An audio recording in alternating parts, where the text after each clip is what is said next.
How's it going? Good Monday. I ate pretty good, so I'm a little tired. So gonna take a minute to kind of get me out of this food coma thing I got. Without the coma part, I ain't asleep yet. But I feel pretty good. I could use some water. That'd probably be a good idea. Alright, I'll get some. Hold on. We ate good. We treated ourselves to a really good dinner. Yeah. It was important.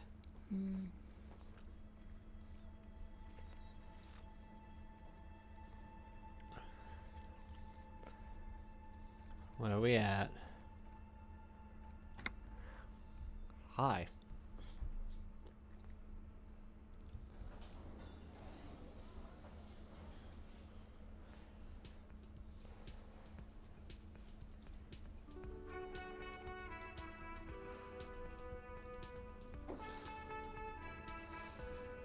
There you go. I'll take this because I don't know how long this has been sitting here. That one probably been out there longer. Okay, hand it over. Thank you. I'm sure Bean will appreciate it. Yeah. That's her name of her plant.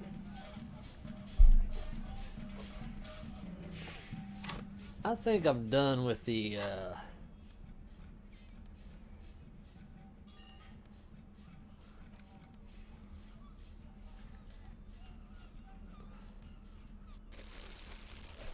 that is for the best.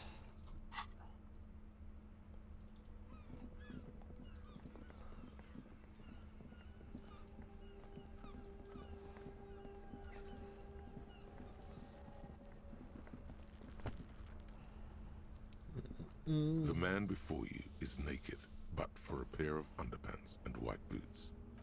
The steel reinforced She's right belt here if presents a anyone wants to unique see.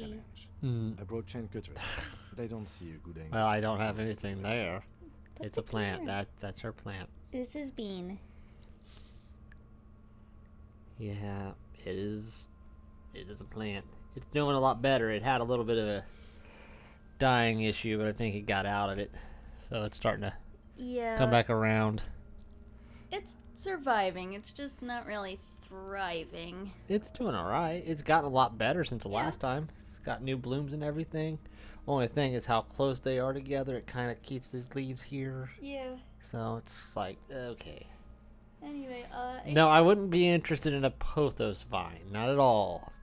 I've seen Yes, where those are please. going. No, you don't want that. Why No. don't I want that? Yeah, well, of course it would. And yeah, you would obviously have a name for your plant, of course. Who wouldn't? Bean needs friends. No, you don't want that, friend. It would just cover the window and suck all the light out of it. You wouldn't even, Bean wouldn't get anything. It's a bully. Fred's a bully. That's all there is to it. Okay?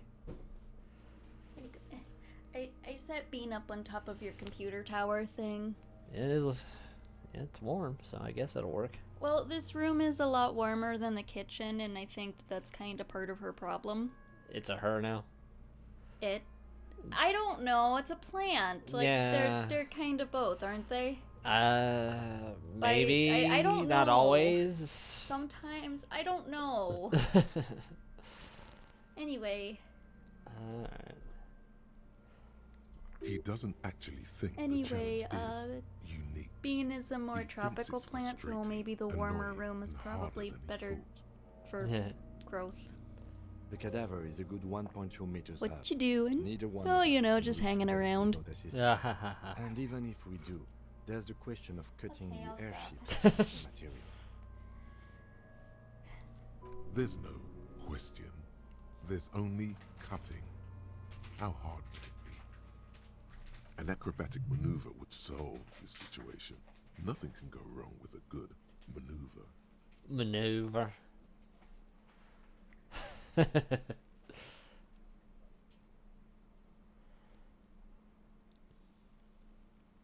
I have thought of that, yes. But the tire tracks would compromise the scene. Any prints would become illegible. That's if we get it through the hole in the fence. Also, my MC has a sloped roof. It's a sports model. The roof is slippery. An all-around bad platform to stand on.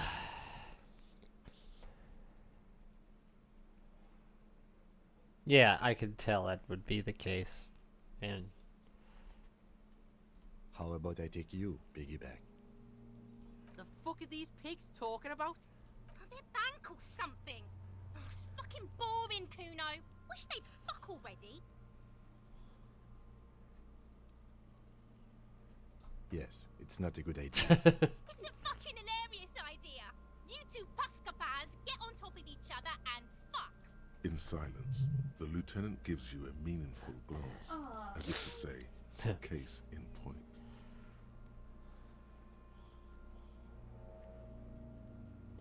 Climb up there and saw the branch? It seems unclimbable, cause the ladder is treacherously rotten. But you could use your hands and feet to reach around the tree, then hang from the branch. Honestly, I prefer a non-acrobatic solution to this. Clown cops climb tree, fall down. Enraged cop assaults children after falling from tree. Cretin cop, they like that word, saws the branch he's sitting on, literally. Local children report corpse mutilation. oh, only 4, huh? Fuck yeah, climb that shit, monkeys. See, you're only making them do those things less.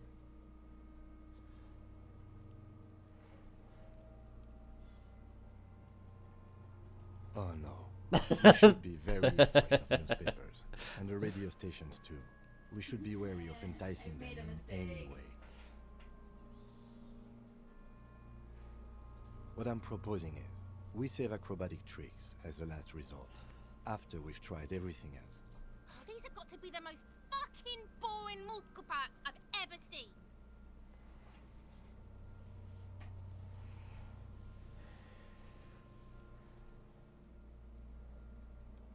I don't doubt your physical prowess, officer, but this is a grueling surgical procedure.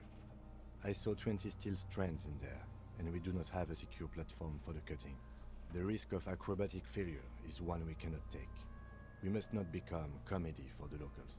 The fuck have you got against comedy pigs? Someone else? You mean... What was that about processing, then? Weren't they supposed to take care of the boots? Why don't they help?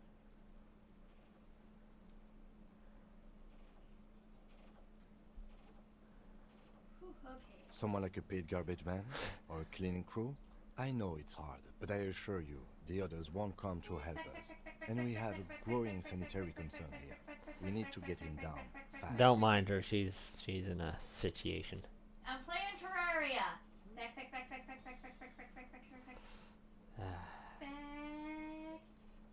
I've made a mistake. Oh, okay, cool. Yeah! Bang bang time, pig! Shoot his head off! How? Where the buckle ties the rope to the branch. That's a good spot to aim.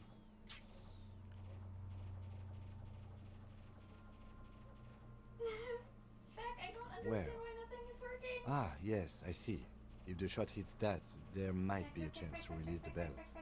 Yeah, now we're talking. Entertain a Kuno with some shit. They'll miss! The pigs will miss Kuno! Okay. The lieutenant's brain is furrowed. He appears too deep in concentration to even notice Okay, that what last you one said. was a feck of relief. Yeah.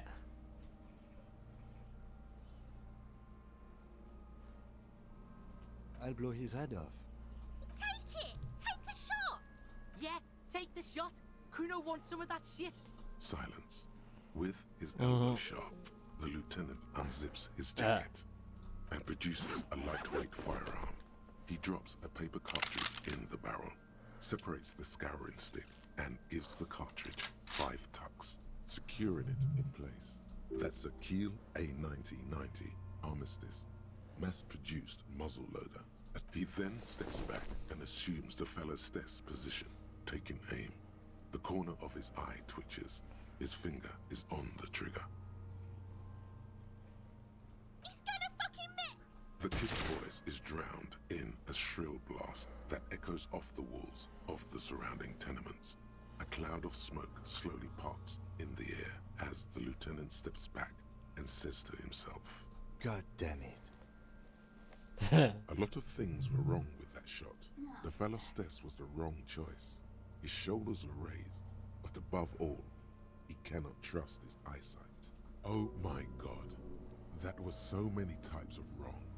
Who taught Four Eyes to shoot? Whip up a grueling training regimen for him right now. Beat the man into it. Go, go, go. Fucking idiot! Mookaba asshole! Kuno could have hit it easy, but then Kuno's not fucking handicapped, is he? I think you have your sports mixed up there, officer.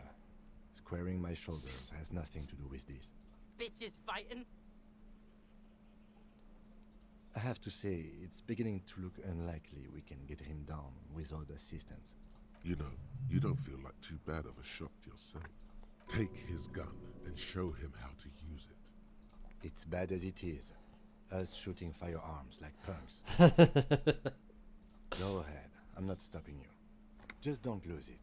They only have one gun! This is the sorriest pair of pigs Kuno's ever seen. Yeah, take it, you fucking banana pointer! Take it and shoot yourself in the mouth! The cold piece of bakelite and gunmetal is surprisingly light. Your fingers fit right through the guard, instinctively resting on the trigger. The fuck are you waiting for, Kuno? Tell him to shoot himself in the mouth!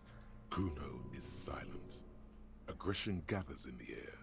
The trigger feels delicate and ready to break under your finger. The buckle comes into focus in your sights. You stand with your feet planted firmly in the ground and your left hand supporting your gun arm. Why don't you just shoot yourself in your mouth? At least you won't miss.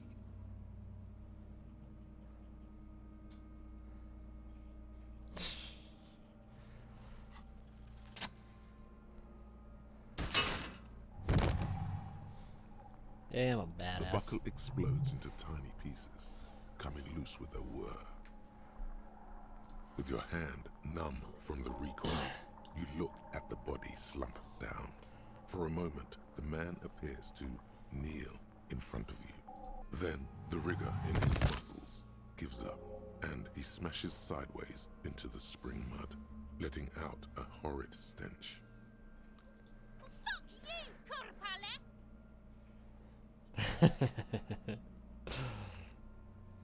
Ace is high. The Ace is High, a custom invented by the Yeah, heiress. why not?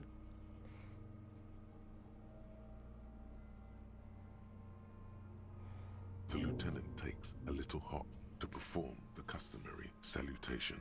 Your palm hurts from the slap. It's precise and down to the point. I knew these guys were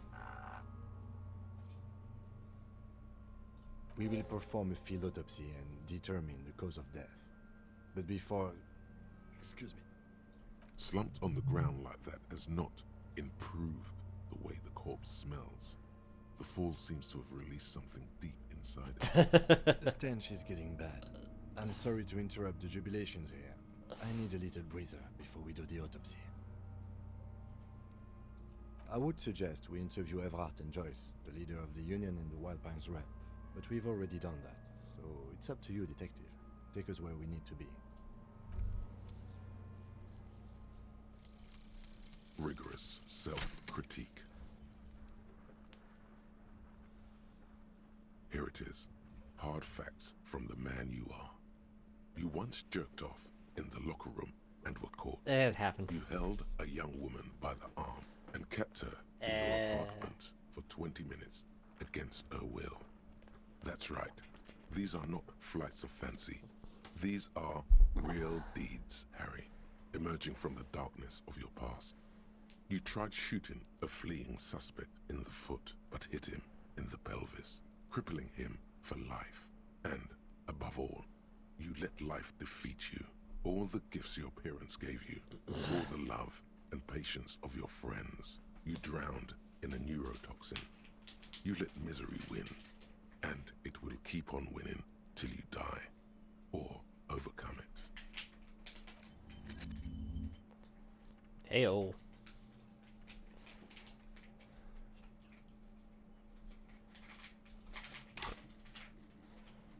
Look at all that pain threshold.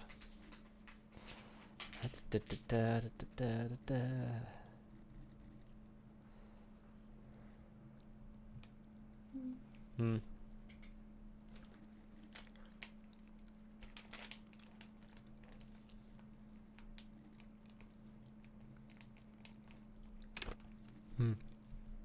Yeah, what Look about? at how much Bean's leaves have already tilted. Yeah, they really want that light. She really likes the artificial light. Hmm. So it is a she, huh? I don't know, it's a plant. I can't tell. Yes? Bean is whatever Bean wants to be.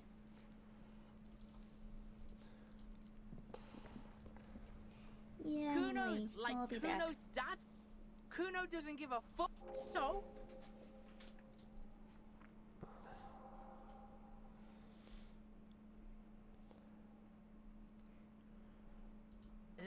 North Jamrock. Kuno meant everything north of 881. The rooster fucked Kuno's words up. Kuno doesn't do south. Doesn't fuck with the madre. Kuno sent your fat ass running around like jello. Look, pig. Kuno sent you to rough some people up. Kuno played you. That happened. Now you and Kuno should move on. You got fucked. You got after this shit.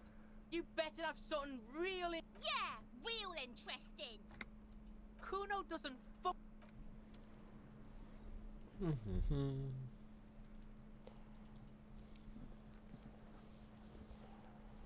Alright, well, I did shoot him down. The rotting man, like the lieutenant, adjusts his glasses and takes a deep breath. Come on, officer. You know what the field of the... What you do know is, at 18.9 kilometers, the dormant shield volcano, Corpus Mundi, is the world's highest summit, and the failure of the 38 single, Epui Descent, to crack the top 20 was the death knell of disco. But what a field autopsy is, you have no idea. I hope we do. It's getting really late for... The rotting man, the lieutenant adjusts his glasses But- and takes a deep breath. Oh, shush. I thought we decided to leave it to prep. Damn it. This is turning into some sort of... Okay, so you can sneak out of your room maybe, after he's gone to sleep.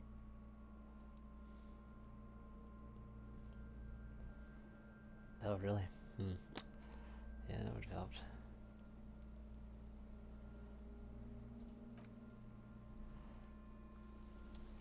I mean, we'll just leave it there. I don't care. Yeah, apparently I made a mistake. How many more do I have? Well, 54, so I don't know. An inconspicuous pile of the roofing material, Eternite.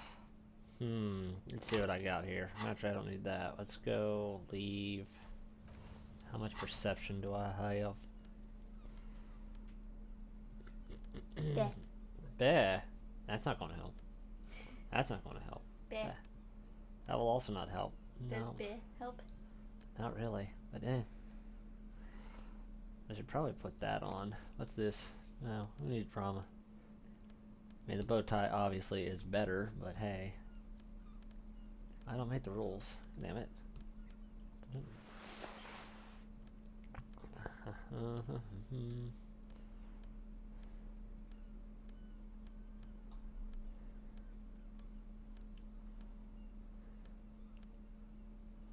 Whatever.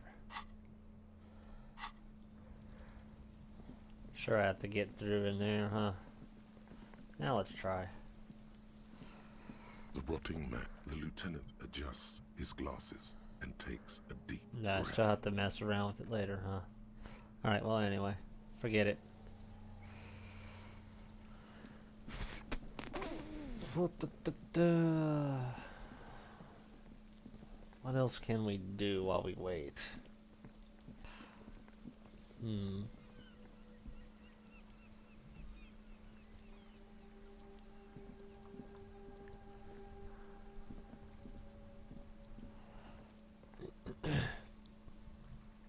Yeah, I know.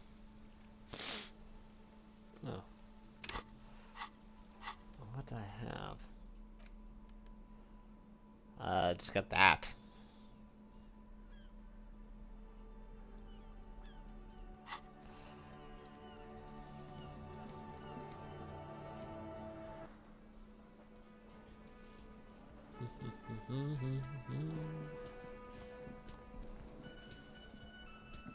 Hi again, Gendarme.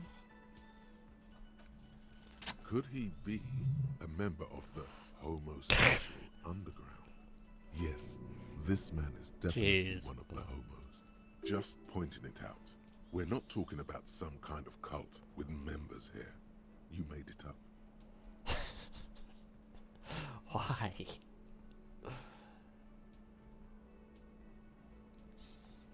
The homosexual underground? Why, yes, I am, officer. Why? Do you want to investigate? Oh, it's a pleasure group. A subversive pleasure group congregating in cellars under the cover of night. Saturday night. Sometimes even Friday night. Or Thursday night. Sometimes the congregating doesn't even end. It carries on into our daily life. Oh, we're ambitious. We want to destroy the last vestiges of meaning, the last things people in Revachol have to hold on to, the true symbols of security. The meaning of everything will be constantly shifting and moving under our rule. The future will belong to a circus of identities just spinning around, surreal and unreal. You won't even know who you are anymore. I mean, just go. Yes, we listen to a lot of disco. Some say we engineered disco to spread our vision of a vertiginous, ever-changing society, where all there is a razzle-dazzle of gold. We are going to change the family unit with all this razzmatazz and finger dancing. And with mysteries. Of course, the mysteries are also of sexual nature, very esoteric. Ah, but for the better part of history, it has been illegal. No.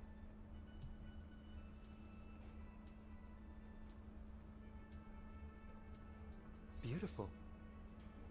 Beautiful. That's exactly what we're looking for. Who knows, maybe you were homosexual in the past. Maybe all of that has been I repressed. can do finger guns.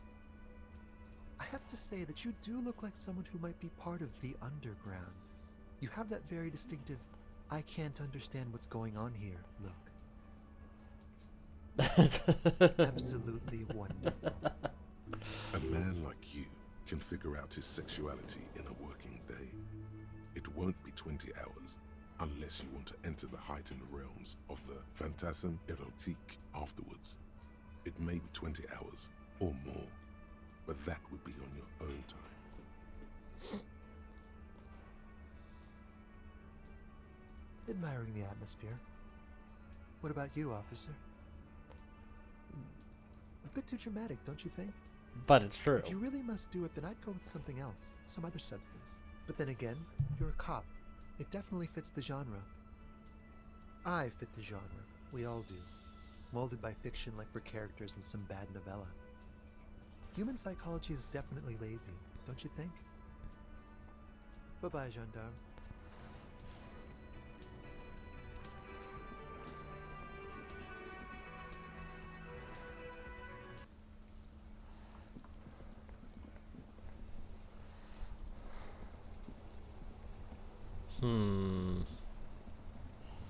What else can I do? I know what I want to do.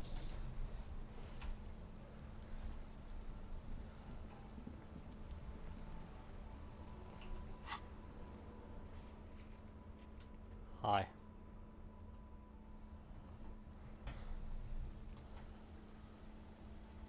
Our tenant, the policeman. I hope the waves don't keep you up at night. I can wash it for you. But it's going to take about a half an hour. Think you can stay put for that long? No, We must run around ceaselessly. It would be torture to stay put. I could use a breather. It's been another track and field day. Well, hand it over then, and I'll see what I can do. Must say, I'm proud of this one. It's pretty nice underneath all that filth. I hope you take better care of it than its last owner.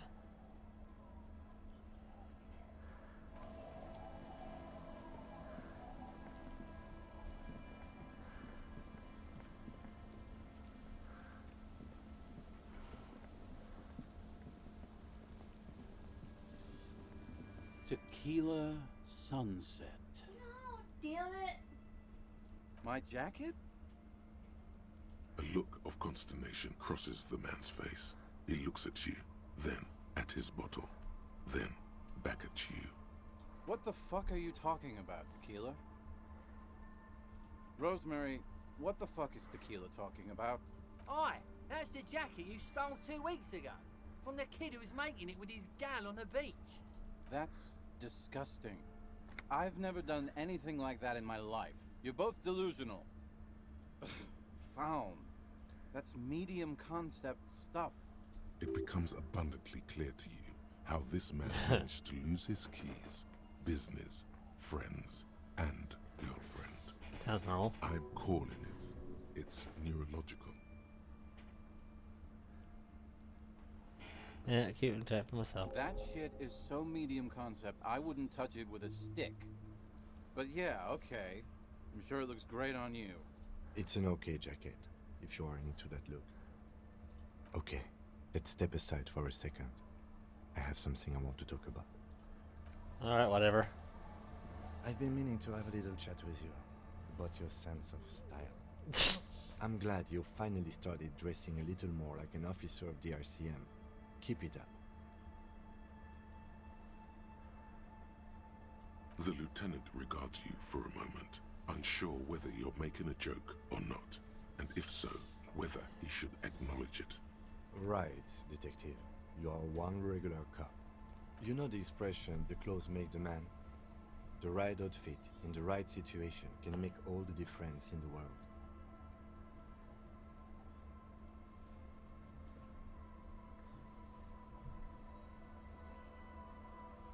Let's not get ahead of ourselves. I'm the goodest of good cops, huh? Warm smile. Anyway, we should probably get back to the case. Let's go. Alright, let's see what we got here. What does this do?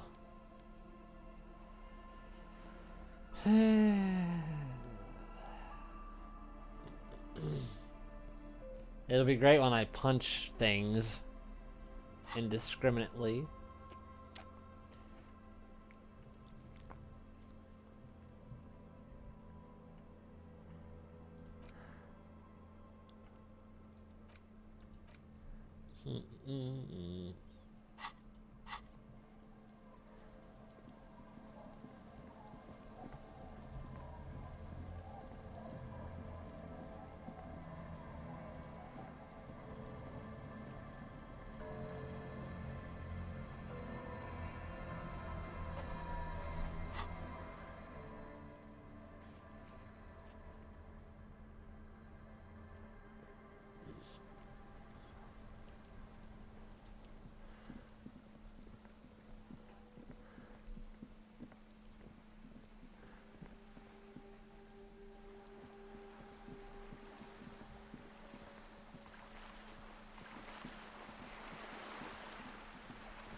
Take.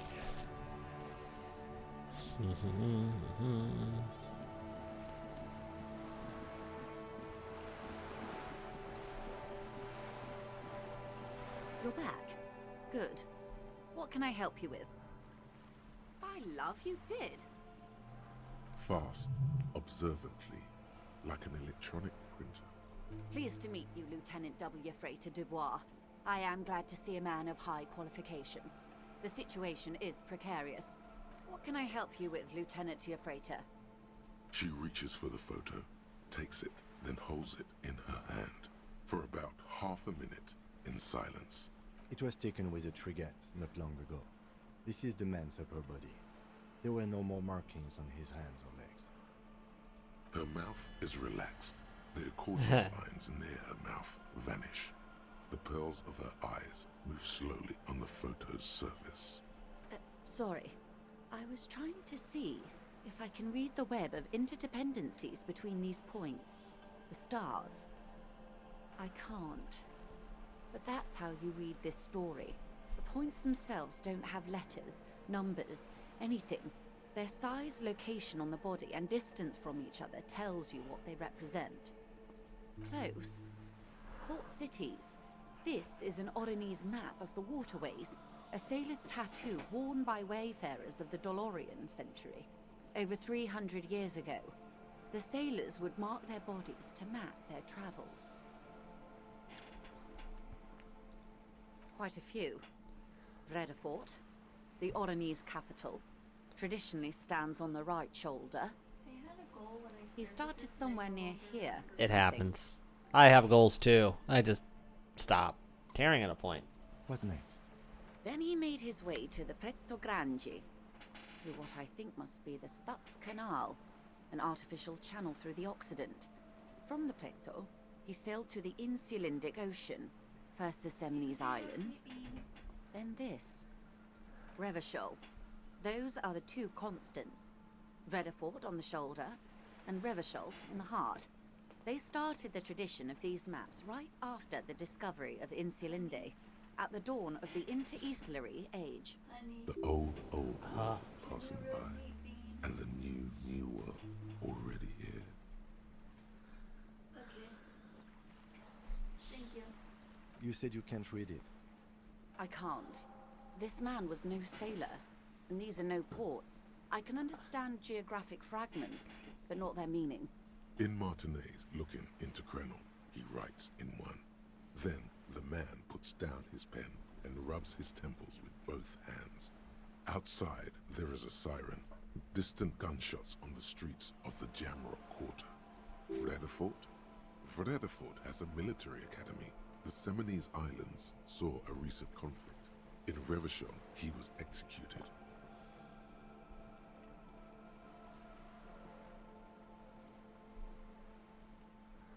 That makes sense to me. We have no more use for a map of the waterways, just like we don't need sailors the way we used to. This is what the custom would morph into on the Occident. Mercenary tattoos. For all the boys looking for an adventure, a blood spatter on the seas. Quite a few. Vredefort, the Oronese capital. What next? I already did this. Revachol. The old You said you can't. I can't. in Martin. Vredefort? Vredefort has a That makes... for all the boys looking for an adventure. The sailor's soul would use it to fly back home if they should die abroad. This is a sort of contraption to be reeled back in by. The silver cord, they would call it. His platoon members? The other contractors. Though I do not suggest you go and show them that picture. This man was their friend and comrade. Surely there are other people to ask about the tattoo. This is not necessary to complete the task, officer. It's a dangerous side task. Search elsewhere. Challenge accepted. I say we do it. Do what you have to do, Detective Dubois. Yay! I don't think deciphering that tattoo should come before public security. But if you should wade into the mob to find out, I couldn't stop you. We will be careful, ma'am. Is there anything else I can help you with? Anti-object task force. Oh, you know it. Behold, the anti-object task force has assembled. God's avenging angel, arrayed against the lower emanations of the darkened one. Shoe racks, tape recorders, motor carriages, and doors. So many doors. You're not just pounding it all to pieces. You're reforging the universe. From the anvil of the heavens to the worms below. Indulge in it. Yes, there was a day I sold Have an doors impact every day. on the shape of creation. 2 long years. Out of the furnace of your rage, a new reality. Also, you should trash your room again.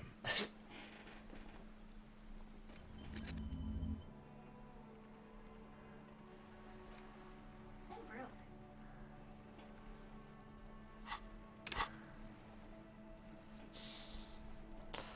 Yeah.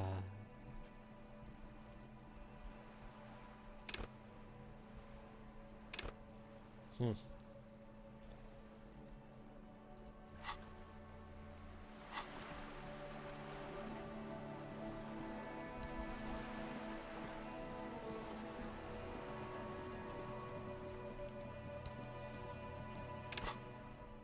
Oh yeah, I can do that, can't I?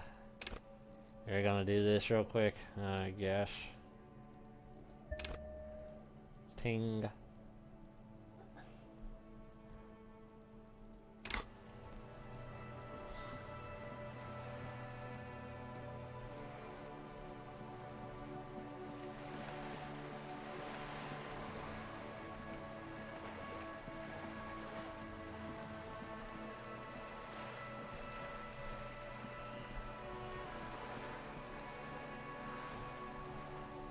Well, obviously, I hate objects, so why would I do such a thing?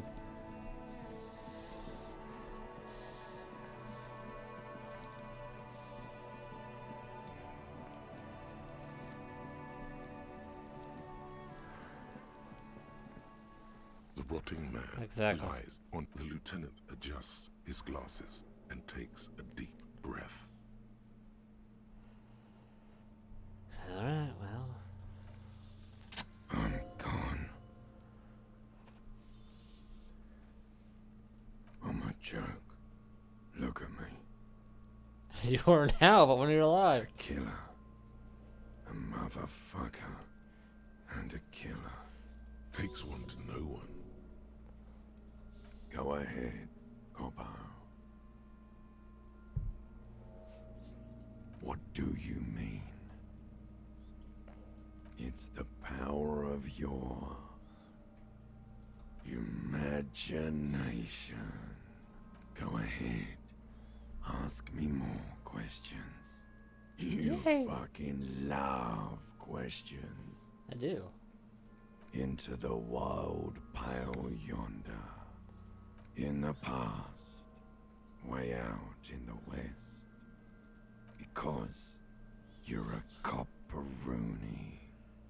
Look at all of them go. Do you want more questions?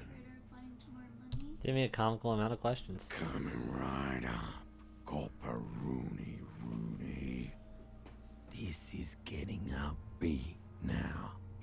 So I ran out of Fuck money no. buying a bunch of the You're first no edition of the Rooney. Contaminator.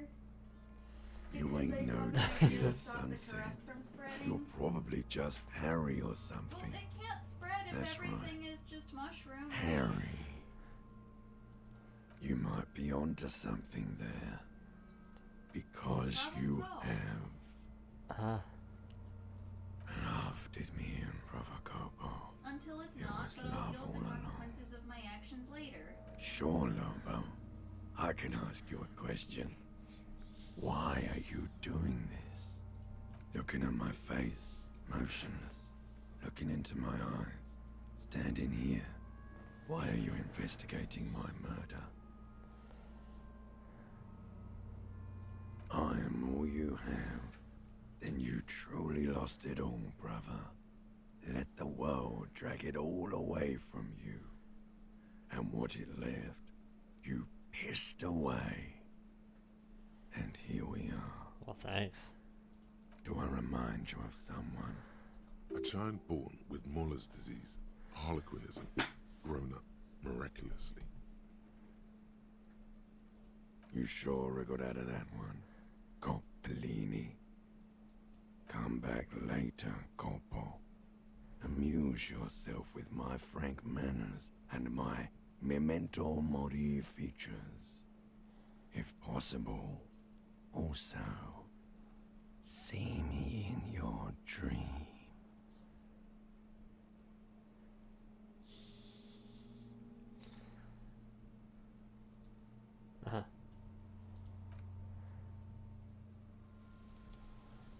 That was fun, I guess. I noticed.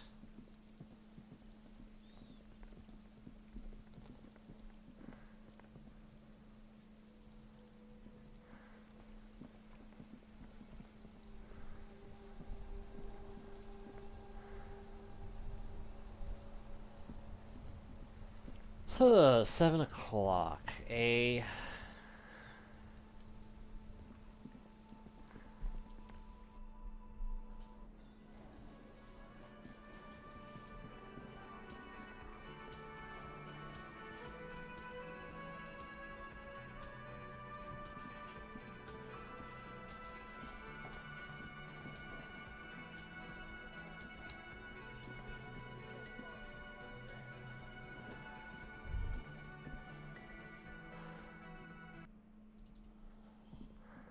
The door is closed.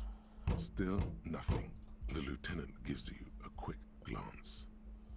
You should punch a fucking hole in it. Hey, what is your problem? That felt good. Everyone is a whore. Now punch a hole in the door. You slam your fist into the gun. Does not produce a hole. Not to mention, great exercise. Stop that. It's the fun things. I don't care what anyone says. I mean, it does tell me that.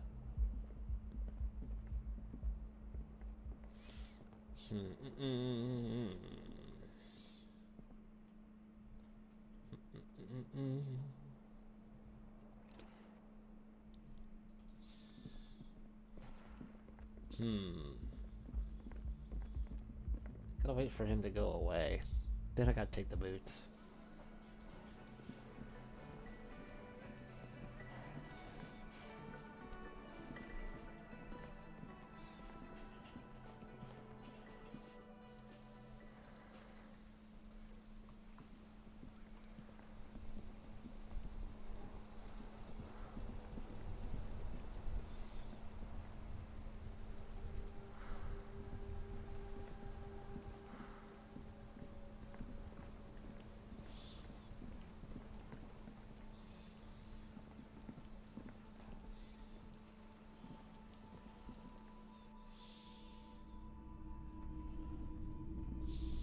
Officer, the flashlight, please.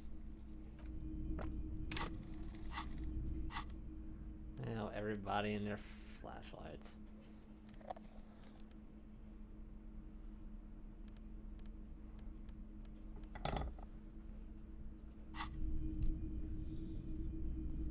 What's this? Typical Martinez streetlight sits among assorted floor and table lamps.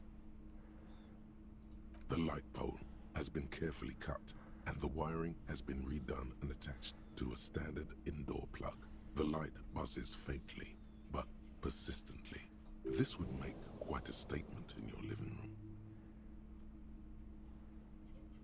Yes, officer. As you see, it's in perfect working order. His manner is casual, but his speech is careful, measured. He wants you to know that he has nothing to hide. It was brought to me to be altered.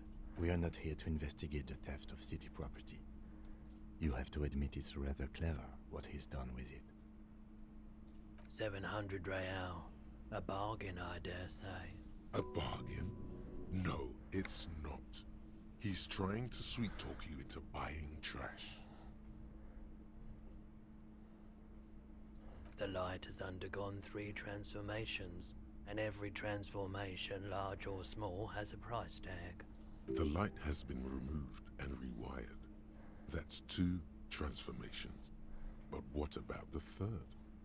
The most important transformation is the light's placement among ordinary indoor fixtures, which has adjusted its morphological field. The light became suitable for use inside the home just a few days ago. Okay, that checks out. Like I have 700. What do you think I am? What a shirt. All other shirts pale in comparison to the muscular man with...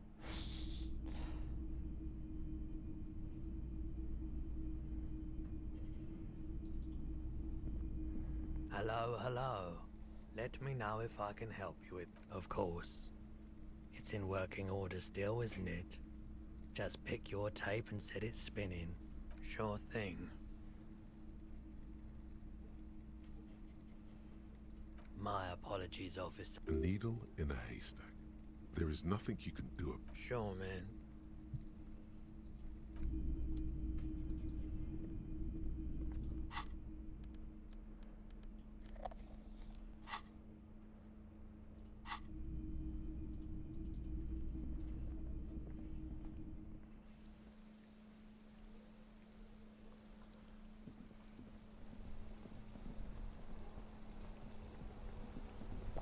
Hmm.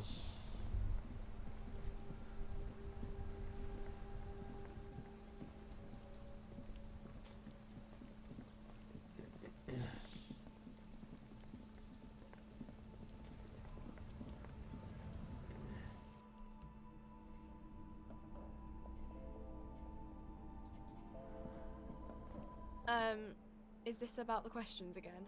Because I don't... A warehouse? I don't know. Maybe. I don't really care what Frit does. She scrunches up her face into an expression of consummate adolescent skepticism. Fine. Frit doesn't have a warehouse. Just a little back room here. Okay? Reality. She is like a student unexpectedly called upon by a teacher. I don't know. What about it? I don't know. The clock shows the time at 10:09. The hands seem to be still. It's a... We're in Frit as mankind. What will her essay prompt be? We're in Revachol, like on the Insulindian Isola. That wasn't very hard. Cool.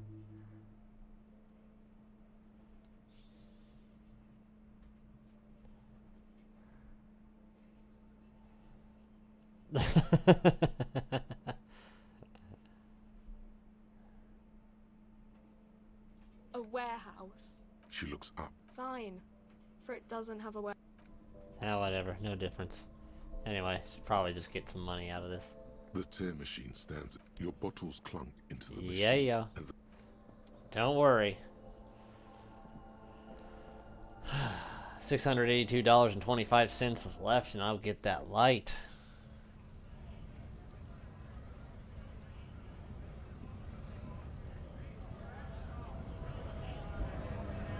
Bye, guys. Right to work! Right to work! Shame on you! Don't think so.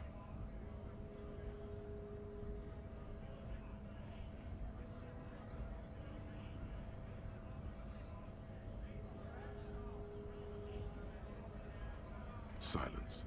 He takes the photo. Grey eyes dark, hard as a stone. But beneath it...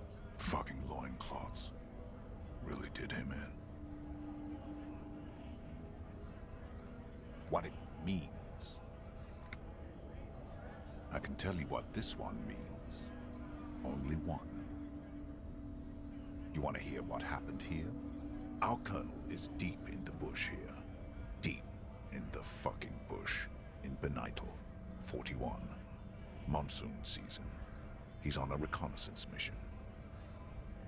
Benital is one of the inhabited islands of the Seminese archipelago near the Pale. Covered in jungle, it was anchor point for the Seminese nationalists in the proxy war held on the islanders' territory.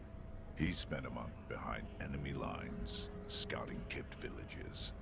Nothing but fucking bugs and snakes for fun. Men are getting restless. There's talk of switching employers. With some strange emotion, this is about to get really graphic. Last moment to back off. Our boy, he's only a captain then, but he knows how these men think. If they don't see action soon. At dawn, he comes upon two kids. breeding in the bushes by the river. Or maybe they weren't breeding. Maybe they were just making eyes at each other. I like to think they were breeding. We shot the boy. He was useless, but the girl, she was a little fat, you know. But she was quite the entertainment for the weak god. Drowned in a creek a week later. Spirits my ass. Something stirs in your stomach.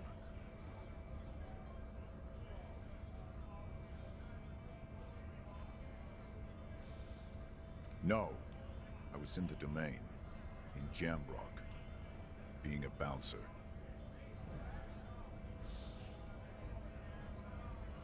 Go ahead. All right now, free commerce! Keep the goods flowing! On the photo in your hands, the dead man's skin is studded with stars. Tens, hundreds of them, littering his dead skin.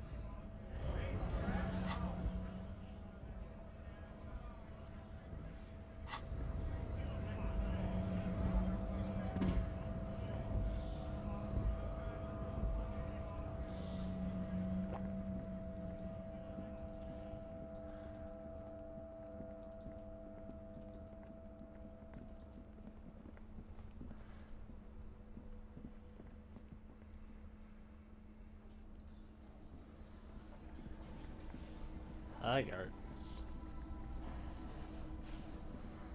Hey, was there something you needed? Got the 20 real?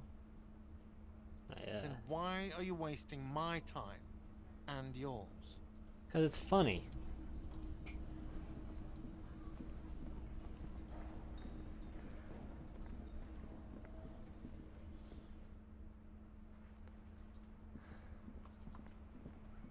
Now we can go to the pawn shop and might sell some of those items. That'd be smart too, wouldn't it?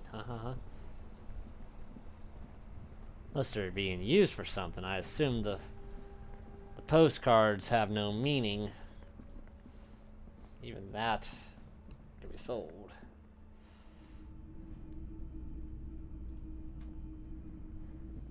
Officer, the flashlight, please.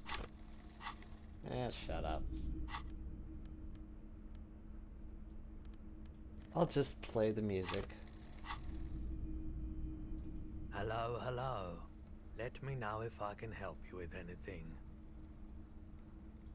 Sure, let me have a look.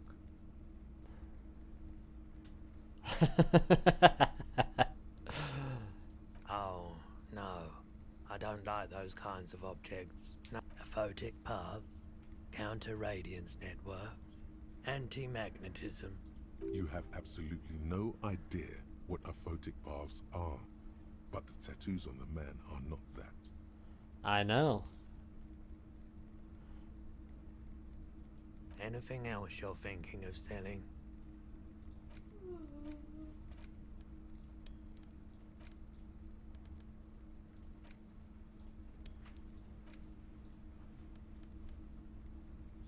I don't know if I need the fuel canister or not. I don't think I'll need that.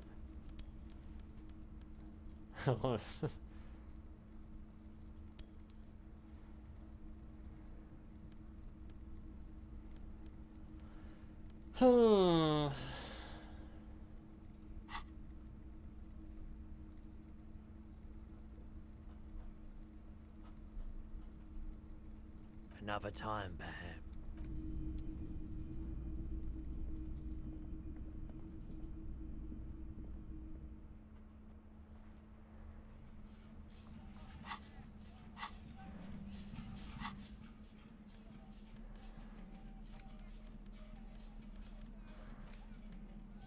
No flashlight. What else do I need to do?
Give me a moment.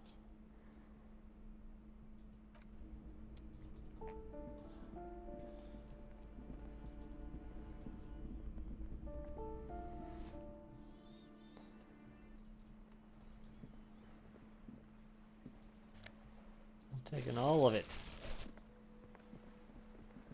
Hello again, officers. Have you come to admire my mural?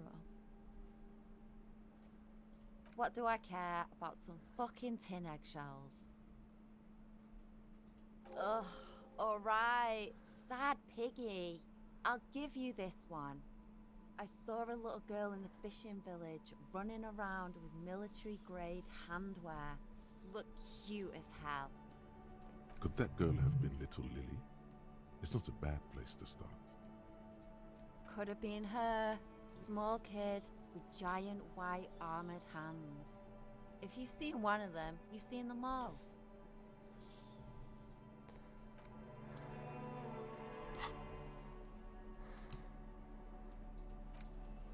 I don't know.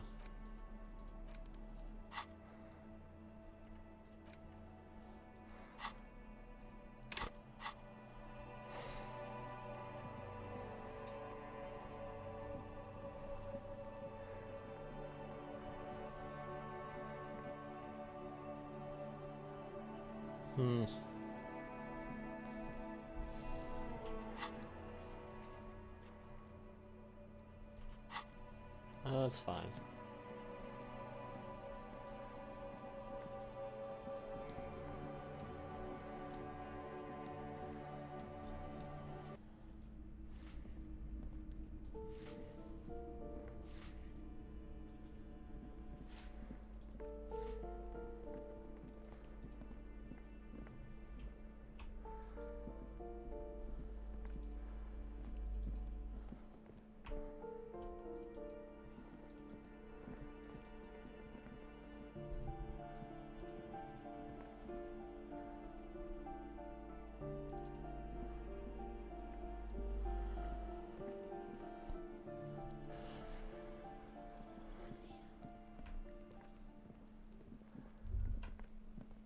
The spread pattern of these bullet holes makes your chest ache.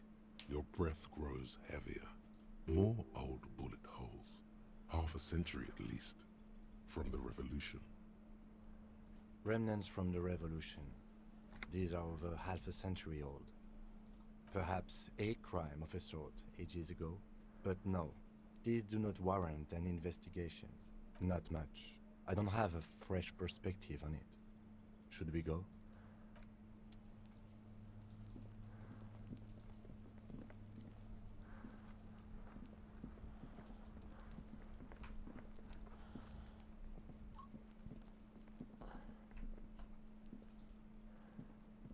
Are you trying to... Apparently, logic error. Pigs come to take me out? Trying to snuff? Then why are you sneaking up on me like that?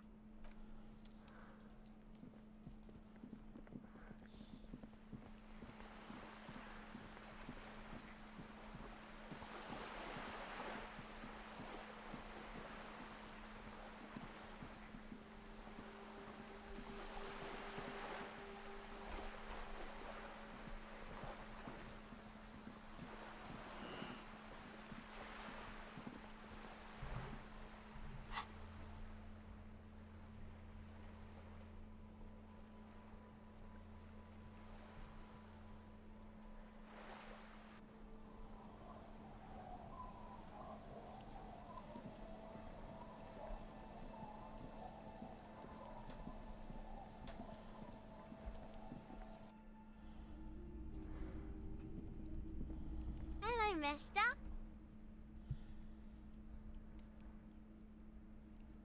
Oh, I had gloves. Where did you get these gloves? Found them when Lemmy and I were playing hide and seek. She doesn't want you to think she stole them. I hid them. The twins were gonna take them.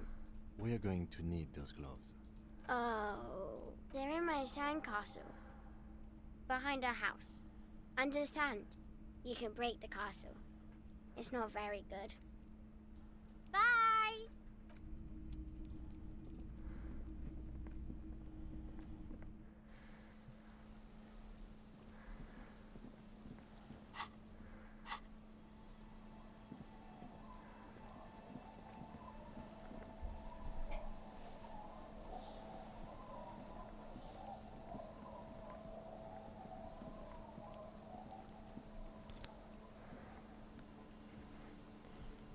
other things can be done.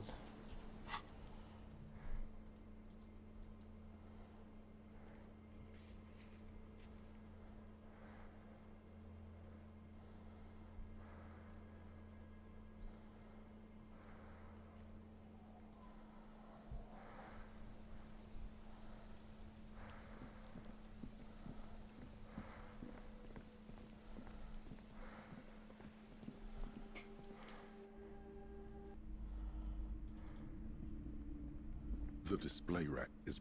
This is entirely, completely you. You have found the right books. A twinge at the back of your head makes you flinch. Your eye starts twitching. Your hand reaches toward a book with glossy cover art of the very muscular man from Helmdall in chains, kneeling in front of a staircase leading to a throne. A woman sits on the throne, leering at the man. Between the throne and the Helmdaller man lies a bonfire, casting shadows on the wall. The shadow of the woman's headdress looks like a pair of devil horns. The title reads, Man from Helmdall and the Devil Woman. The display rack before you is burdened under piles of Man from Helmdall novels. It is a bestseller for a reason. What are you laughing at? Nothing.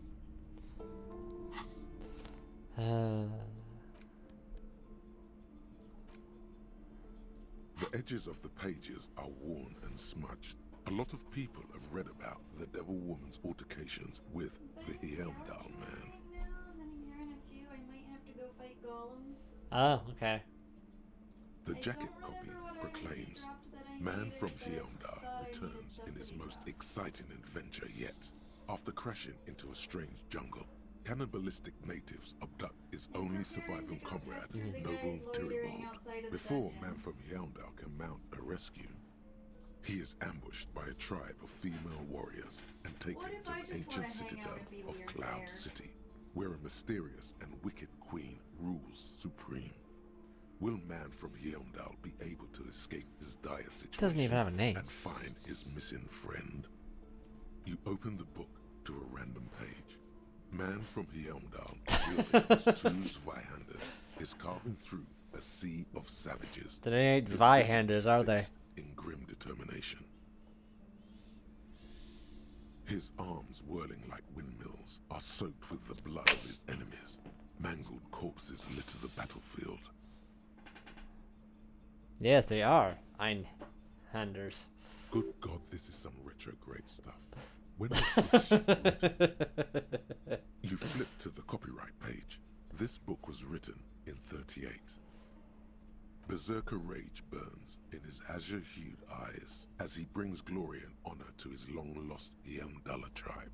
From the village of Helmdall, the ivory giant roars like an ice bear, and the winds of Gatla howl out his name.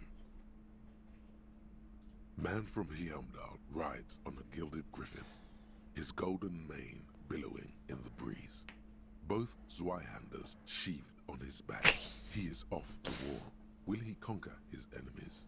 Will he conquer himself? I feel like it's quite the meme. The steel muscles of Man from Helmdall gleam in the humid jungle air. Yet the man does not sweat. In meditation, his soul drifts in the frigid northlands he calls home. A passage reads, The man from Helmdall looks up, his eyes blue as the mountain lakes of his homeland. He rarely speaks, but now his voice booms in the darkened throne room. Do not try to sap my masculine essence, wicked temptress. Son of Helmdall will never succumb to your seductive wiles. Thine spells are no match for purity and strength of will.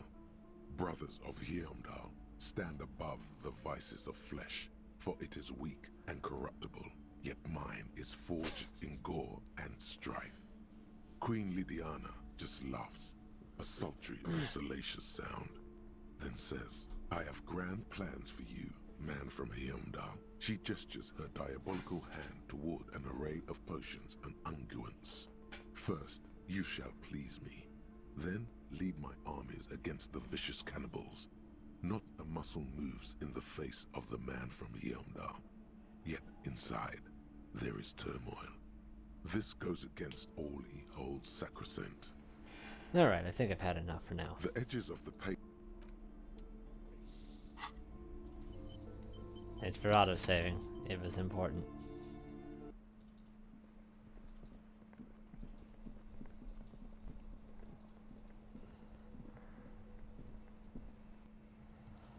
I know.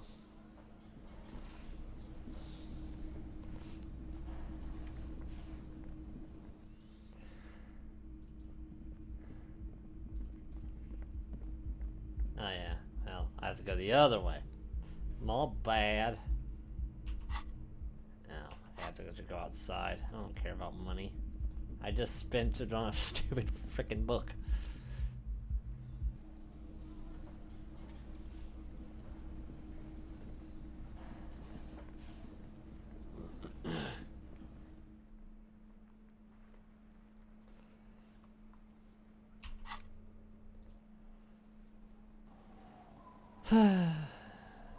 Sorry, stupid book. I didn't mean to. It's getting late, and it's raining. Time to call it a day. Good night, officer. We'll meet in front of the shack in the morning. Yeah, you can leave me alone for a bit. Now, where's the sand castle?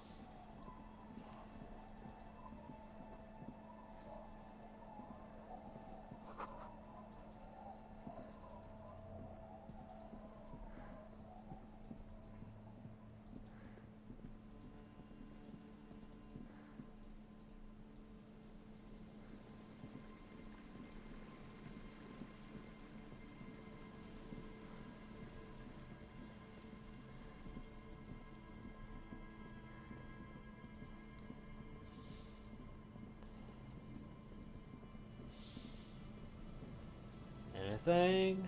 Anything? No.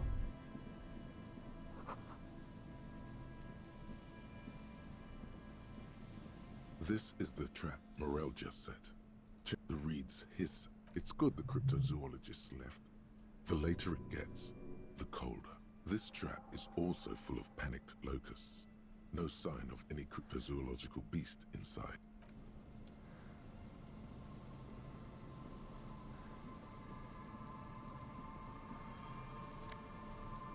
Yay, extra money. You don't even know. Oh, there's nothing here.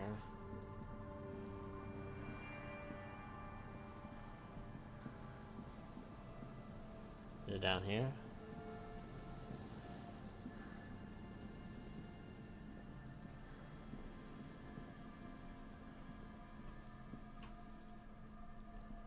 This trap's not too hard to spot. Behind you, the ruins of a... When this district was booming, the reeds were kept at bay. Nothing obscured the freshly painted... Nothing but locusts in this trap as well. I need a pry bar. No. But I see you.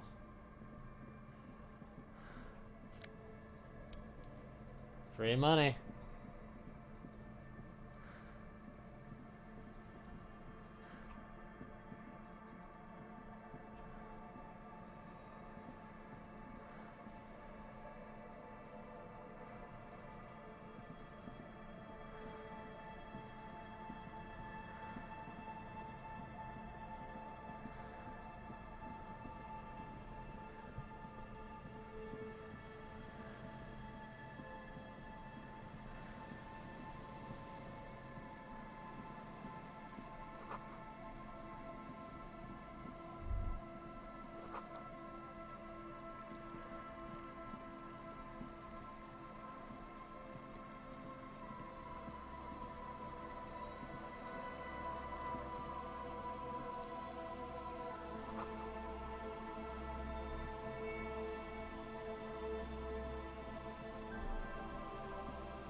shaggy-looking girl in her late teens or early 20s kneels on the ice with an electronic. Oh. Hello there. Everyone knows drugs make you invulnerable to cold. You bet this one likes to party. I'm listening. A cell. Her hair is dyed blonde, with dark roots showing. There's a coarseness to her features, some masculinity below that timidness. Okay, it's Burger. A very common name. This is a portable recording device. Actually, just one wire. I picked on it till the braiding came loose. The wire leads to a contact microphone. A contact mic records sounds from inside. Your mangled brain would like you to know there is a boxer called Contact Mike.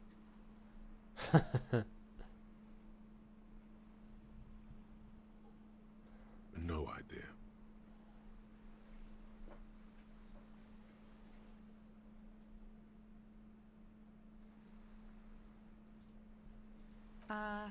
Yeah, I record stuff with it. No. This is a contact microphone. That's not fair. And an understatement. An entire litany spews forth.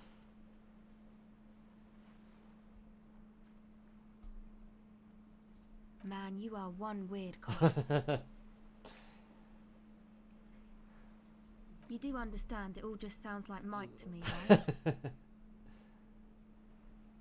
The mic? I don't exactly know. Somehow it doesn't pick up vibrations from the air. Same place I got the recorder from. Oh man. You haven't been to the Elysium? It's a music club and a synthesizer workshop on Boogie Street in Jamrock. Musicians live there. Oh yeah. Guess you wouldn't know Van Eyck. Or really be a Elysium going kind of person. I don't know what that means either.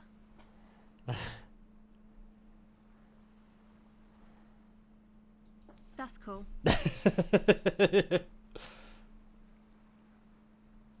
Sure. Okay. Recording, I guess. I think I'm recording cracks in the eye. What happened to the old headphones? My boyfriend sold them. I don't know, man. Things. Just stuff you need for life. A lie. They were probably pawned off for something suspicious. The musicians in the Elysium used them for making music. They looped the stuff. Anyway, I thought I don't really know what I'm doing. The sharp drop in endorphins is almost visible, like a warm blanket has fallen off her shoulders. The wave of chill, the quivering jaw. No, man, fuck that. I'm sorry I said that. I'm sorry about the fuck. She's shivering a bit. That? The boys think it could be a place, like the palace. And who are these boys? Yeah, Andre and the guys. And why is that? They got too much stuff crammed in there. No, music stuff mostly. Like this tape recorder. But yep, they were pretty. I'm sorry we sold those. That stuff is more expensive than I am. More expensive than any of us. Go ahead.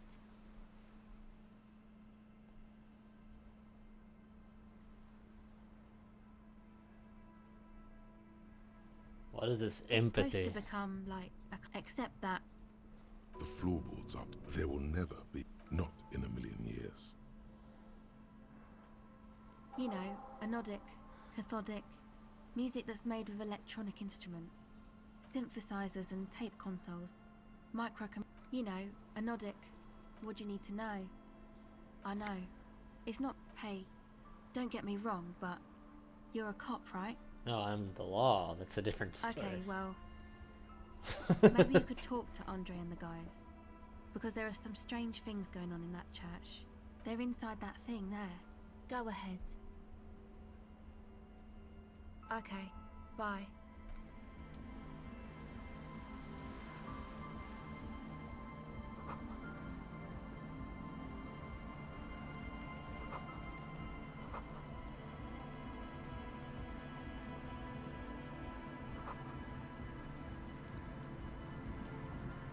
The tent is just top. Come on, get in and close the flap behind you.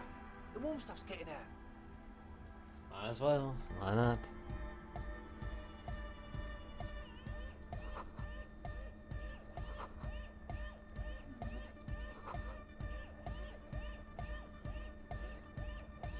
A young man with peroxide blonde hair holds up a Harman Welsh tape player. You have two different color socks on. He looks at you with a knowing smile. If you should throw the crimson powder at the bunnies, it makes them angry and it's adorable. Hardcore to the mega. Internally coherent. Oh my gosh, he does it to the fish too! Good morning, yeah. 1, 2, 3. Yekokata, the place to be. Yekokata is a hardcore place. Yekokata is an abbreviation from the Gradian term, Zone of Ecological Catastrophe, an agricultural megaproject in the extreme southeast of the Gradian Isola. It involved cutting-edge approaches to irrigation and a completely new type of fertilizer. An intricate system of irrigation networks pockmarking the earth, intermittent seas of phosphorus mud, ripped tarpaulin fluttering in the wind. A pair of molten rubber boots also comes to mind. All in all, a truly hardcore place. Could there have been a right way out of this garden of forking paths, you think? You see a youngish man. Hello, I'm Andre. It's a pleasure to meet you. His grip is... This is my posse. Noid. The young man with earrings looks at you suspiciously. An egghead. Egg! Together with a Cell Burger, who's out there right now, doing some seriously progressive sonic experimentation, we like to think of ourselves as music venue organisers. We have many in the pipeline. That means they haven't... You see, we've been all over Jamrock North. Also for talent. Yeah, thank you, Egghead. And while there is no shortage of raw, unfettered talent spinning tapes in Jamrock, we've had rotten luck. Place is a shithole. I apologise for my friend Noid's potty mouth. I realise this is not how you speak to a police officer. He has authority issues. Oh, so you've met her? Good. Yeah. It's a matter of occupied ecclesiastical property. I bet you've noticed the derelict hive of narcomania on the coast. I'm talking about the church. And I'm not exaggerating. Even a place of spiritual refuge can become a magnet for all sorts of dopeheads and burnouts if left unattended. Dopeheads? Burnouts? Well, I'm sad to say, that's exactly what happened. Sad because we were just about to put Martinez on the map with one of the maddest dance clubs in Jamrock. Nah, strike that, in Revachol. Strike that! The world! And sadder yet, because the dopeheads and burnouts hold up in there with the worst kind. He leans back a little, watching you with a steady, serious gaze, letting you imagine just how bad those dopeheads and burnouts really are. Good. This calls for an opinion. You're an expert in those. Yes. And the worst part is, they're also spooky. You know, officer, you really should judge that for yourself. But keep in mind, their spookiness is the kind that keeps us from restoring this church into... Also, they don't eat or clean the building. Shit's gonna collapse. People just want to spin tapes without them spooking it up. Place has bad signs. No one can dance like that. Thank you, Egghead. So you're gonna look into it, right? It should be a police matter. Get it all right, man. Andre's obviously very happy you took him seriously. The whole tent is. The boys exchanged giddy looks. I asked Noid to install a measure against more drifters wandering in. I had to do it in an hurry. Not my best work, but it should hold for a while. Of course. Noid. All right.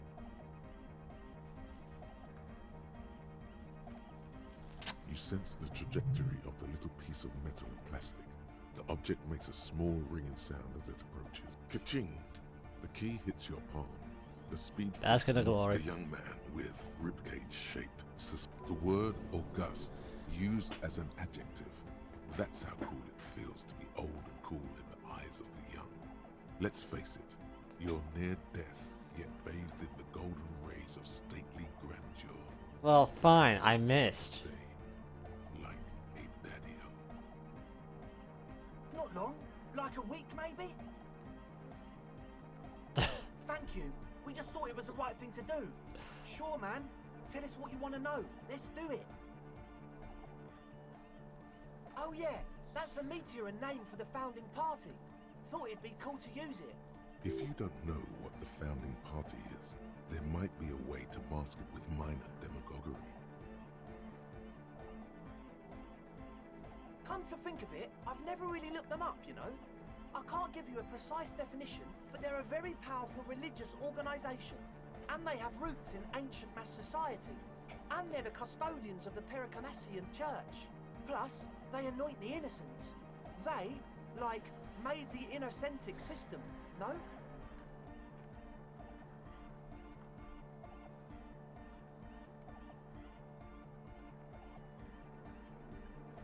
You're right, they do.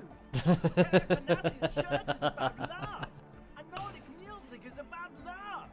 I got love for my Pericanassian posse. Love is the relay out of death. We dance. Love is hardcore. Unity. Unity. Make some noise for my Insulindian posse. You feel it. The anodes and the cathodes coursing through you. Your big toe starts tapping along to the base, as if testing the waters. Yeah! Yakokata! The place to be! Do it for the masses. I didn't want to say it, but it was pretty lame of you to imply otherwise. The one with the large head is still looking at you. Feel like you could go for a little disco when, or if they get this club going. You've got it in you. He's a quiet man, mostly communicates through music, and by being a master of ceremonies. Well, he's just kind of here. I don't really know how to communicate with him. Yeah, sometimes, when I stumble and find my way into his center, you have to hear a lot of hardcore to the mega first though. The man smiles mysteriously, choosing to let the beat speak for itself. I get it. He's a puzzle. Yes. What?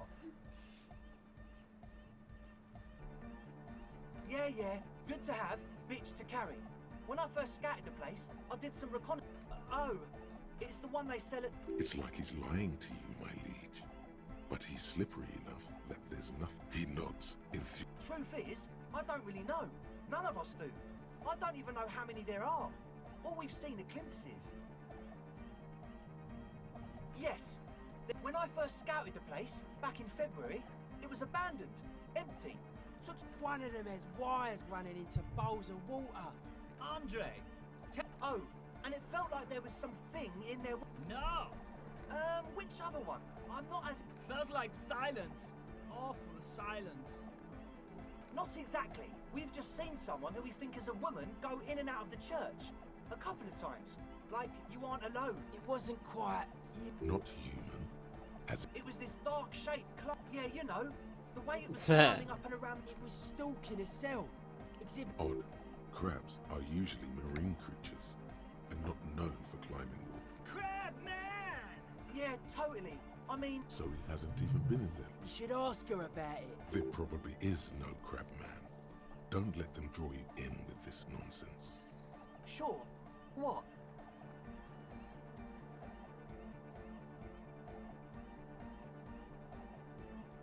As always, we'll...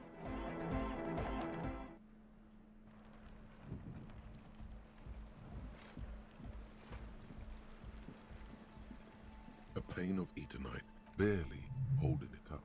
It could fall over any minute. Looks like a makeshift bridge, currently drawn up. The pane falls into the icy snow with a soft thunk. Oh, that's how to do that, huh?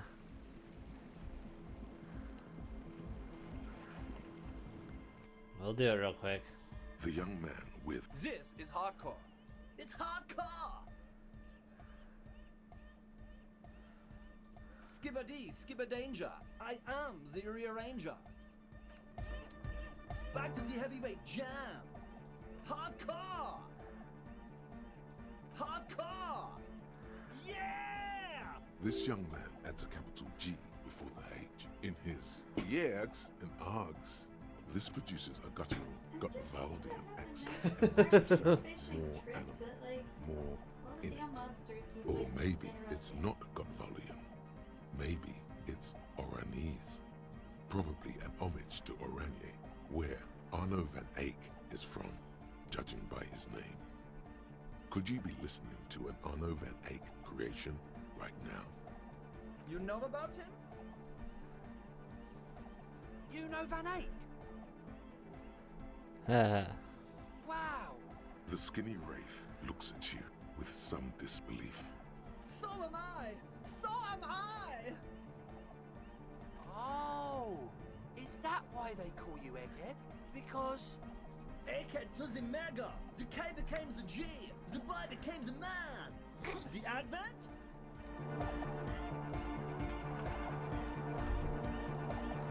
We're close. True, hard, full, car! Hardcore! Hardcore to the Mega! Here comes the night! Oh, man.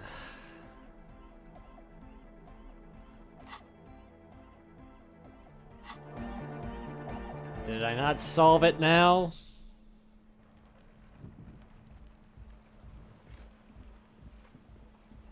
Oh my god.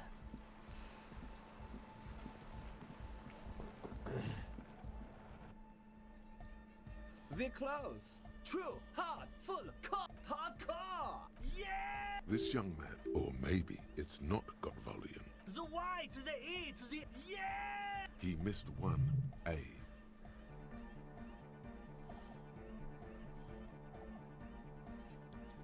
I'm the hard rhymer, the tracker... We're close. True, hard, full, hardcore! Yeah! This young, or maybe it's not God. The Y to the E to the A to the A to... Yeah! He missed one. It's nice to be important, but it's important... We're close. True, hard, full, car! It's hardcore! Skibbity, skibbit... We're close. True, hard, full, hardcore! Hardcore to the Mega! Here comes the night! We're close. True, hard, hardcore! Hardcore to the internally coherent. All car! All right! Yeah! Gotta get the people going! Yeah, request! I want everybody... We're close. True, hard, hardcore to the internally coherent. All car! All right! Gotta get the people I'm the party boy. It's my job. Hardcore party 25/7 beyond the winter's orbit style. There is a place far away in Katla, beyond a certain latitude, known as Winter's Orbit, where there are 25 hours in a day. It is a tremendously cold place, abandoned to drunks and failed rock stars, full of eternite, depression, and half-finished ski-flying hills. The Suru live there. We're close. True, hardcore to the internally coherent. All car! He furrows his brow. Hardcore! Ah!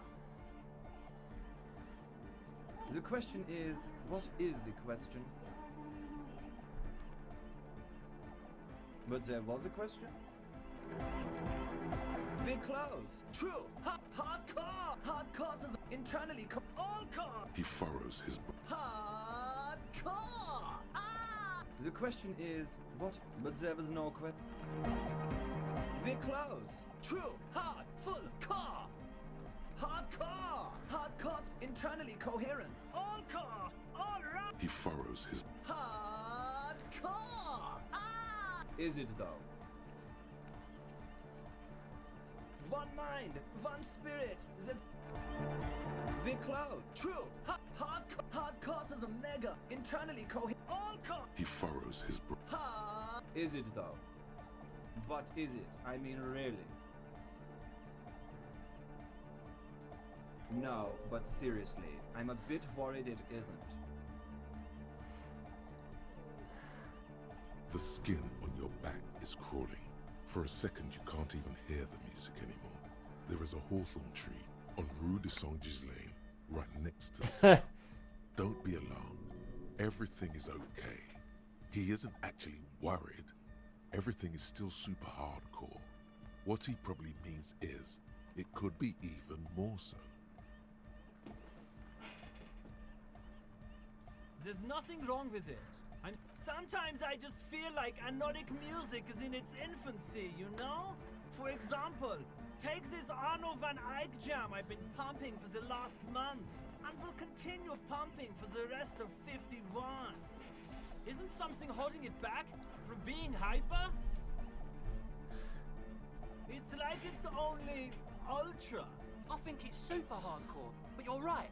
It's not hyper hardcore. If anything, it sounds a bit proto, like it's not fully formed yet. You might be a moribund alcoholic and a failed cop, but you are pretty certain a thing cannot be both proto and hard. Of course. Wow! Culture cop! I think you might be right. But how could it become hardcore then? I know it in my heart, but cannot think it in my head. If this is not hardcore, how could anything be?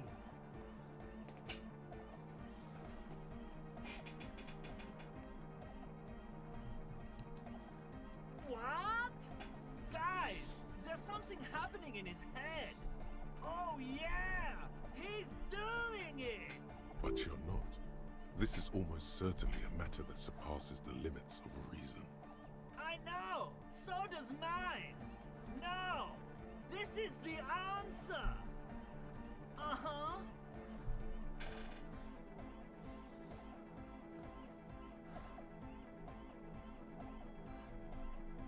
Oh. Uh-huh. Oh. Uh-huh. Oh. Yeah!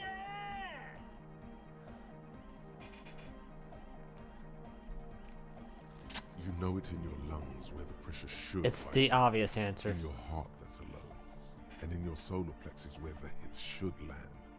So does every caudate animal. What? Wow, okay. We should start with the melody. But where would we get that stuff from?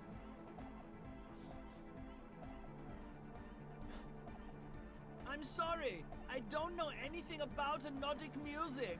I'm just the party boy. I get the people going and say it's hardcore. The young man falls silent with appreciation. He even tries to contain his smile, as if it could hinder your investigation. Basically, what you need to find here is a tape with some banging music on it, so that Egghead could use it to remix Van Eyck's jam. Yeah, maybe that street hawker across the pawn shop has got some tapes to sell. That's just an idea. There is a hawthorn tree on Rue de Saint-Gislain, right next to the canal. A reel of magnetic tape is caught in its branches, like brum. Oh, I know! I know! St. G is the boulevard before the canal bridge. The one that takes you to the whirling in rags in the industrial harbour.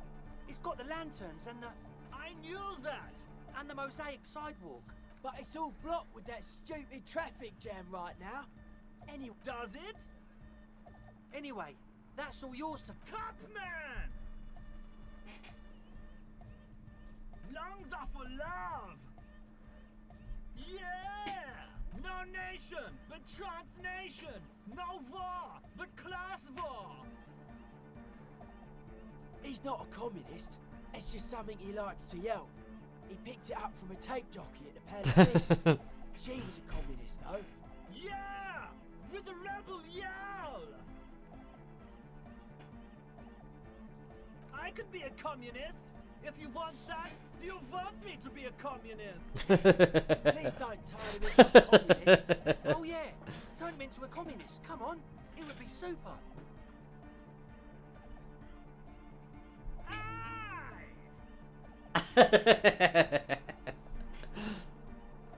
Don't be a lunatic. Of course he is. Yeah! Revolution imperative! Unless you were thinking Revolution imperative right now. That's fucked up, man. Lying like that. And a cop too. Communism rules the nation. Oh. The worker must move your ass.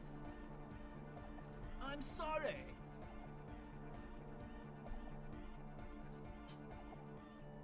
Oh, Lord. Lungs are for love. Communism forever.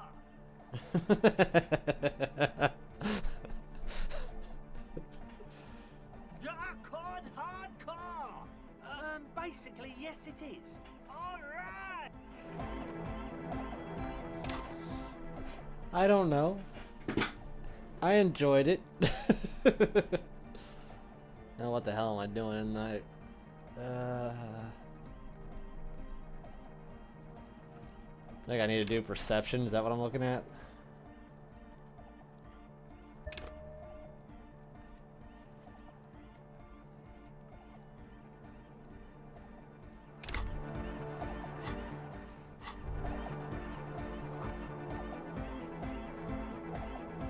So you had a talk with Andre, and now you... It's good you talked to Andre first. Gave me time to get a reading on your sign.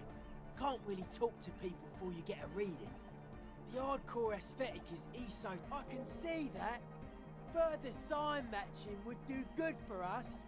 One way to achieve sign synchronicity would be by... Yeah, gotta compare. See if we can align. I suck at socialising, man. Even now, our signs synchronize weird stuff. Wires... The People's Republic of Samara is a product of Revachol's sister revolution on the Grand Isola.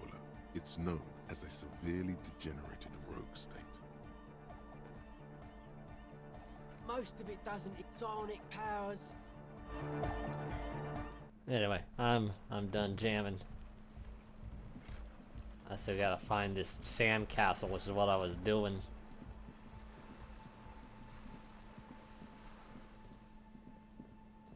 I found a beard in a crate. Well, that's good. I'm wearing it. Okay. It is itchy. Oh, cool. That's why I need the beard oil.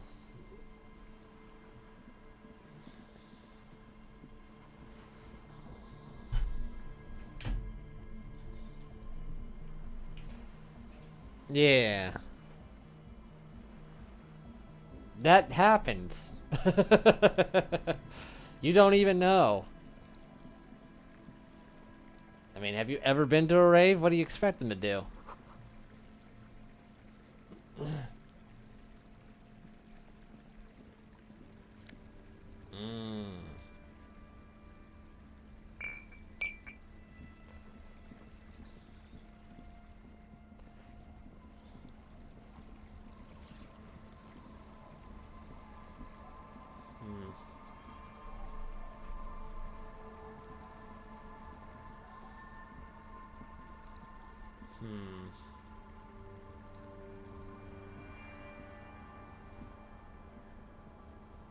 Weather has not been kind to Lily's little sandcastle.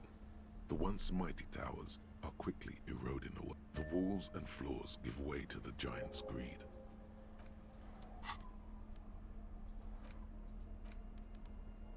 Look at those things. Beautiful.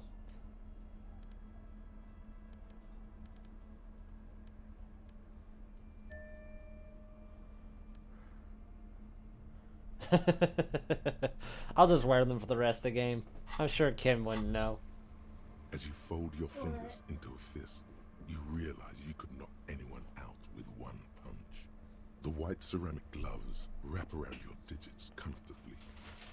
Your movements cause tiny little clicks, like dice rolling somewhere far away. As the plates I'm hungry reorient to your again. motion. What? I'm hungry again. Oh, okay. The hardened, vitreous enamel, at once sleek and light, adds a glow to your cheeks and a spring to your step. Just imagine what a full suit of this stuff could do for you. You really do feel more confident. Invulnerability does that. Even partial invulnerability. Remember, this is a highly specialized kinetic redistributor meant to stop bullets. wear it, observe its properties, see if there's a weakness in the design. For the day you have to fight someone covered in the same material.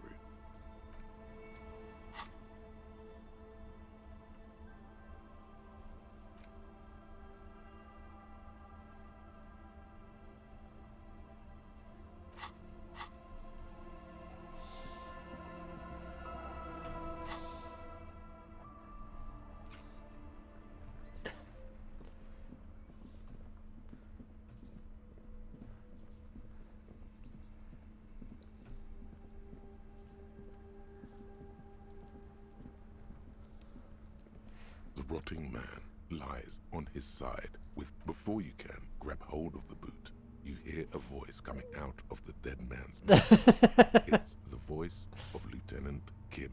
You're sabotaging the crime scene, and yet you haven't even finished the field autopsy. Come back later when you're done with the investigation. Ah. I didn't know that. Whatever. I still got the gloves. Gloves are good. I'll get the other one.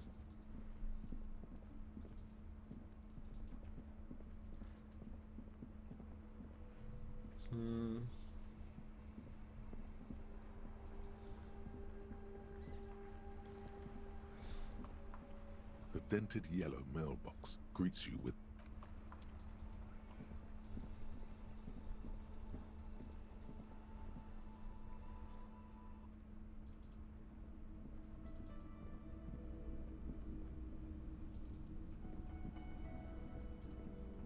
you see a heavy steel door with a prominent dimpled lock.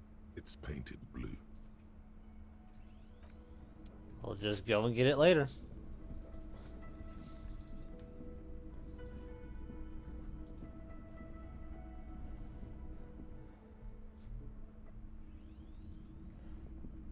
The door is closed. Still nothing. You slam your fist into the vinyl. It does not produce a hole.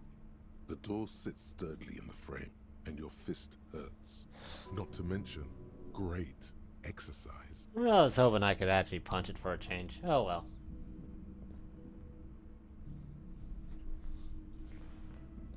We gotta punch some other things too. I gotta be the punching master. You know it, I know it, we all know it. I'll get the boots the 4th day. That's all there is to it. Everybody just gotta be patient while the body kind of, I don't know. Ferments, I guess?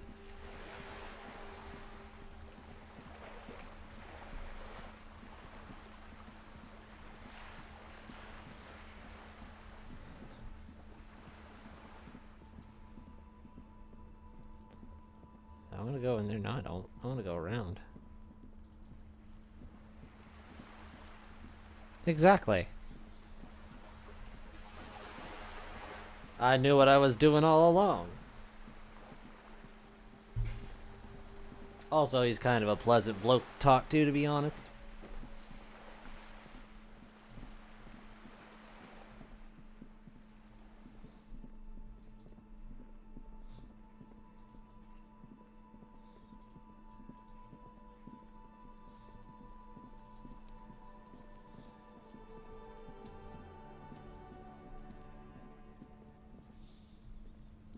An inconspicuous pile of the roofing material, Eternite. Because there's a secret door hidden behind the panels of Eternite. That's why they're too orderly. There it is. You see a shabby little door.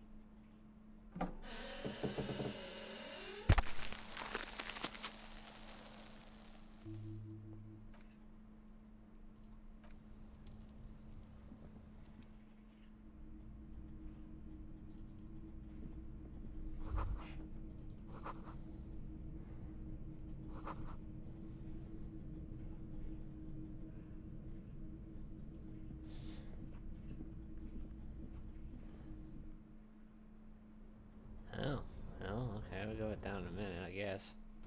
Now that goes up.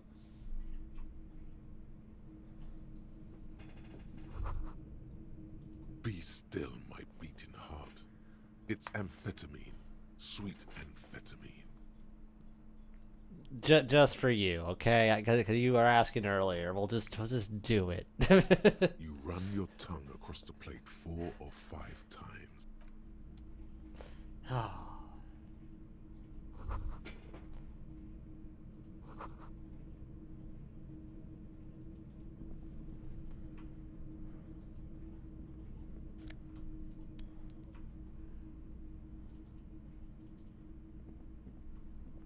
Alright, now I'll go up here.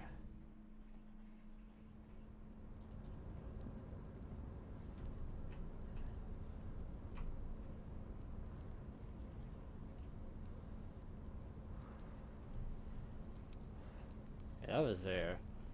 I need to find... I'm walking up here. Alright, I guess we can go that way.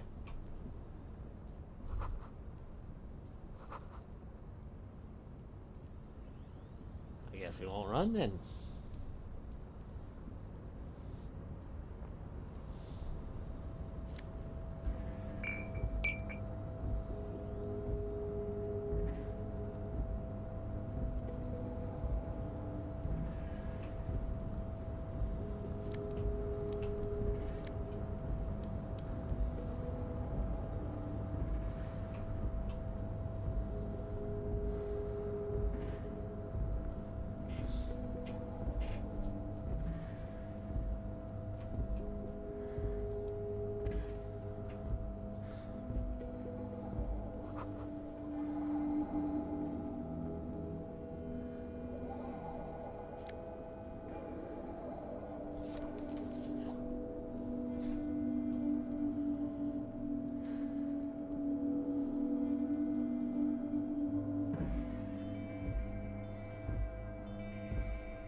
Is there anything else of note over here? I guess that.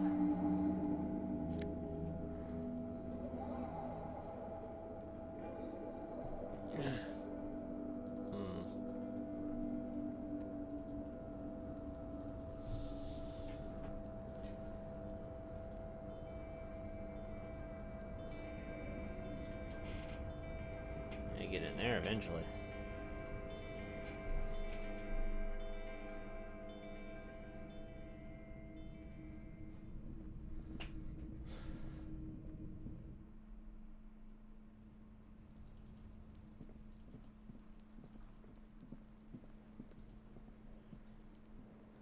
Kuno's like Kuno's dad? You found Kuno's secret door to Kuno's secret shack? It was closed for 5,000 years. Shit. Get the fuck... You can't do that, Kuno. You're trying to... Pigs can't displace. Can't do that teleport shit. How did you like it in there, pig old boy? Kuno's got a lot of cool shit there, right?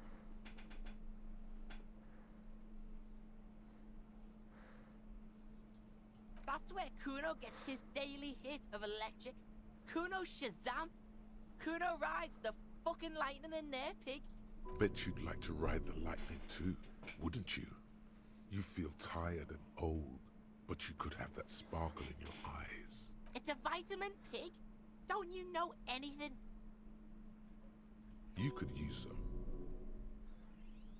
Yeah, it's the mag. You fucking need that shit to stay on top of your game. Kuno goes through like a tube a day, rips mag like a motherfucker, and you could use a battle. Oh, don't teach him, Kuno. He's gonna use it against you, Kuno. You're not getting this, pig. It completely takes away the hangover. It's like you didn't do anything. Like you stayed home playing with your choo-choo. Fuck you, pig. Don't do mag. You're gonna OD and you're gonna fucking die. At least he's being honest. He cares. Oh, that? Kuno decapitates pigs. That's just a Kuno demo tape.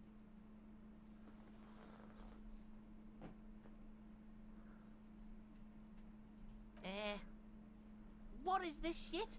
fucking on yourself. This is weird level shit. Kuno doesn't go there. Fuck your shit back to normal. What is this? Well played. No one saw that. Good call, Pigmeister. Don't come and talk to Kuno about his kingdom. Kuno doesn't... Hear that? Magnesium. That's what you're lacking. The lack of magnesium has you slouched. Yes, and it's critical. Look at yourself. You're practically devolving into a fish due to the lack of magnesium in your bloodstream. Maggot sideways.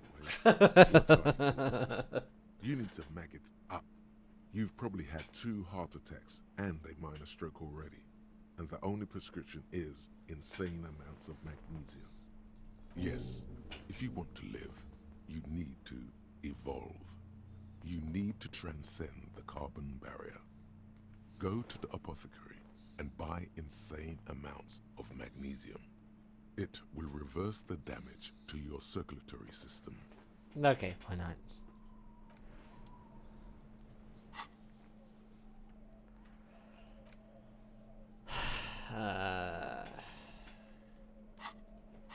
Not entirely sure where this apothecary's at, but sure, we'll deal.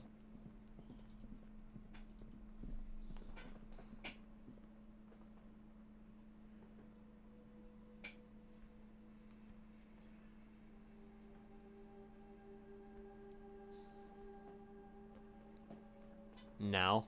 Okay.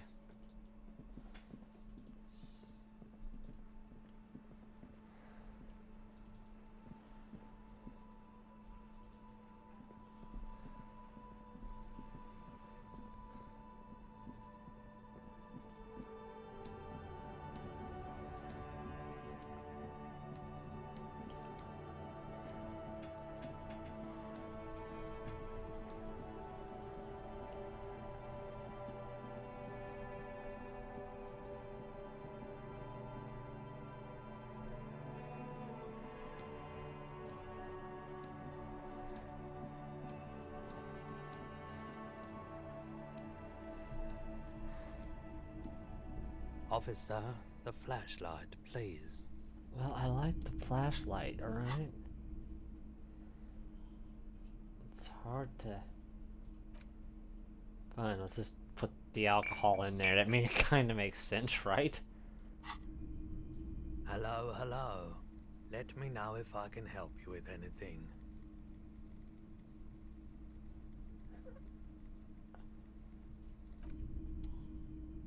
Ugh.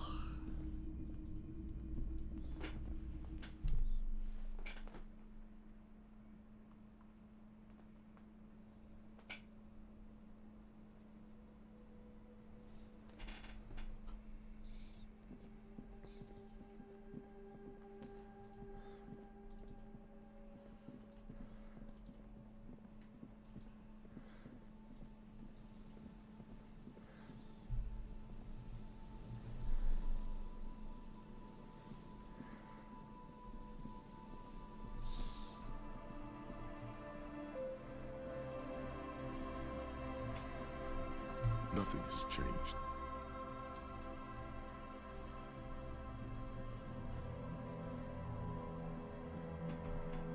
Oh, look, change. That is change. Something is change. Something has changed. The ice. The ice has changed.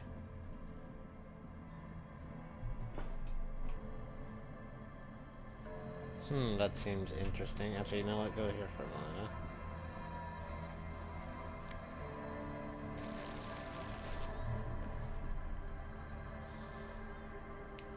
Oh yeah, I've been there. I've done that, didn't I? I mean, it's kind of eerie, but...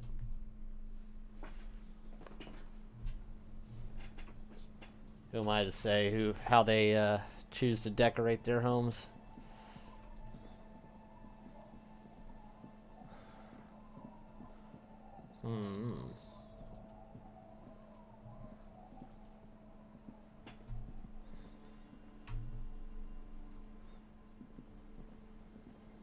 You sit on the wind-worn wooden planks of the bench.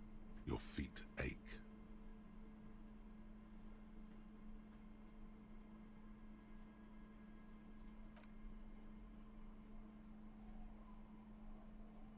You finally stop picking your nose.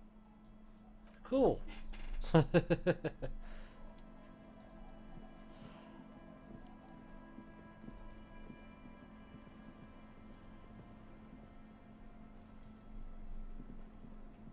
The old woman. The buzz of electric lights blends. There's a gap where the name of that song should be. You should ask her about it, right? Yes, I can't really sleep anymore. Only a few hours a night. It happens when you grow older. My suggestion is, don't. Don't grow any older than you already are. That's old enough. What's troubling your mind? A lullaby my mother used to sing. I sang it to my kids too. It's an old Samaran children's song. Surrender to the night. That's kind of grim for a children's song, even if it is a lullaby. Yes, it does.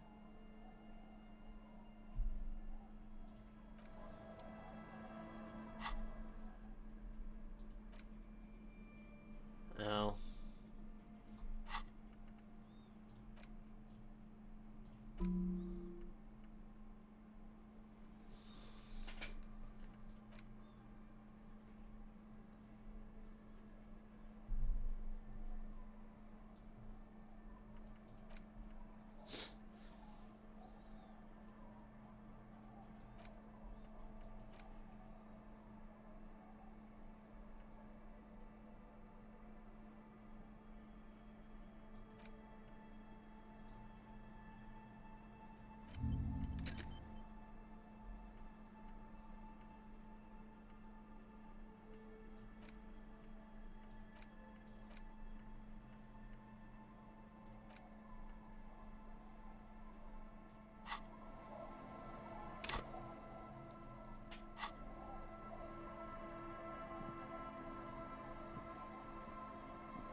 It's getting cold, this late in the night. Time to call it a day.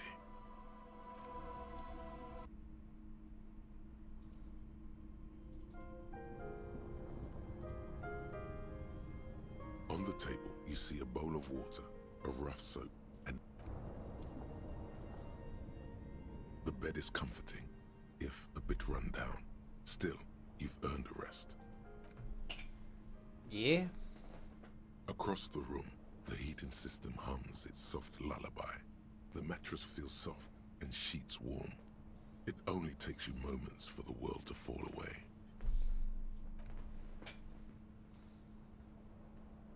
Thoughts, baby.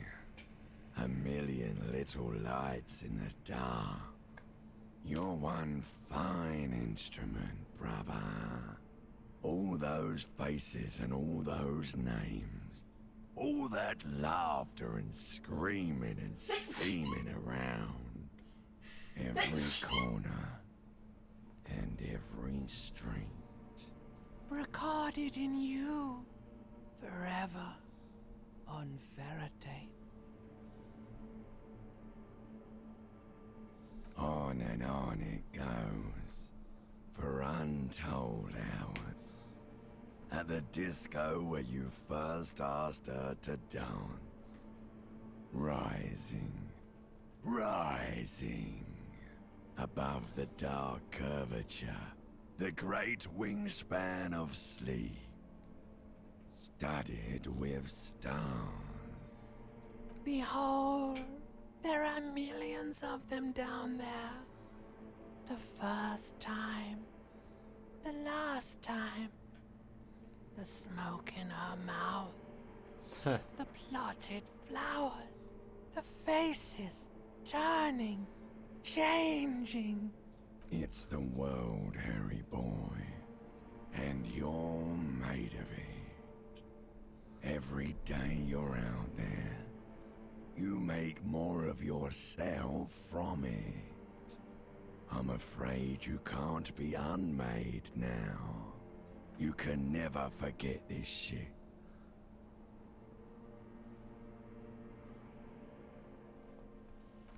all stuck on loop.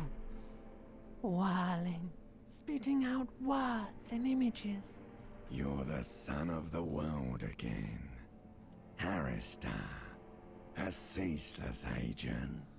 Picking up litter and old newspapers. Normal day. Collecting your little bubblegum wrappers and idiotic picture postcards. Meaningless, meaningless keepsakes. Reading your awful letters and recalling things, aren't you? The endless names of the world. An address book you are. The map of a city. It's too late. You're not made of nothing anymore. You're something now, Harry. I tried to drown you in the black water, but you re-emerged, kicking and screaming, running. And for what? For the working class. For the money, baby. For the greater good. Solving your little crossword puzzles. Doing your tasks. Crossing names off lists. Trying to become some sort of world detector. It won't make it okay. It won't put smoke back in her mouth. There he goes again. He's a real political animal, our Harry. He still doesn't see that it's the world changing around him. He's got no idea what he's in for. Beep, beep, beep. The alarm is ringing, Harry. The disco circus goes on and on. You barely slept 3 hours last night. It's a normal day. Do it for the wind. Thank you. Do it for the picture puzzle. Put it all together. Solve the world. One conversation at a time.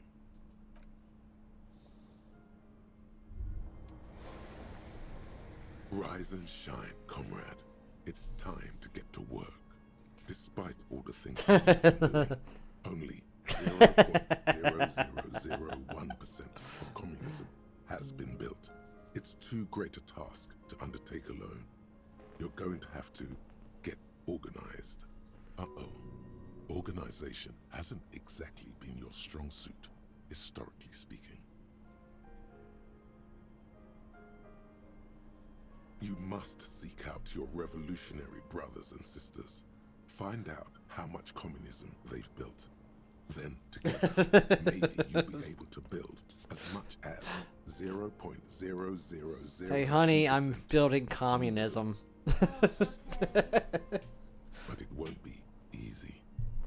Decades of persecution by coalition authorities have driven the remaining communists of Martinaise underground. I just smacked the chaos elemental in the face with a yo-yo. Oh, okay.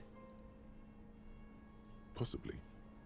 If you have been, it's only because you're a double agent acting in furtherance of your long-term objectives. Listen to this. Do you really think you're the kind of person an underground communist cell would entrust with a mission that requires such discretion? Regardless, what's past is past. You need to look forward to the work of building communism for all. Ask the Chaos Elemental if he would like to build some communism. Hey, can he build some communism? Just between us, you may want to lay off this grind up the bourgeoisie stuff. It's a bit off-putting, even to fellow communists. Let your nose guide you, detective. No, we meant your nose, as in that swollen muck detector in the center of your face. It just happens to be perfectly calibrated. See, the twins are more communist than just one eye, Cthulhu, just so you know. We really have no idea what they're talking about. There's no linkage between ideology and olfaction. Failure. It's a smell you know all too well. Simultaneously repulsive and yet darkly appealing. Musty with a sharp tang, but also a remnant of lost sweetness. Like a rotting mango that's been swaddled in a coat from your grandfather's attic. Okay. What you're smelling is your own body odor, of course. Nothing a shower and change of clothes couldn't fix. People sometimes complain there are no real communists left in Martinez, but you can smell their presence. They're out there, waiting for you to join them. Incidentally, during the waning days of the anti-centennial revolution, a number of Revacholian communards constructed elaborate hideouts in abandoned root cellars, hollowed out tree trunks, and even residential sewage tanks. This latter phenomenon gave rise to the early anti-communist slogan, "The future's bright when you flush out the white." First, you'll have to locate the remaining communists in Martinez. When you get near to someone with revolutionary potential, your nose will give you the signal to establish contact. Again, no, it won't. Any olfactory response you perceive will be strictly psychosomatic. Yeah, I guess not. Judging from the bust of Krasmazov and other revolutionary paraphernalia you discovered, it seems that the Cape Side apartments may be a hotbed of communist activity. You'll discuss the monumental world historical task that lies before you. You'll engage in rigorous and spirited debates about Mazovian theory and practice. But mostly, you'll probably complain about other communists. Not at all. Complaining about other communists is one of the most important parts of being a communist. Here we go. Wake, brave worker. 'Tis no time for bed. Fight till there's no slaves below, and no masters overhead. This is so dumb. But I'll do it. On the table, you see a...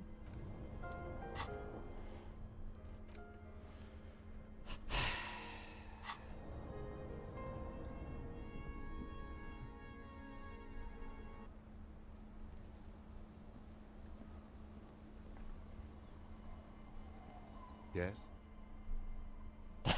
The lieutenant's posture becomes rigid and uncomfortable as you lean forward and sniff the area just above his shoulder blade. The lieutenant is fastidious as a cat in matters of his personal upkeep. And yet, in the folds of his jacket, you can just perceive the stale and acrid traces of oil rags, Apparently, transmission fluid, and brake pads. the best way you can find a communist is if you can smell them. So that's what I'm doing. I'm sniffing everybody I come around. You know, too. So. So you're going around smelling people. Wait. Yeah. There's something else there. Something that sets your GABA receptors aflutter. The lieutenant's aftershave, a common drugstore brand. Strong hints of pine needle. Right. But what sort of ideological picture? Short summary of what I'm doing. Tough to say. Exploring, digging, building, crafting, fighting, all to kill a god. Because, of course, It's I nothing am. fancy, just plain old Tiger super special. Are you thinking of... That sums up Terraria pretty good, right? The lieutenant considers your mutton chops for a long moment. A slight grimace crosses his face. Sorry, I'm really no expert on this sort of thing. Was there something else you wish to discuss? Oh, okay. No, I haven't tried that. Our tenant, the policeman. I hope the waves don't keep you up at night. Alright, well.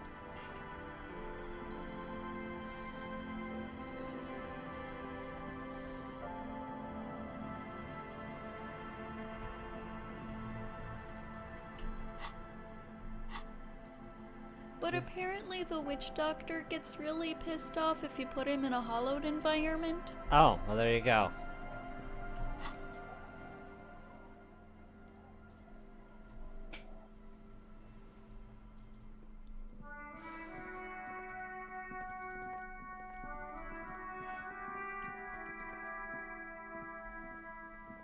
anything? Hi, Ace No. Detective. I have to wait a while. Huh.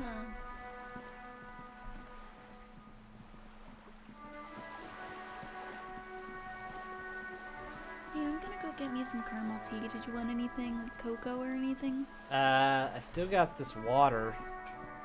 I don't know what else. Did you want me to take some more trash off of your desk?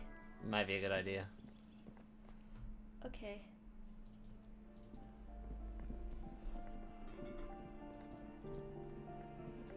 Hmm.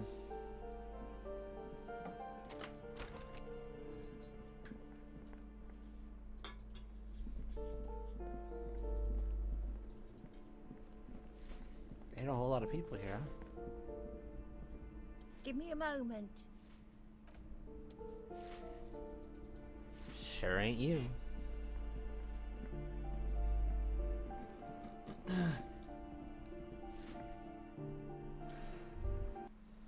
There. Do you smell that? Can you not detect that inimitable whiff of dissatisfaction and restlessness? That sense that the world is in need of dramatic, even violent reordering? What do you smell? The first thing that strikes you is the overwhelming brine. You imagine yourself underwater.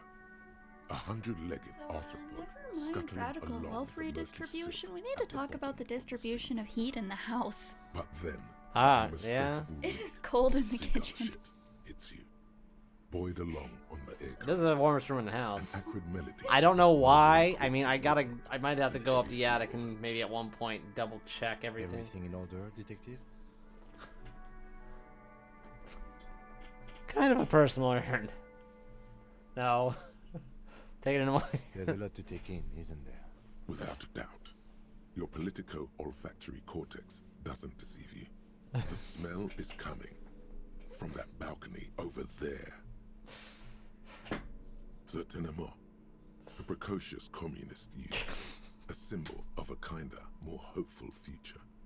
Now's your chance. I wasn't lying when I said I'm smelling for communists. Revolutionary brothers and sisters. Uh-huh.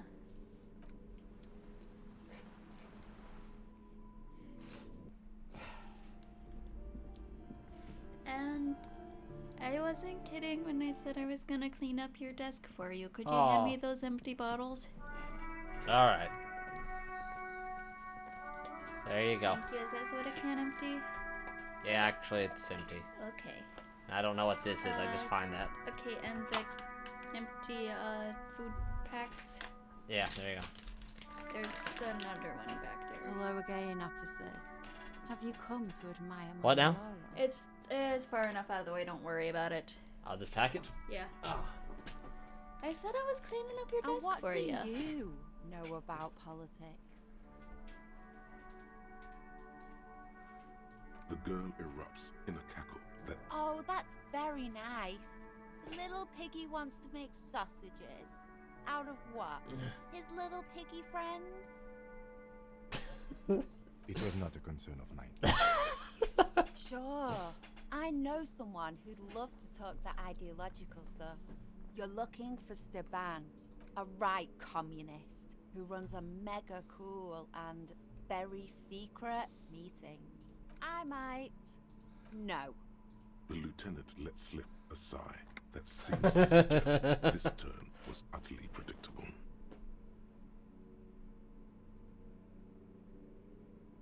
A wicked grin extends across her face.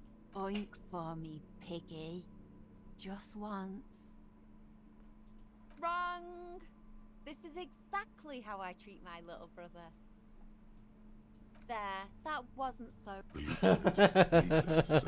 Sounds like you're really serious. Steban's group meets only at night. In an old room in these apartments here. It just so happens you're in luck. Their weekly meeting is tonight. Poke your snout around sometime after 10 p.m. and you might just find them.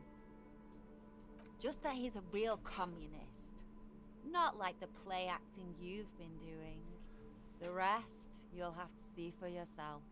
Oh, smart pig. Because there is. See, Steban's a bit on the paranoid side. He's got all these mega secret passphrases to keep out infiltrators and the like. You can't join the meeting without one. Why would I? That would be so boring. Now, let's see if you're half as dedicated a communist as you say you are. That's enough. Off with you then.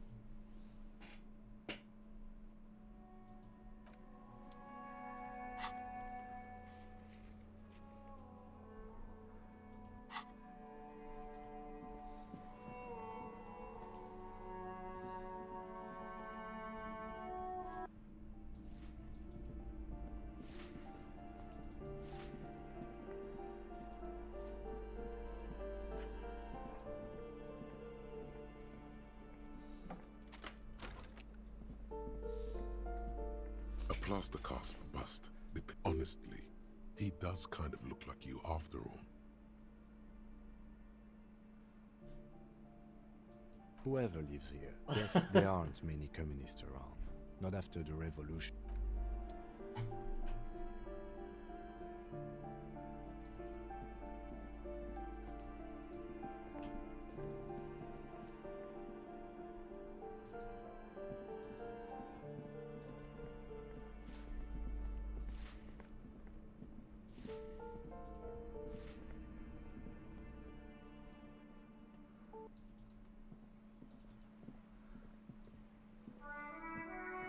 Hello again, officers. And what do you know about politics? Well, well. Your olfactory department. Once you smell that, it acts. Sure. I'm a right. I'm a no. The lieutenant let slip a sigh that seems to suggest this turn was utterly predictable. A wicked grin. Oink for me, piggy. There. The lieutenant. Sounds like your Staban's group poke your snout around sometime after 10 p.m. And you might just hold on. See, Staban's a bit. Sure, I did. Why now? That's enough. Alright, well, I didn't think there would be any difference. But hey, whatever.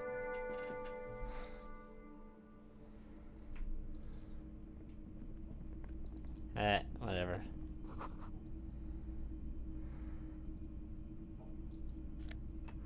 Of course.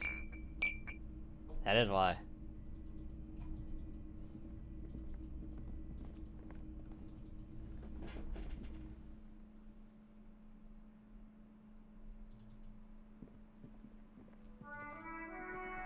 Huh. Something about that,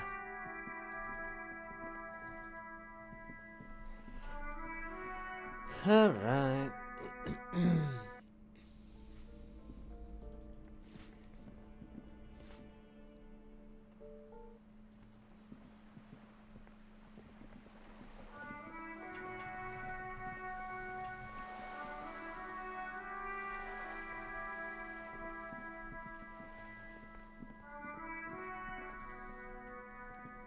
Trying to sneak up on me again?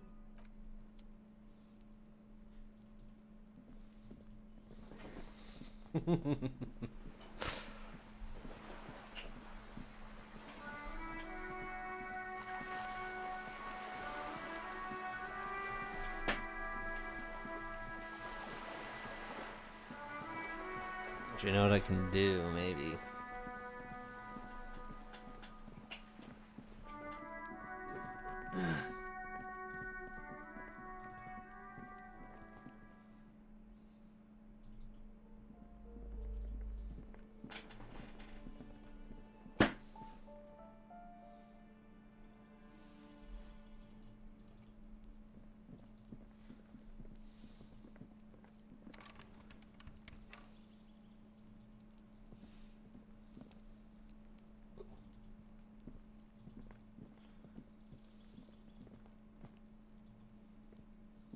This door is made of metal.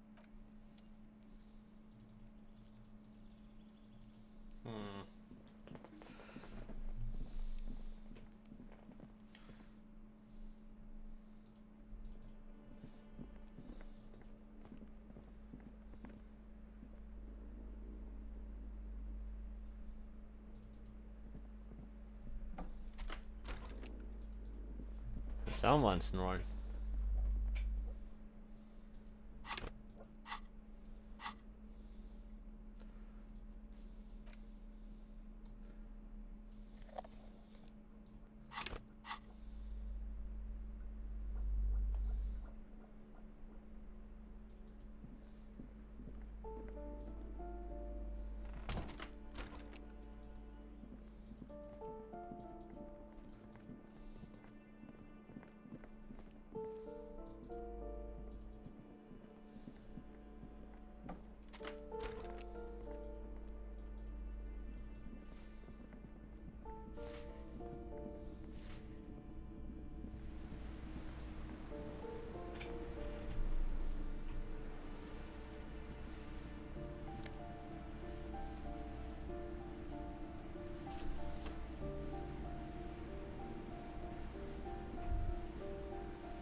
What happened here? It will still be accessible through the apartment next to it. That one didn't have a door. Sadly, nothing of great value remains here. Indeed.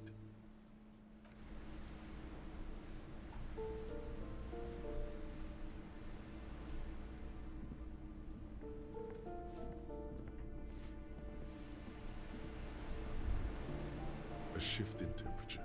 The air chills around you. Dust settles on the stony floor.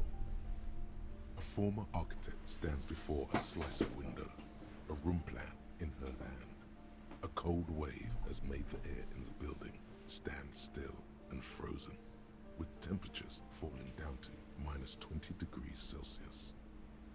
Faint pencil lines on paper depict the same place, but a missing eastern wall connects the room with the neighboring apartment.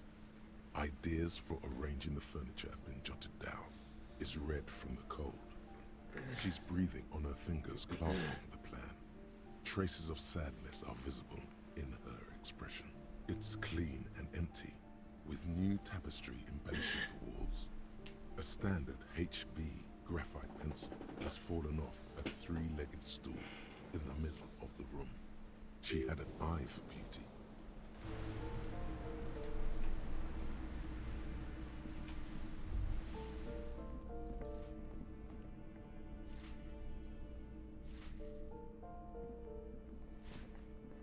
Give me a moment. What? No. Nobody tells me anything.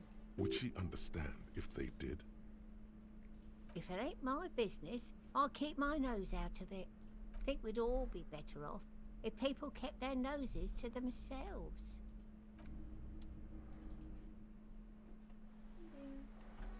Hey, Can I get you any snacks or anything? what's up? Can I get you any snacks or anything? I have to think of a snack. What snack do we have? You got your little bear graham cracker things. I do. I had these. They're alright, but I don't know if there's much for me now. Are you still full from dinner? Not really. I'm actually pretty tired. Oh, okay. But Cheddar popcorn. yeah, I do. I have powdered donuts. You want Corner those? cabinet, yeah. Alright, hold on just a You're moment. back. Is it okay if I Good. set my tea up here? What can I Yeah, it's help fine. you with? I have no reason to talk to you. Hey, this is nice. They've cleared up space. Maybe it's in the book. In your hands, you hold 16 Days of Coldest April by Yekaterina Dahl. The cover image shows a row of concrete apartments above which span a black and white rainbow. Indeed, the book is unusually heavy in your hands, as though the cover were lined with lead. You flip through the book. The pages are thinner than you realized, and the type quite small and tightly set. It's nearly 600 pages long. Real art is dense and difficult. If it didn't feel like you had to wrestle a suicidal bear to get through it, you weren't really reading. Guess you're right. The back cover is dominated by a black and white photograph of the author.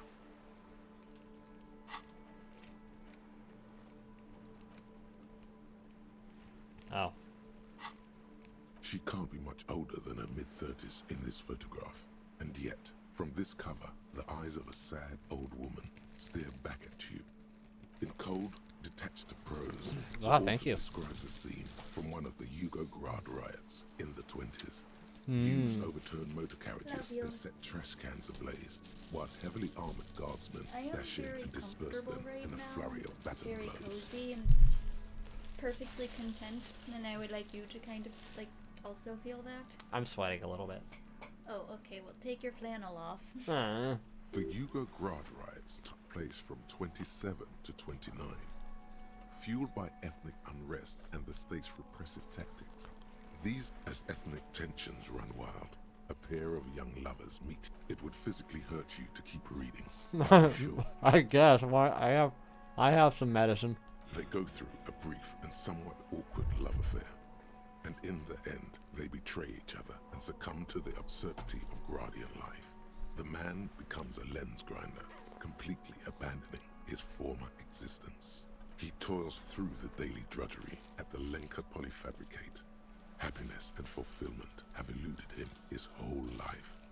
And in the end, he has nothing to do but dedicate himself to the craft. She spends the next several decades standing at a conveyor in a Sosnovo fish processing plant.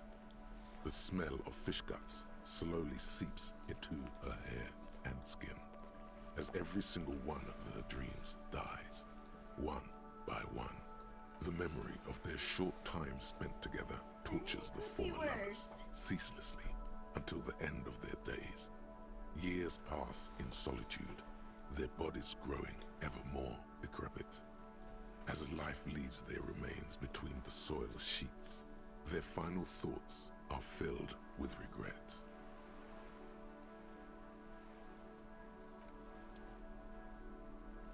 Well, that was something, I guess.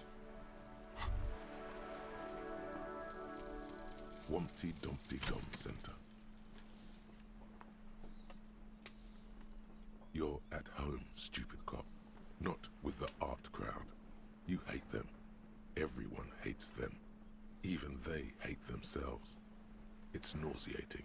An industry built on sprezzatura and sparkling wine. And, let's be honest, tax evasion schemes. The Wumpty Dumpty Dum Center is the heart of this unholy symbiosis of aesthetics What now? and tax optimization. And now Yeah. that you've internalized it, you can have a piece too. Yeah, I see that. Okay. I hope that it's like out of the way enough that I get a lot of encyclopedias, so I'm just going to freaking put it on there anyway. I just need to eventually.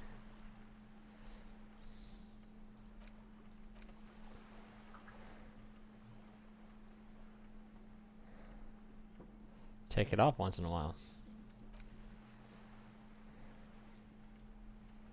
Hey, I'm gonna go get my headphones so that I can listen to stuff without everyone else having to hear it.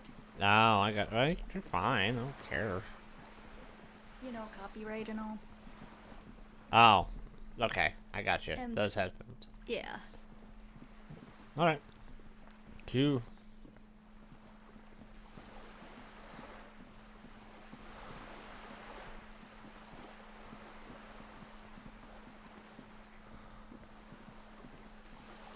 Yeah, I see it slotted.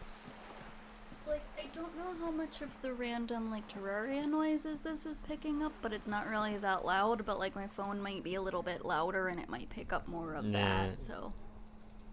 That's fine. You know, I'm just, Oh, hey. I'm just being considerate. That's one brutal motor carriage. If I were a real skull now, I'd jack it, paint it in palm tree livery, then bottom light it, neon style. A snazzy shit-ripped skullmobile like this would make a fine trophy. We could, like, hang fucking shrunken heads from the side mirrors. Cops' heads. Scary tribal shit. Yeah, tribal shit. A cop carriage like this would have proper skull value. While I appreciate the interest you take in my brutal motor carriage, I have to stop you right there. The RCM takes threats directed at its property seriously. It's just theoretical work, Copper. No basis in reality. Man, if we were certified skulls right now... I can tell you who we're not, cop. We're not snitches or skulls. Which is not to say that the skulls are bitches and... On the contrary. The part of this presentation you want to take home with you, cop man, is we're not part of the skulls yet.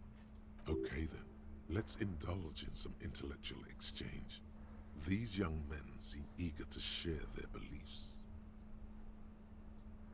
Oh yeah, Cindy's a right proper skull. Yeah, a true artist of the future, just like Arno van Eyck. By the way, if you see Cindy, give her our regards. For all their nihilistic posturing, these young men are not lacking in youthful idealism. The lieutenant on your left is unusually lenient toward them.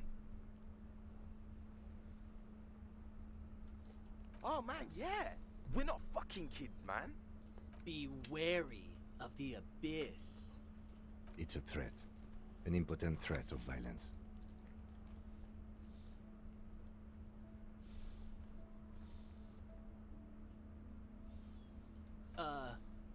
That's right. You should... This is ridiculous. Boys, do you know why the gang is called Skulls? Yeah. The skull symbolizes the embrace of death and nothingness, present in all of us. The vehicle of our future operations. Death and nothingness. They're called Skulls because when you are shot dead in the middle of the street, the skull is the only part the stray dogs want to eat. Just trust me and follow my lead.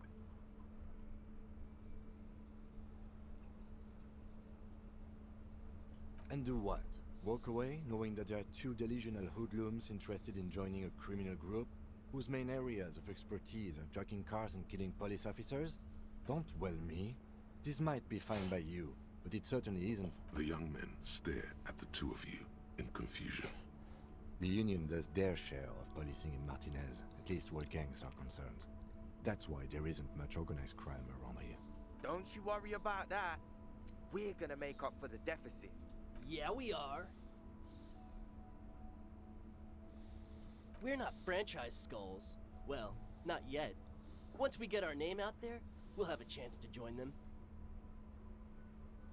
Ah, you'll see for sure once we're in. Throw him off his game.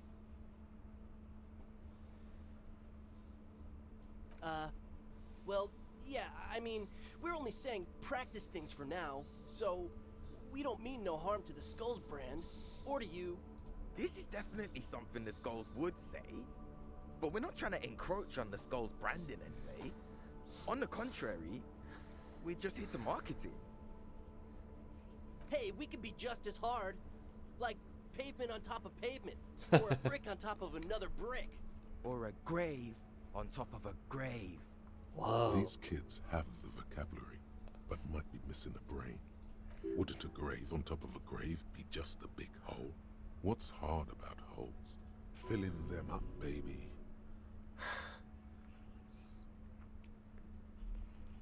Mm-hmm.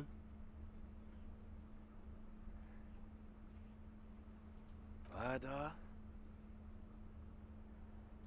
Yeah, sure. We'll gladly tell you everything we know about it. It was a man. Also, he was hanged. He was hanged from a tree. I know it. Yeah, I mean, duh. These punks don't know anything. Hey, stop right there. Ah, this sounds like epistemology. A field so occupied by thought that it begins to question thought itself. Exactly. How can one know shit?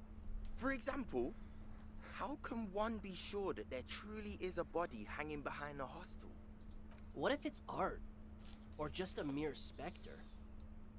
No reply. The blonde rebel scratches his chin, deliberately not focusing his gaze on anything. He looks very uncomfortable. about them?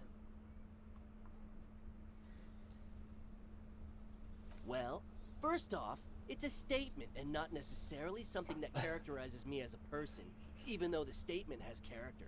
And I do like piss. The word piss epitomizes the struggle taking place in the world. Things being defined as they seem, not as they are. And, I guess, it's also about communal spirit, the future, and truly appreciating our differences. Also, you've got to admit, it catches the eye. And since the Grand Piper is slowly but steadily moving towards basing the economy on it, attention, it is imperative that the medium itself convey the message. What I mean by this is, we are all piss and that the world is inherently meaningless. Though he seemed lacking in vocabulary, Hey, money. It seems that the young man has expertise in at least one field, even if it's rather narrow. Like I said before, many men keep searching for the one, for so-called true love, which is actually just obsession masquerading as kinship.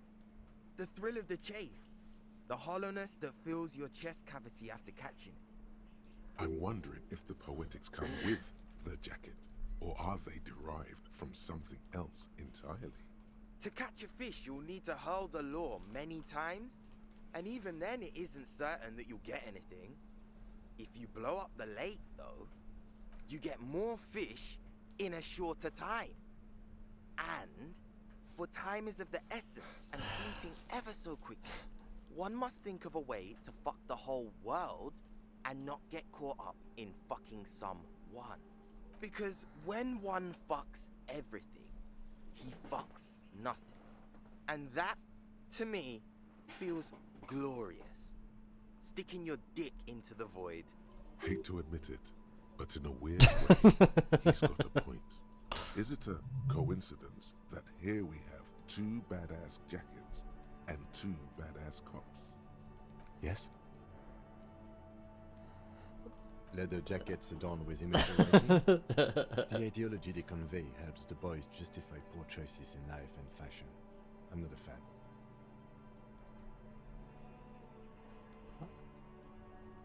What are you implying? I'm not sure I understand you. Neither. Fine, if only to end this discussion. Theoretically, if I were a juvenile delinquent, if I were to already be down that path, I think peace is the stronger of the two statements. Seems about right, especially considering your heroic exit attempts. That's an origin story for a dynamic duo right there. So are we done here? Or you don't need us around for your secret whisper party, do you? Come on. No. Don't ask anything. Be subtle and scary. The boys dream about being skulls. Use that. What? No! Skulls don't have kings. I think. And we're not even in yet. Yeah, man, keep your voice down. Skulls don't take it lightly when folks pretend to be them. We're not even prospects yet. Prospect must be a hierarchical term. Probably in the lower end. Wow, you boys are ambitious. Only prospects and already planning a coup in the skulls. You're destined to go far. He gets it. Passive-aggressive flattery. Shut the fuck up! Are you trying to get us killed? Now bring it to the jackets and, yes, start shouting. Please be quiet. What? What do you want? The jackets?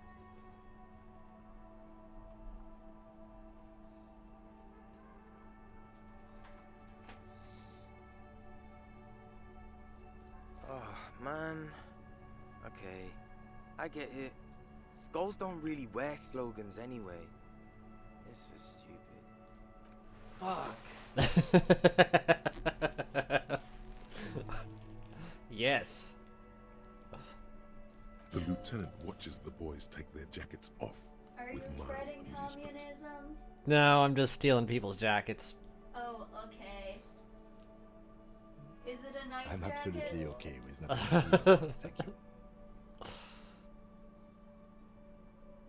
Yes, exactly. But This case doesn't require we us to just go turned it uncover into or raise a... Cold-hearted cop. The need will not... The jackets are meant to complete each other. If a man was standing alone on a street corner with his written on his back, it'd just be an individual that has taken a liking to you. And fuck the world all on its own is, frankly, generic. I don't know, Eric. It's cold out. Yeah, let's get out of here. The cops fucked us. I'm a winner. I don't even know. I got them both.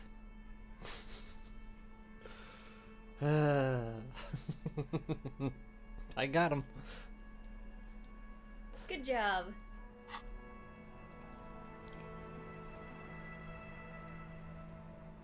It was a decent roll. What am I doing?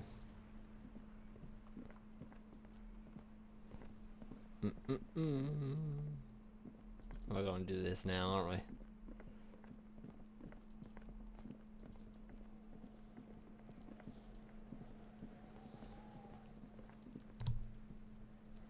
Oh, is it? Yes?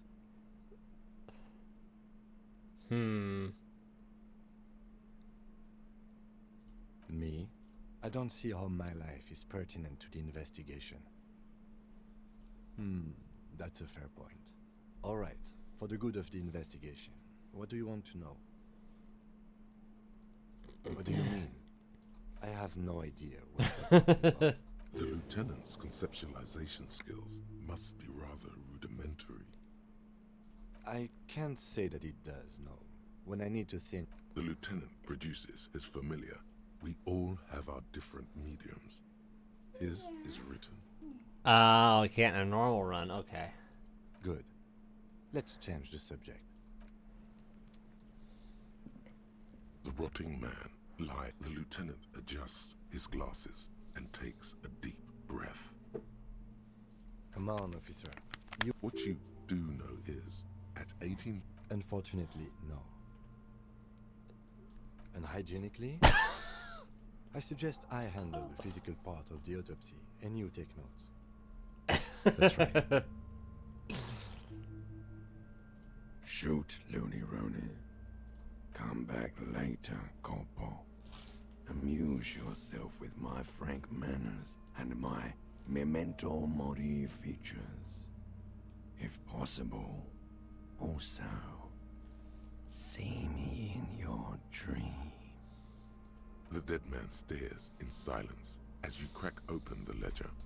The bright red paper is covered in boxes and lists, describing the condition of his skin and organs in 3 parts. Above those, an 11-field info form needs filling out first. It begins with... That's you.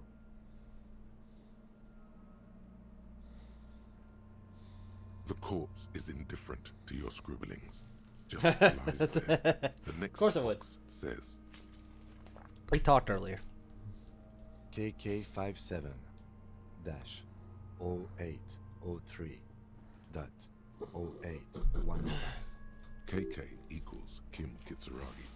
57 equals Precinct 57, followed by his date 0803 and time of arrival 0815 on the scene. He's indexed the case after himself, not Oh, that's actually got a lot of cholesterol in it. Oh, they do? Well, 3%, but you know. Oh. I ate like 3 of them. So I gotta stop eating these. I already had enough cholesterol today. Oh, I guess I just broke that. Oh, okay. So I just have to tie it down. Okay, hold on. Hmm. Yarn tangle. You can have some too if you want. They're a little soggy. That's because he doesn't want to bring up the messy question of your initials. And what would that make the alphanumeric? HDB 41 0803. Help me out with the time of day, anyone? 10:15. It's understated. Good. Let's go with that. We've heard the nom de guerre. Lely. It's better than nothing. Write it down. What's next? Date of birth? Love you. NA. Roughly 50. Try 40. The damage is so extensive, it's better to err on the young side. He nods. Mondial. Fair to olive-skinned, from the Isola of Mwindi. This is as vague as it gets. You might as well say whitish. The pudgy mess of curdled meat looks neither mondial nor anything other. Fucky, fucky! Male. Pigs can have sex!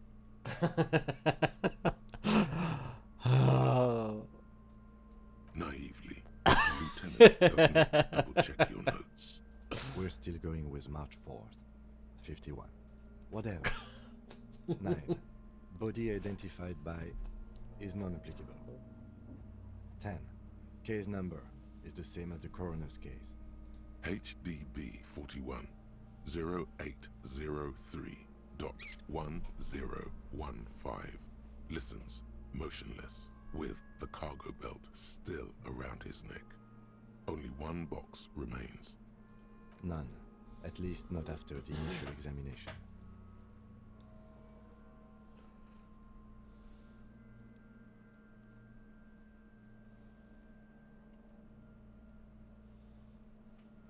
They'd have to have incapacitated and carried him over. This man was more than a match for untrained dogwalkers. Your central nervous system recognizes this gesture. It's the stations of the breath.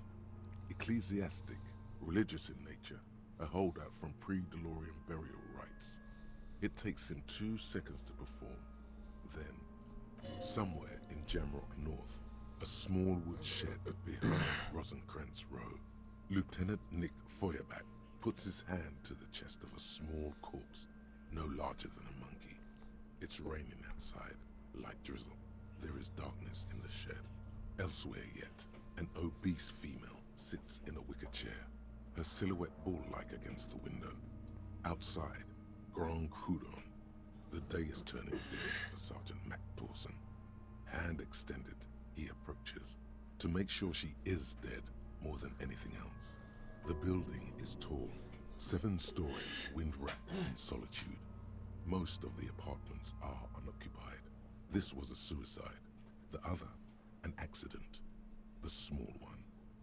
And so, all across Jamrock, Coal City, GRIH, 42 deceased persons found today. 42 stations of breath. We should start the post-mortem. The corpse cannot feel Kim's hand on his chest. It no longer meaningfully interacts with its surroundings. A thicket of boxes and lists on red copier paper tries to answer why.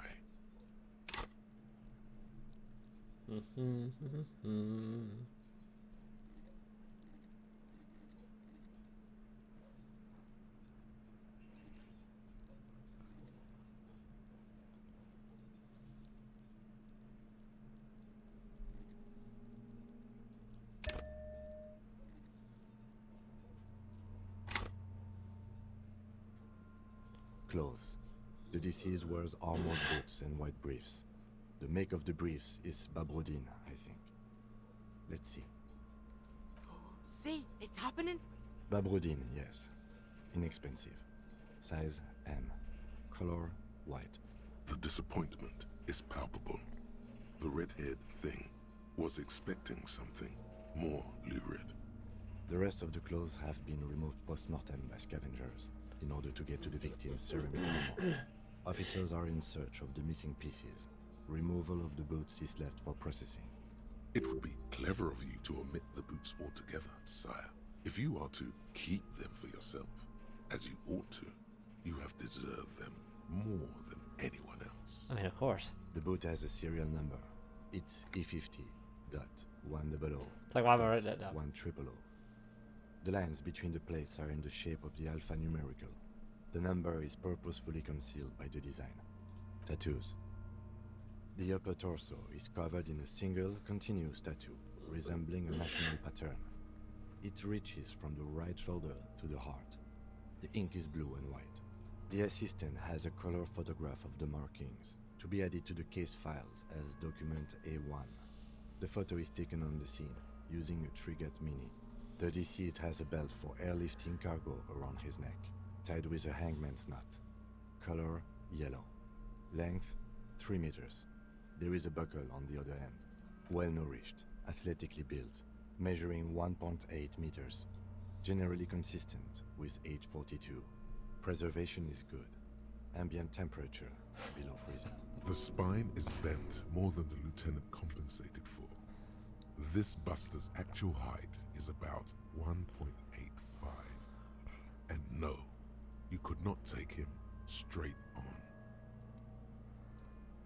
Of course, I undercompensated. Body hair is light brown. Distribution is consistent with age. The deceased had male pattern baldness. Hair is combed back. His hair feels wet, soaked with rain, cold to touch. Not that different from a living person. The stench is suffocating. Strands of dark brown hair starts. There's brilliantine in there. He's combed his hair back with oil. Lividity is consistent with hanging. The head is congested. Contusions are present on the head, chest, and thighs. Consistent with stones thrown post-mortem. Low velocity. Fucking low velocity? You think Kuno doesn't know what you're talking about? Velocity was fucking max. Talking shit about Kuno's velocity. In addition, there are bite marks on the face, scalp, and chest. Consistent with predation. Ligature mark. The steel wiring. There's too much of it. We need to remove the belt so we can get to the ligature mark. You got just the right tool for that. The chain cutters. The hanged man lets out a joyous little bubble of rot from his nose. Always good to think ahead. Now, we need to cut the belt to see the ligature mark below. Carefully, with as much precision as you can. See, my pig is gonna fuck his head off. No, he ain't. Your pig's a boring fuck.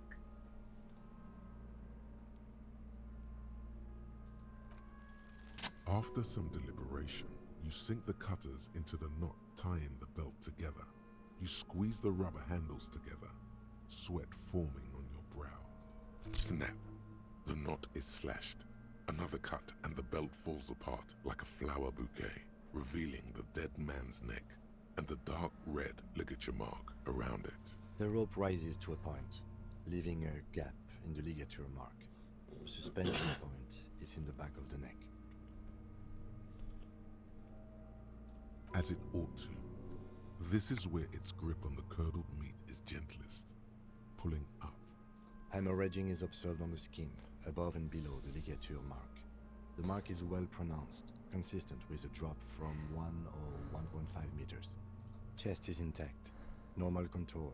Abdomen is protuberant, pelvis intact, genitalia... No! Let's get out and see! I fucking knew it! Genitalia is male and unremarkable. No evidence of injury. Why not? The dead man's penis is average-sized, congested from the downward collection of blood. Of course. The testicles are uneven in length, hanging underneath. The genitalia is greenish. Why am I such a little kid? Back is symmetrical and intact. Upper and lower extremities are intact, but asymmetrical. There are combat injuries on the right hand, thigh, and hip. Bullets have bitten little pieces out of him. It must have been excruciating, especially the hip. Before you is a temple of pain that knew little tenderness in life. In addition, I see smaller, residual scars, too numerous to count, covering about 30% of his skin. From wounds sustained over 2, maybe more decades, Dispersal and accumulation indicates long and active combat duty. Last item. Hands. The hand is surprisingly heavy to lift, filled with decay liquids. Feels as though it could explode if squeezed harder. You're suddenly repulsed, so much so you feel compelled to drop it. I'm only using your own gloves to, like, you know. Hands are clear. Gotcha. No sign of injury from struggling. I was. Maybe I'm just not seeing them. Honestly, this stench is making it hard for me to think at the moment. Ooh. That's all for the external. Well done. What next? Central nervous system. I have nothing. Do you have anything on this man's central nervous system? Of course, there is a moral to be drawn from it. A moral to this story. What would that be? The dead man looks, too, with barely contained excitement to hear the moral of this story. I think that may well be the moral of every story, officer. Good. Musculoskeletal. Purge fluid is coming from the mouth. Not injury related. Eyes and tongue protuberant. Hyoid bone. Let's see. With his eyes almost closed, the lieutenant puts his hand on the dead man's throat and begins to massage it, gently. A rotting smell erupts from the mouth. Purge fluid runs down his lips, black and viscous. You hear cracks as the lieutenant moves his sharp fingers inside the flesh, like the creaking of an old house at night. Yeah, jack that fucker off! The hyoid bone is fractured. The rest of the musculoskeletal system is intact. Unremarkable. Respiratory system. He's really doing it. The dead man's teeth cut into his gloved hands. Oral cavity shows no lesions. The victim has received dental implants, possibly after a combat wound. Mouth swollen. Hemorrhaging present in mucosa of the lips and mouth. No scream. No sigh of relief rises. No, you don't. You can keep it in. You can keep anything in. You manage to suppress the contractions trying to enter your stomach. All it takes is concentration. Through it. Hemorrhaging present in mucus. Hepatobiliary. NA. Are you a hepatobiliary expert? Hepato means liver, and biliary, the gallbladder and bile ducts. Nothing in your alcohol memory directs to having forensic expertise on either one. Neither am I. That's it. Same for toxicology and serology. Unless you have untapped reservoirs of knowledge there? I'm drunk. Reservoirs? No, but do they take obscure trivia and odd tidbits?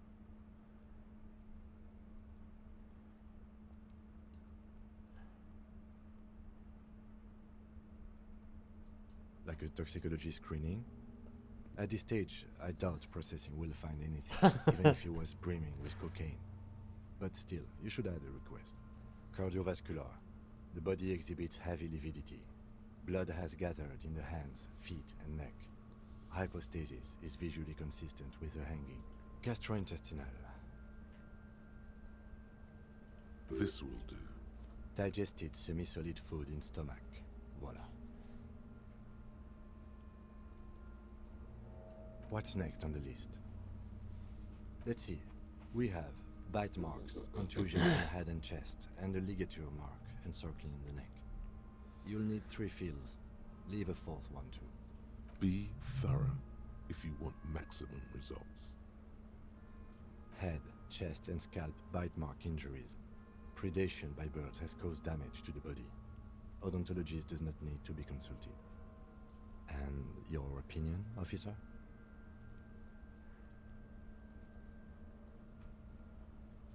Agreed. Next injury? So, the scalp bleeds from a post-mortem head injury, a stone. The injury does not have the rim of an early inflammatory response. The perpetrator on the scene has confessed to causing it post-mortem.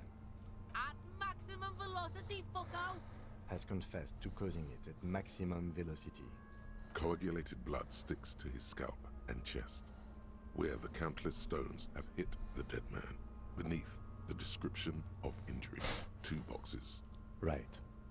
Next, a dark red abraded ligature mark encircling the neck, with a gap on the nape measuring, let's say, 7 centimeters. The hyoid bone is fractured, the cervical column intact. I see hemorrhaging on the skin, above and below the ligature mark. Depth of the mark, 1 centimeter. No signs of clawing on the neck. Below the note, 2 customary boxes wait to be ticked. The man's head jerks to the side. The ring around his neck is visible. Think for a moment. There's time. Don't rush. What was that about no clawing around the neck? You'd be clawing for your life.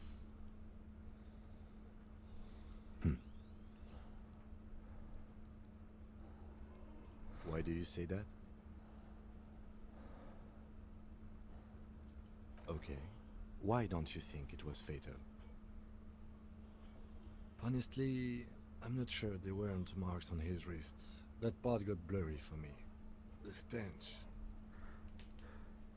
But you are right. There should be signs of struggle. Let's leave the cause of death empty for the time being. Let's wrap this up. I pronounce this field autopsy over. It was an irregular field autopsy. We did not establish cause of death, which is supposed to be the goal of an autopsy. But, personally, I do not see this as a parameter for success. We also requested a toxicological screening. That was thorough. The results should arrive in a couple of weeks, if we are lucky. I will not hold my breath. We were thorough with the list of injuries, too. We described them all in detail. What is there to say? Given the circumstances, it was a professional field autopsy. I need a copy of that autopsy form. Then I will drive him to Faubourg for processing. You tilt your head, also looking at the corpse. I'm sure we didn't get everything. There's always something.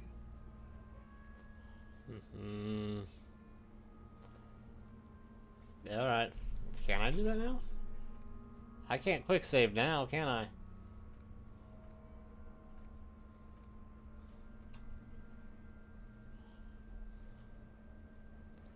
Okay, I leave first, then I do it, huh?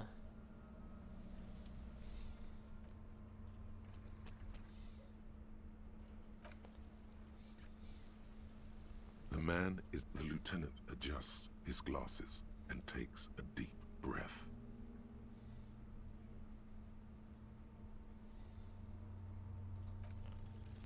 Your arms reach out and your eyes close, as if by their own volition. It's dark all around. You feel cold, slippery flesh, first with your fingertips, then under the palm of your hand.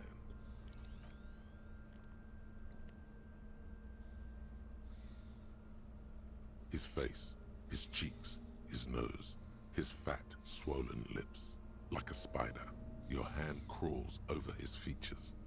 Everything is silent. They are swollen shut. You need to really push to get in. Only the little one fits. The flesh changes shape as you bore in, searching for something in the cartilage. The fuck is he doing? The thing you're looking for, it's not there. Crawl out, spider.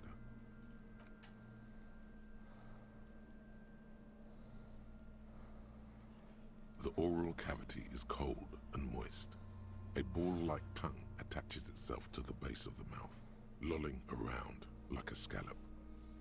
The tongue moves freely in the Can you feel it? You're so close. Rip his jaws open now. A vision of black and dark red death, pried open by your naked hands and studded with teeth. Looks like he's laughing.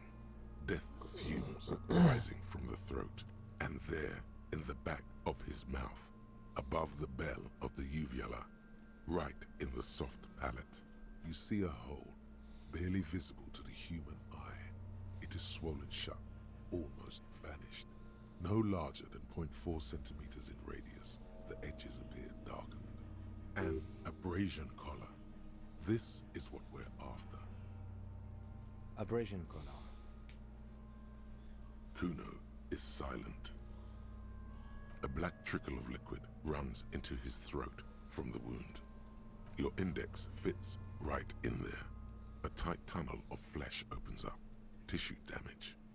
Wide enough for 2 fingers. As you push both in, you reach through his mouth, right into his brainstem. The fuck is happening? Ah, shit, see? Yes, that's what this art is called. You've seen the drawings. You've studied them. The basal ganglia feels clumpy. What end? This man will never sleep again. Never wake. Your fingers slide into the remains of his limbic system. There is no resistance. It's gelatinous. The slug-like structures are damaged too. The tearing extends deep into both hemispheres. This is what he used to regulate his emotions with. The lieutenant answers with the sound of his pen on paper. Fucking cavity, see? Your fingers are all the way in now, reaching toward the inside of his skull. The cavity goes further, but the entry wound isn't wide enough for the rest of your hand to follow. All the muscles in your body harden. Time to enter him. Alright. The cartridge is in with a crack, like some fruit. Just like that, your hand is in his head. Strange fluid streams down your wrist, and then you feel it with the tip of your finger. Sharp, serrated material. The edges cut right into your skin. The pain is barely noticeable under the adrenaline rush.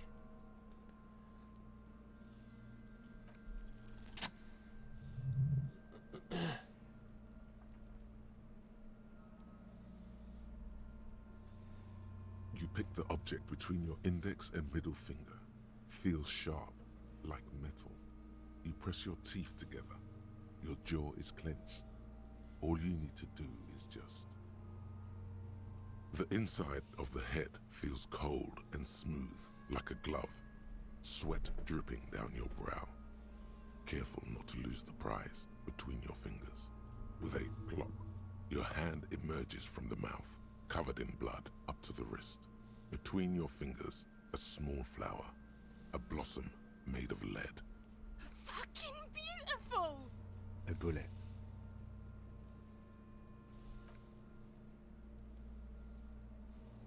The bullet falls in the bag, leaving a smattering of blood on the plastic. He raises the bag under his eyes and says, A non-caliber rifle. Some kind of brittle alloy. Fractured on impact. Of course, you've earned it. We need to add an item to the injury list. Injury number 4. Oval entry wound with an abrasion collar. Soft palate, back of mouth. High velocity. Temporary cavity in brain tissue. Small exit wound on the occiput. How does that sound? Sounds like heaven. Opinion, fatal injury.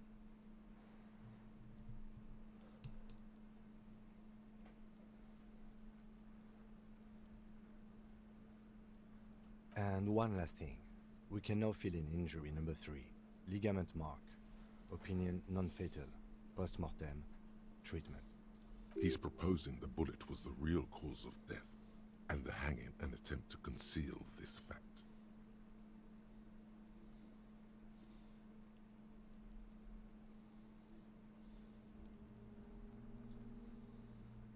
Treatment, officer, is an attempt to manipulate the body after death, to hide the real cause with a false cause. In this case, this injury here. Yes, and the belt around his neck, the hanging, even dragging him to the yard. All of it was done after this man was already dead. Dead.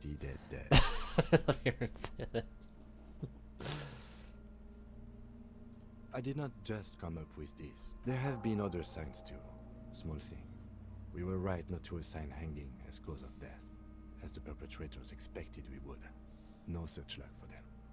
there is, of course, the very real possibility he was both shot and hanged.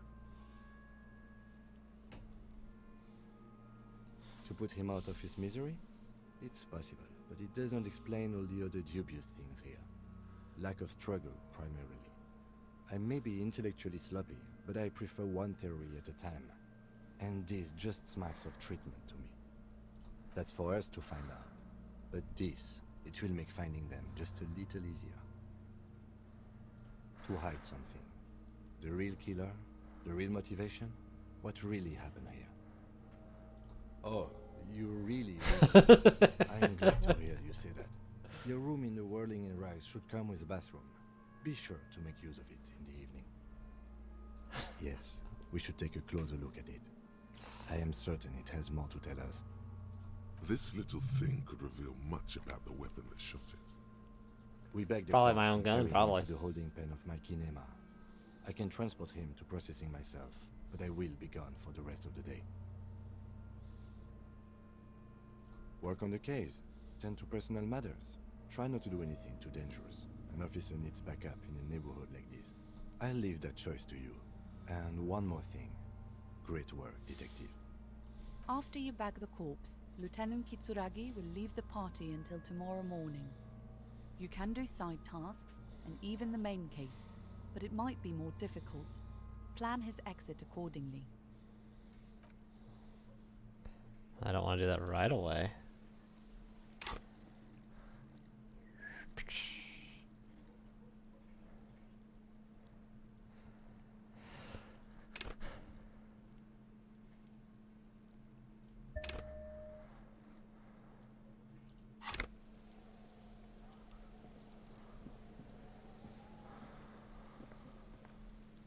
Necromancer pig.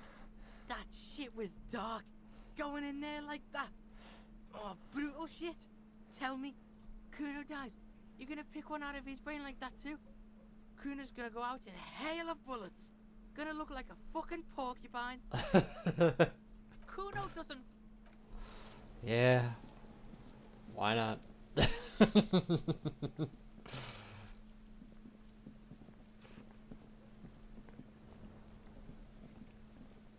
Kuno, the pig's getting pretty close to me. Come to snuff my shit out, I think. I don't really care.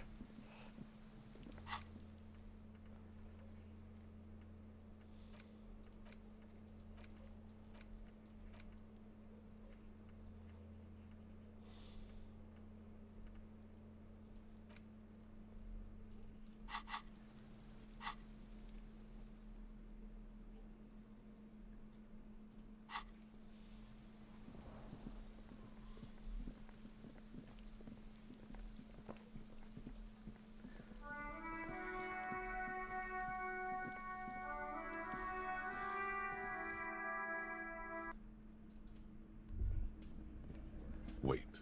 No. Something about this bunch doesn't smell right. They are, but they don't seem too keen to talk with you, do they? No, they don't. Glenn seems to be contemplating grievous bodily harm while he massages his raw knuckles.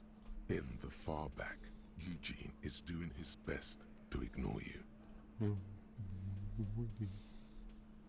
And from his perch at the end of the table, Titus Hardy himself stares at you with a cold contempt that makes you want to leave the cafeteria straight away. Besides, you're pretty sure they consider themselves social democrats.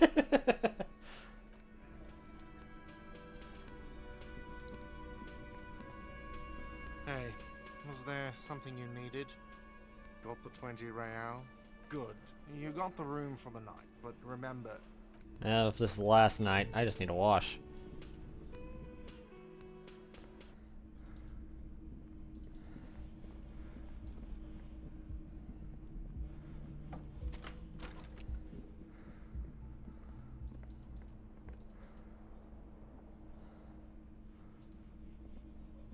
The bed is still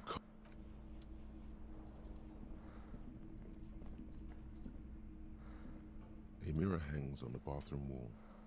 It's barely... Maybe I ain't washing. I don't care. I got $7.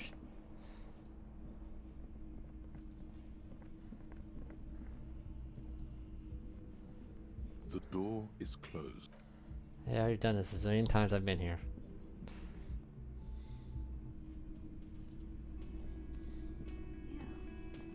Again? Yes? What is it? That was pretty good, Harry. Wasn't it, Jean? Whoa, how does she know your name? She probably heard it from somewhere.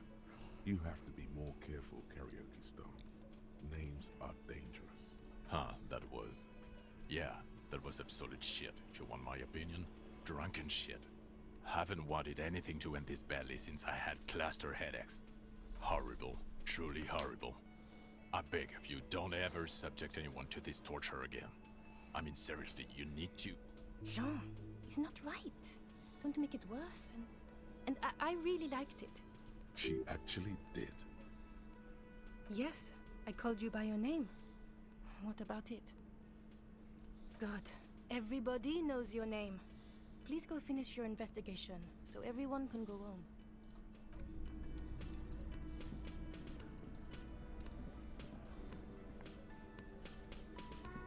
I've got nothing to say to you. It's you again. What is it?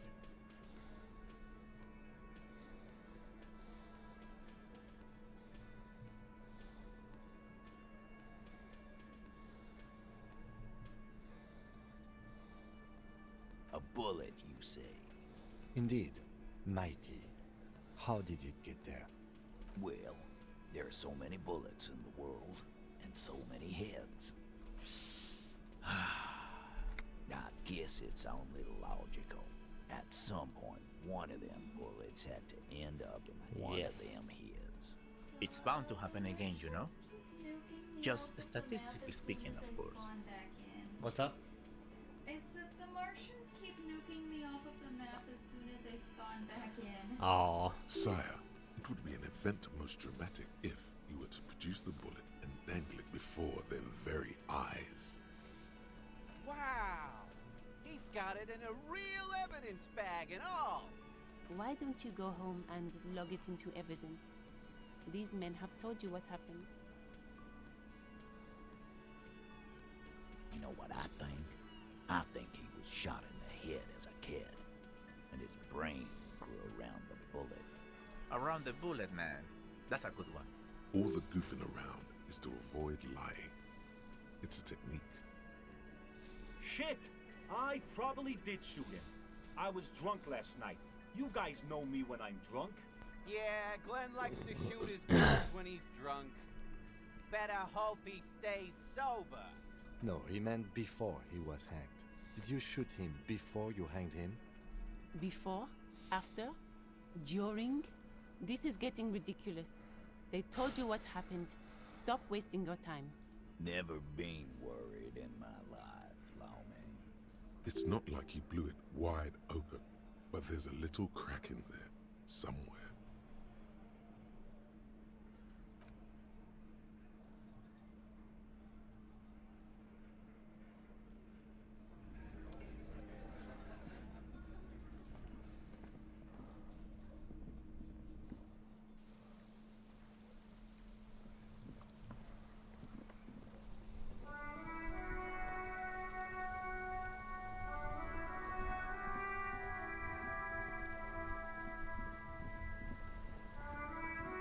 Inside, you see a set of steering levers, a radio microphone. This is Precinct 57. How may I assist you?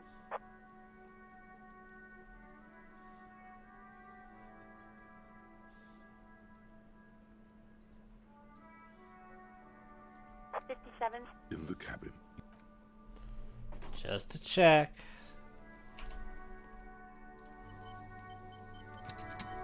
Inside, you see a set of steering levers, a radio microphone. This is Precinct 57. How may I assist? Sure, officer. What's the number? Got it. I'll contact the ICP database immediately. Call back tomorrow. Hopefully they'll have dug up something useful by then.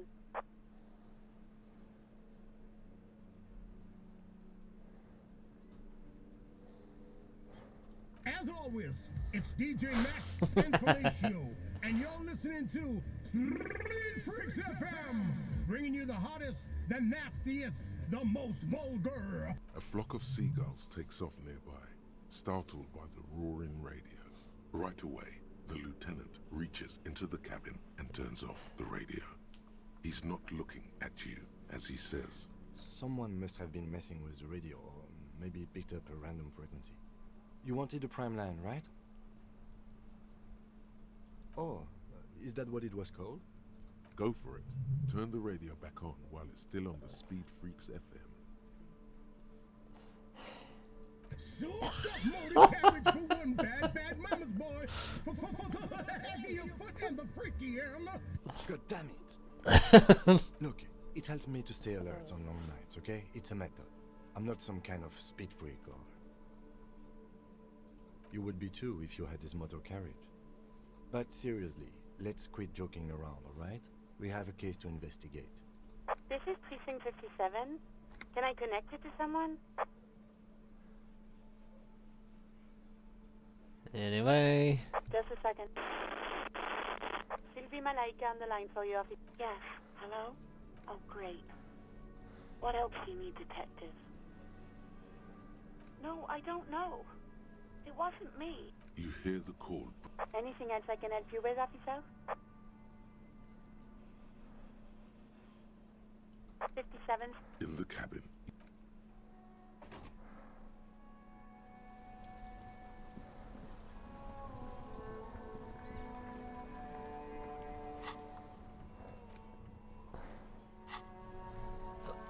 I guess I should go along.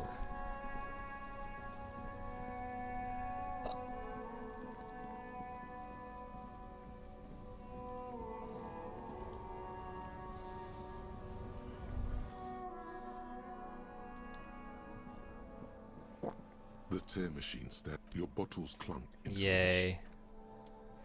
Now I'm 759.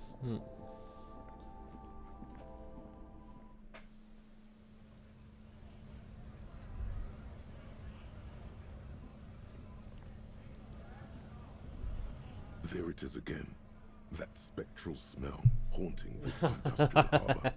And it smells like heavy fuel oil mostly, because it's an industrial harbor. Years of turmoil, of hopes and dreams, ground beneath the inexorable tides of capital. Can you smell it now? You inhale. The cilia along your olfactory epithelium tingle with excitement as they sift through the swirling morass of industrial odors. First come the smells of the agitated strike breakers, layers of body oil and sweat, over-buttered meals pulled from bake-like lunch pails, the biting stench of lye soap.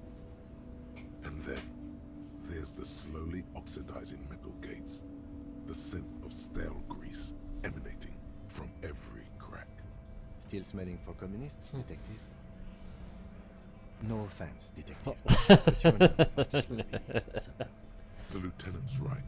It's sort of amazing how unsubtly you're sniffing the air around you. Almost like you're trying to call attention to yourself. What the lieutenant thinks is irrelevant. Your politico-olfactory cortex is lighting up like a holiday display. Yes, now's your chance to establish contact. But be easy about it. Communists have been known to charge when startled.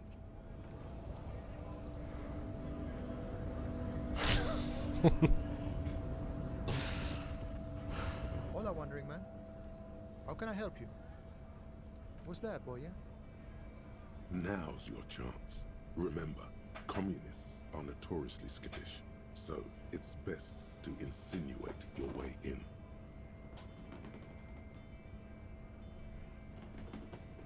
Have you tried a butcher shop? Could be coming from one of the jam lords. Okay, maybe it's time to abandon the subtle approach. Don't think I've ever met a crasp. Okay, maybe it... Comunistas, huh? Can't say that's where I thought you were heading with this. Not that I'm criticizing. It's good for a man to take his time and think about the whole socio-political world picture. It's certainly been an interesting development to witness first time. So you've given up copying and now you're hunting comunistas. Care to say why?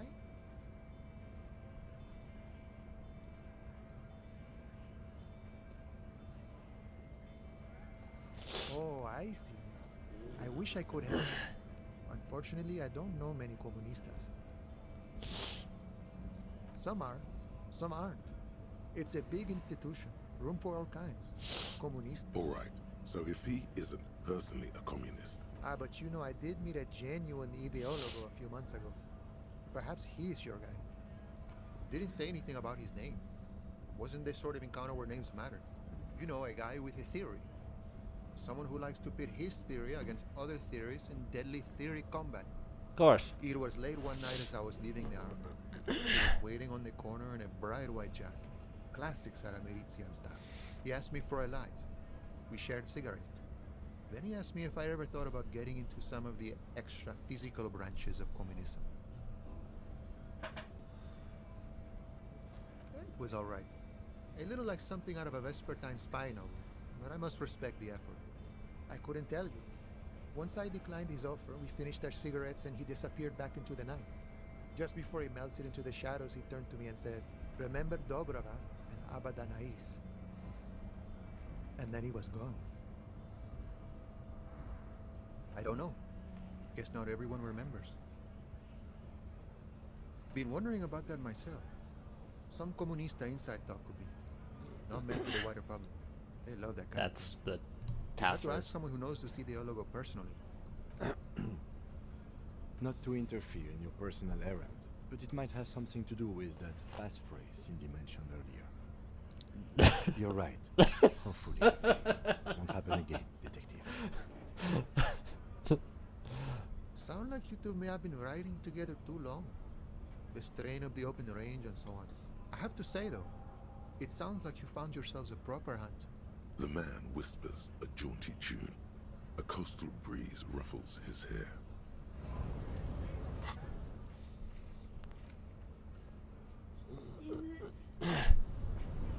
Oh. Oh, why's that? Oh, it's alright.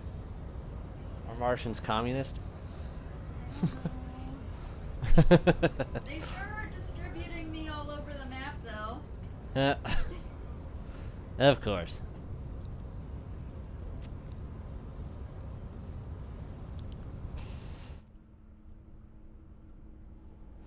I guess we'll go and... What the hell's going on now? Oh. Oh, there is something.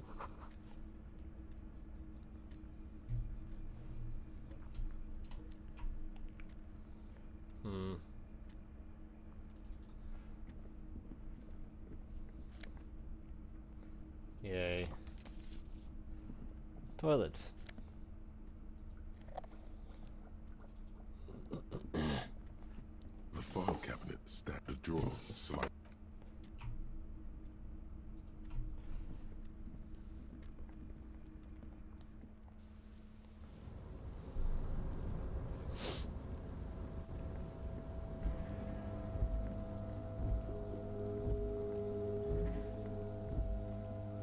This is the night watchman's booth.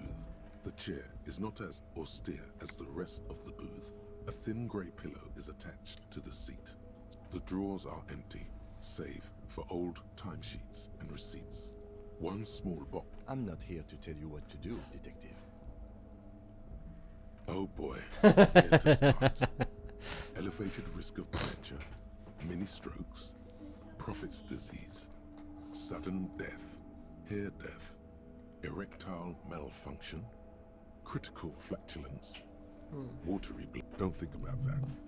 Quick, think about something else.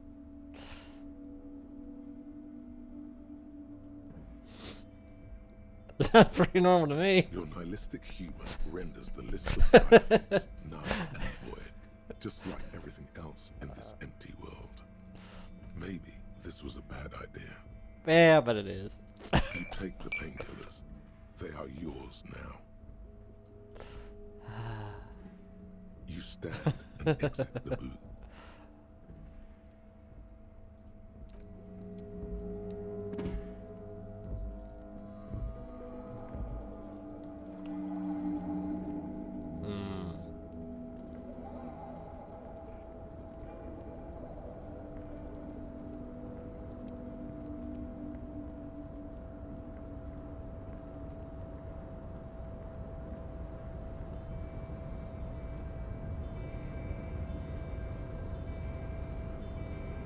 A rusting control panel with several knobs. 2 buttons marked Marsh and Arrête are faded with use. It seems to control the large crane above. A container is attached to its hook block. Marsh.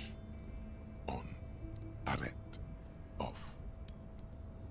With a loud grind, the crane shifts overhead, moving a massive metal container through the air.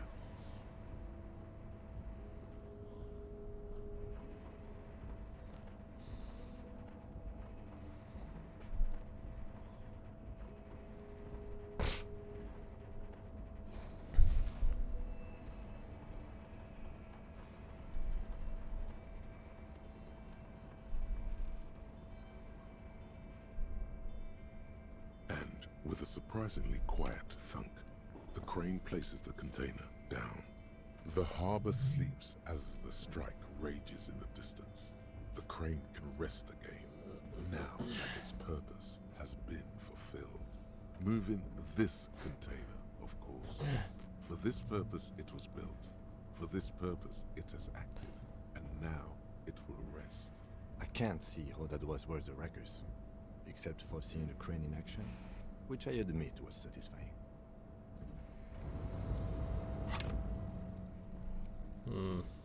Hold on. Let's get another one going.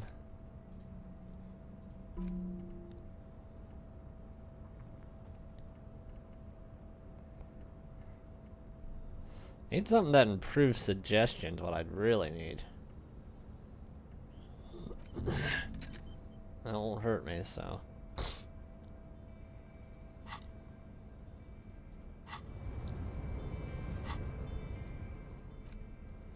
The bullet is safely sealed away in a plastic bag bearing the RCM stamp.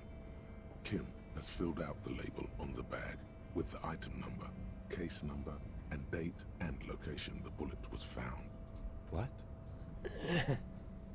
Well, if I was the bullet, I would say find the weapon that shot me. If we find who owns it, we will have likely found who used it, possibly to kill our victim. In conclusion, the more we know about this bullet of yours, the better. The squashed bullet has some sharp edges where the jacket has split open. It feels cold, even through the bag. You wouldn't ordinarily have cause to handle jacketed bullets. The citizens' militia uses cast bullets only. Little pebbles of metal loaded from the muzzle, usually in a cartridge.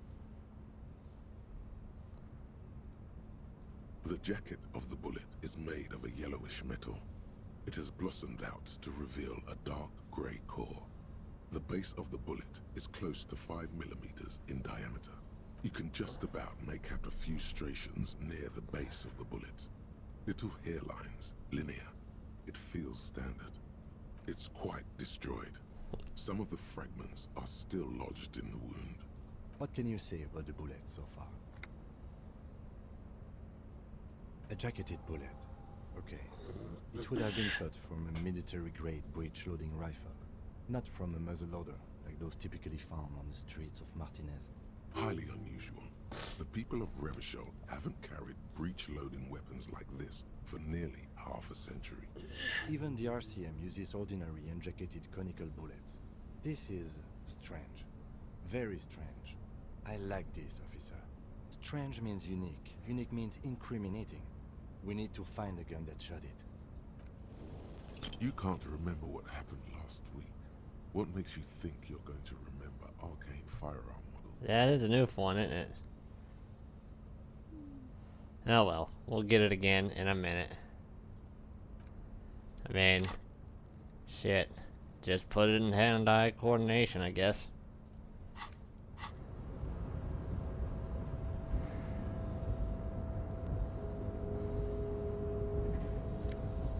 Money. Before you stands a cargo container. Just You do? There are a million containers here. Why are you fixating on this one? You just picked one out because you wanted to interact with the cargo container. Maybe. We are not here to interact with containers. We are here to talk to the Union, right? no reply. The knock produces a hollow ring of metal. Doesn't sound. Can I hit it harder? anything Can I inside. punch it? You attempt to turn the hand to your left. The lieutenant considers your actions with some puzzlement. Might as well. Why are you even trying to open a door with rhetoric? Why are you what? Now is not the time to get philosophical, detective. We'll get it next time, damn it. Been in the world for 2 days. I don't know why. We'll figure it out.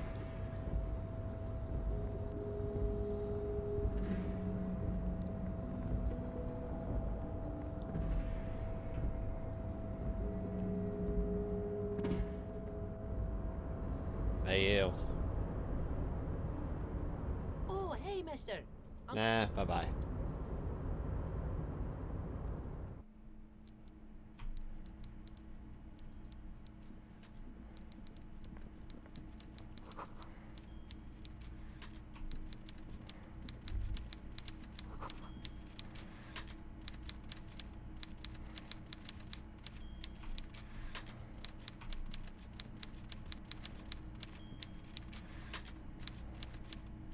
Mr. Dubois, a pleasure as always. You don't have to sit down this time, since you've already sat on that chair. My dear Harry, there are literally millions of containers in this. Harry, you smooth-talking son of a bitch. Time is a precious resource, and I don't have enough of it to count containers with you. Smooth talking. Maybe that's the way to go about opening the container. You should at least try convincing it.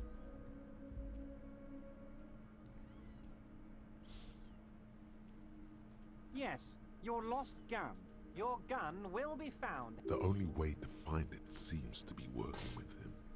He might even be holding your gun hostage. Who knows? Only one thing is certain. If you work with him, you're going to get it back. And working with him might be the only way to do it. Yes, thank you for the hot tip regarding your lost gun, Harry. My men have indeed factored in that you pawned it. Now please, let the professionals do their job. Kick. It did not come as a surprise to him. He might actually not be bullshitting.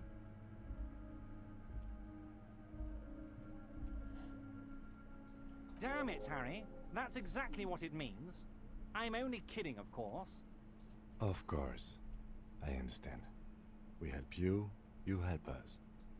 Oh, I know everything about you, Harry, and the word on the street is your memory is a bit hazy. If that's true, maybe I can help you out. Do you a little favor, so to speak. It might be a good idea to hide your confusion. I mean, see what his game is first. So good to hear that, Harry. Apparently my sources were wrong. However, if you would have a spot of memory trouble, well, let's just say a fat juicy folder could really fill in the blanks. Words flow like a river of honey from his lips. I guess word has already reached him. No matter, no harm done. It's just a brown folder. You can't make out what's written on it. Are you trying to tell me you've gotten hold of some of our documents? Mr. Kitsuragi, would you mind? Harry has some questions he needs answers to. Don't just jump to the folder. That's not smart. Shows you're on the edge. Do some probing first. As you look at the folder, Everard covers it with his hand and pets it. He's hiding it from you because it's not a real RCM folder. It's just another one of those brown folders you saw in the file cabinet. Okay, Harry, you got me. This is from the Census Bureau, not the RCM.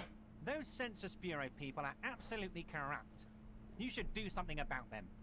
He got the name from the Census Bureau, and everything else from your actions here in Martinez. Yes, Mr. Kitsuragi from the Census Bureau. Like I said, now I'm actually a very busy man. So is there anything else I can do for you, Harry? That means he doesn't really know anything about you. A pity. The mystery of you will have to remain a mystery for the time being. Yes, that's what I said. Try to keep up, okay? Let's move on. A fantastic change of heart, Harry. Go talk to Manana down by the gates. He'll brief you and give you the key. And just like that, it's happening. The roller coaster is moving. Too late to take it back now. Just open one little door. You don't need to go in or anything. I just want that weasel to come home and see the unlocked door. That's it. Anything else we should discuss? See you soon, Debardeur. Just kidding, but not too much.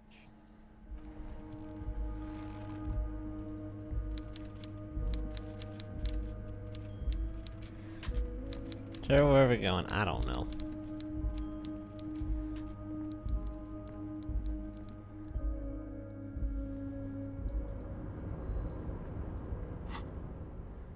Oh.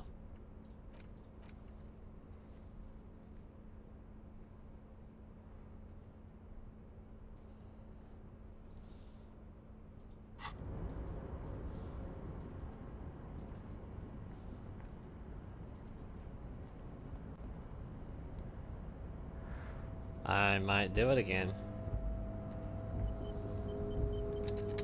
Now with autosave.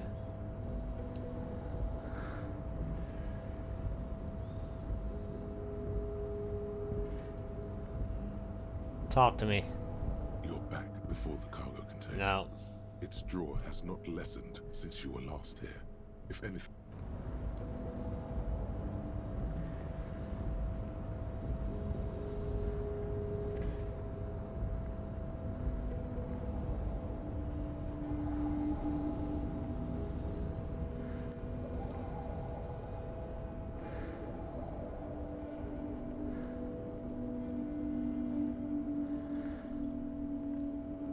How much more do I have here? I got a while yet.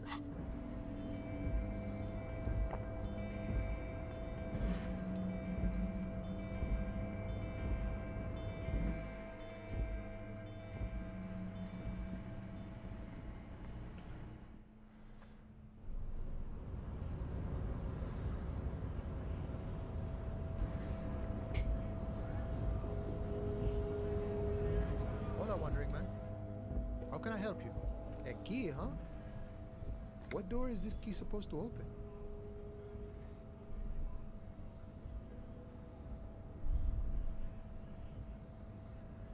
Oh, say no more. I got you. I got that key right here.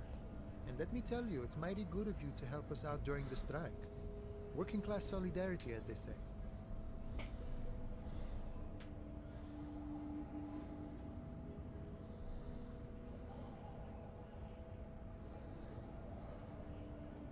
I knew this man was a commie. It's a good thing you're doing too. Thanks. What you're looking for is a basement door behind the greenhouse. That's behind the whirling in rags. That's all I know. Our organization is what you call compartmentalized. Means we keep out of each other's business. Okay, but where did you get the key from? The janitor gave it to me. Nice fella. We talked about life and things that really, truly matter. None of this mess we're in. This jiving and juggling. What's it for? To feed our children, I guess. I'm more of a philosophical dog worker. I like to talk about the big pictures. He means he's not going to tell you, cause he doesn't know. But he will shoot his mouth off with you now that you ask him about the Hardy Boys. Los Ardis? They're an independent militant group. A bit too high-strung, but it comes with the responsibility. They're sort of like you. Preserve the rule of law and all that. Except it's Eberhard's law. But really, they're just like you. We're negotiating our share. Aye.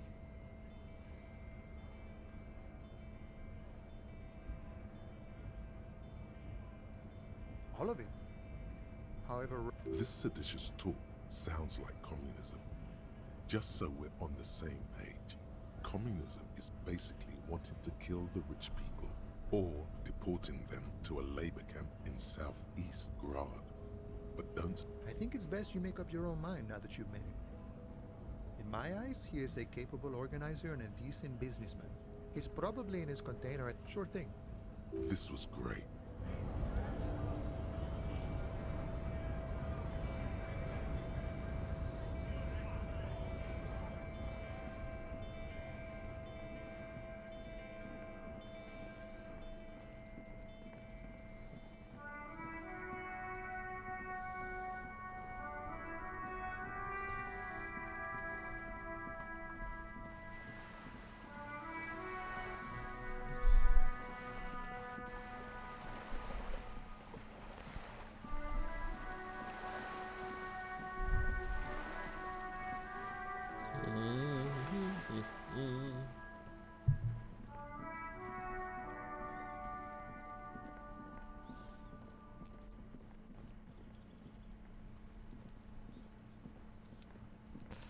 The door has braved the elements for decades. The copper nails holding the upholstery in place have turned. Someone is moving around in the apartment. The tenant must be cleaning up. That means you're too late. Nothing more to do here. Better report back to Everard. The key stops midway in the lock. The tenant's key is in the lock. The lieutenant looks first at the door, then back at you, then signals you to back off from the door. No answer. That already defeats the point, doesn't it? Let's get out of here. As you turn to leave, you hear footsteps on the other side. Yes, someone's definitely home. We should leave and go talk with Everard. Tell him what happened, that we couldn't open the door. Maybe there's a workaround. Maybe, but that ain't fun. I want to be annoying.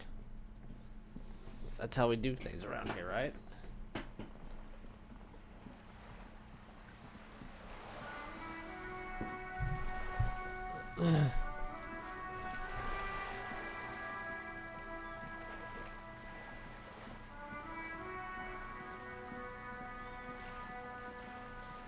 I mean, in reality, I just punched the door, but sometimes they just don't give you choices. You know?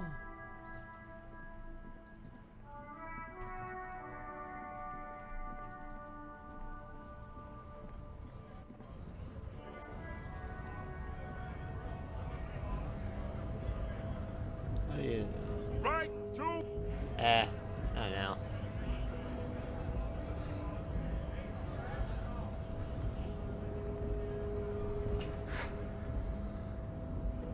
I mean, that's like escalating to the next level right there.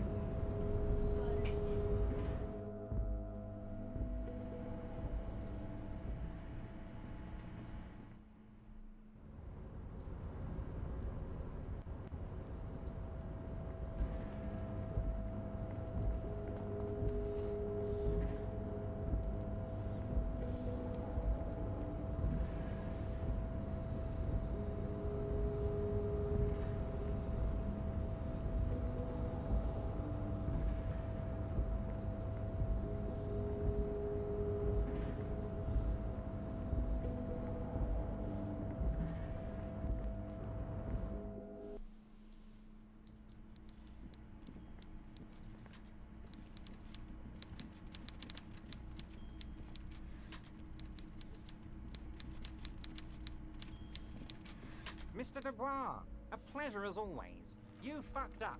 You waited too long, the weasel came back, and now you can't open the door I asked you to open. Everard forgives, Harry. Don't cry, my boy. It's gonna be all right. I'm still gonna tell you about the murder. That's just the way I am. Benevolent. Now let's get down to brass tacks. It's time for men like me and you to figure out who's killed who and why. Real police work is gonna start happening now. I promise you, Harry, this is gonna be good. By now, I'm sure you've figured out who the dead man was working for. The bad guys. Wild Pines. Sent to scare us. Another violent measure of the top hats against us flatcaps. Harry, this strike is the culmination of many, many mistakes made by the Wild Pines group. They tried to shut the strike down by sending in armed mercenaries. You mean our victim? A security contractor. Can you imagine that? Workers standing in peaceful protest, united in the spirit of fellowship, and they send hired killers to mow us down with machine gun fire? He performs a motion as if spraying bullets from a machine gun. I'm talking beasts. Hardened killers from proxy wars in Yisut, Semenine, Saramaritsa, you name it, they've done it. Raping, killing, burning villages, killing little children for the Senorita Pineapple Company, Harry. Everything they did there, they brought over here. They want to turn Revachol into a third world slum. Honestly, the only thing they didn't do is kill the village elephant. No, Harry, the elephant is metaphorical and so is the village, but the mercs and their brutality are very real. Now, I haven't personally witnessed the brutalities out there. I have the luxury of staying in my container, you see. What? If I need to go somewhere, they just move my container. Sure. Still there, kinda, sorta. Yes, I'm an old man, Harry. My legs aren't what they used to be. They lift my office with that big crane. It's actually very fun. You should try it. But enough about me and my fun container. The killers the company hired, I think there were 3 of them, all hardened commando types. One of them got downright suicidal, getting drunk, violent, a little rapey. Even their own negotiator couldn't control him. That's your boy, the one who likes hanging out and trees. By negotiator, you mean Joyce? Harry, what you need to realize is, we dock workers are not pushovers. We got grit, Harry. This whole neighborhood does. Push us hard enough and we push back. And when we do, we push to kill. There's a militant wing inside the Union. A group of people whose duties don't involve manual labor, but peacekeeping in the neighborhood. Making sure everything runs smoothly. That sounds a bit like organized crime. They're like you guys. Idealistic people who want to make sure bad things don't happen. And if they already have, well, punishment must follow. Again, that sounds like of course. Organized crime. So these idealists killed our victim? One day Titus Harding, leader of this peacekeeping faction, comes up to me and says, "Boss, socialist democratic fervor drove us to take it upon ourselves to kill this beast that was burdening the land." He probably worded it differently, but that was the idea. Sure sounded to me like they killed him. I gave them 2 weeks paid leave and told them to lay low to avoid retaliation. Aren't you worried we might arrest them for this? Oh, I'm not at all worried about that. These are not the kind of men who get arrested. They're Martinez boys, tough and gritty. I'd like to see the man who takes them in. Besides, I sent my lawyer girl to look after them. He places a lot of faith in that lawyer girl. Perhaps this is a tactical error. Anyway. Oh, Liz is a bright one. I paid for that law degree myself, thinking it'll probably turn her all fancy.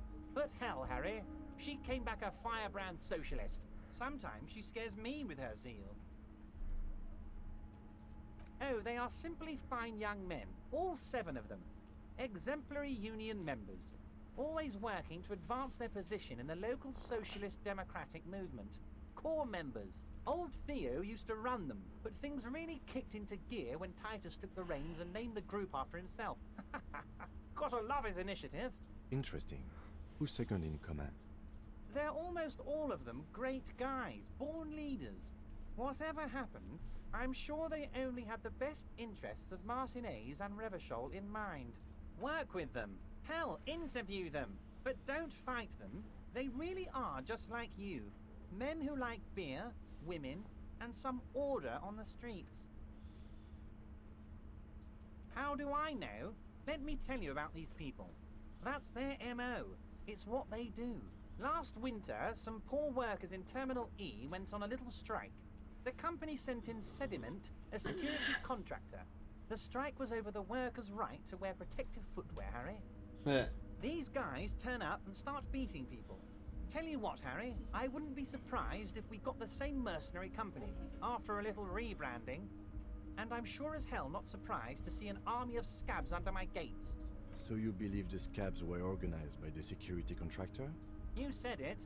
Hell, one of those guys looks big enough to take down that proverbial elephant. Boys like that don't just happen to show up during strikes. Of course, you're always one step ahead of me, Harry. I'm no genius. I'm in this position because people like me. Tribunal? That sounds serious, Harry. We Union men should be shitting ourselves. I wish you hadn't told me that. I'm gonna lose sleep over this. Let's change the subject. He's clearly happy about the tribunal. Oh, Harry, what do I really think about the tribunal? You're trying to climb to second base with old Everard before you've even courted him properly. He wants you to do more things for him before. But of course, it's the least I can do for my good friend Harry. I'll do it right after we've concluded this talk. You can now go and tell Titus about this. See what he has to say. Also, Harry, here's 5 real. Oh, I wasn't offering it to you, just holding it out there. But I'm willing to share information. Was there anything else? So they shot him. He was shot in the head before he was hanged. How odd. I don't know what to say, Lieutenant. They told me they hanged him. A hanged man is what I saw when I took a look into that yard. It's impossible to say if he's telling the truth, sire. What I do know is, the case is in safe hands. If anyone can get to the bottom of this shot and hanged man, it's my 2 little policemen. Godspeed, policeman. Was it a good talk? I'm not sure we made much headway here. I was hoping we'd bust the case wide open. Heck, I even wanted to tell you what I really want to achieve with the strike. I don't know what happened, Harry. I wanted you to feel like Mr. Martinez. And of course, I also wanted you to find your gun. But it's like I can't completely trust you. Yet. Yes, Harry. It's like I can't fully trust you if you're not a man of the left. I want to, but I just can't. A man of the left. So you have to be a social democrat. He's been hurt too much in the past by men who aren't social democrats. You're saying it, but I don't believe you. You know how it is, company snitches, agent provocateurs everywhere. I'm barricaded in this fortress of mine, and I need to get a message out. Will you help me? And what would this entail? Once again, I require nothing unethical or illegal of you. You just need to get 2 little signatures on this piece of paper, and then mail it to my accountant in La Delta. It depends. I don't think what we just got from Mr. Clare was very useful. But he thinks it's your call. As I said, it weighs on me heavily. But once we get really talking, well, I'm gonna hand you the keys to Martinez, and maybe even help you figure out who's behind this killing. He's saying as little as possible, as vaguely as he can, deliberately omitting things. I'm glad you asked, Harry. The Union is going to build a modern youth center in Martinez. It will be righteous. We're gonna get those teenagers off drugs and on roller skates. I found out the change they made to the void bag. Oh. Now you can close it if you don't want to pick up random junk. Roller skating, not drugs, Harry. You like this. There's a nameless little street on the coast with some old houses around it. Most people have already signed. I just need 2 more signatures to get this mission off the ground, Harry. Yes, the little cul-de-sac on the coast, where all the men have drowned, in either the sea or the bottle. A gloomy place, doesn't have that Union attitude.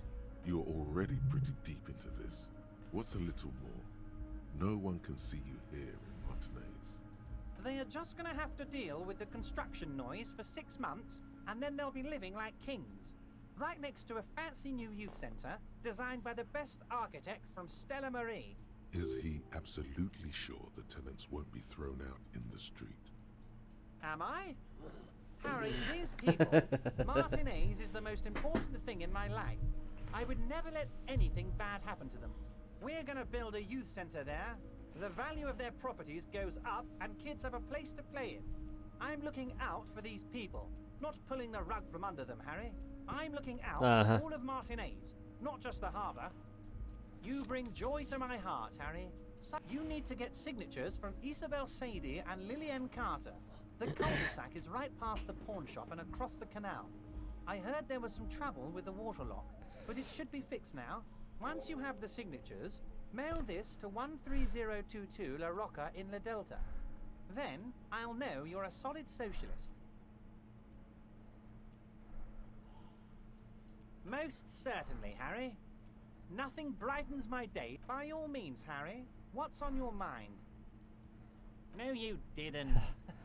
I know the mailman, Harry.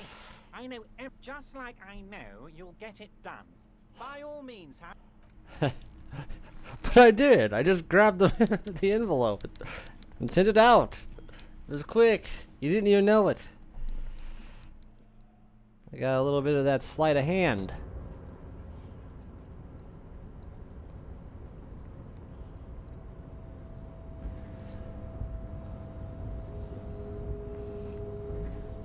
Didn't know what happened.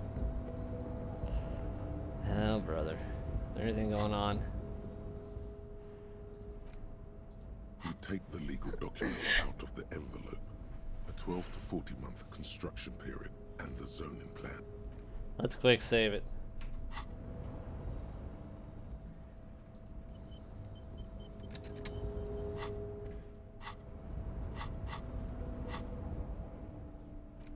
You take the legal documents out of the envelope, a 12 to 40 month that. construction period, and the zoning plan in the addendum. I'm no property lawyer, but it looks fine.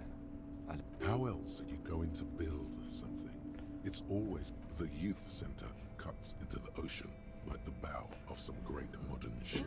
Apparently, it's going to cover most, if not all, of the street and the square between the existing houses. It's 3 stories tall. It's going to be awfully close to the already existing buildings, almost wall to wall, practically integrating them into the youth center. This is either an ominous or cool architectural choice. Hard to say. My money is on cool. Looks like a cubic pyrite. There is no loophole. The simple truth is the current residents are going to lose their street access, and for the next 12 to 40 months, their lives will be dominated by constant construction noise right next door. I should have seen it. Evrard probably has eyes on us, but we could try to get other people to sign this instead of those listed. Or you could forge their signatures yourself. By the time he finds out, we'll already be gone.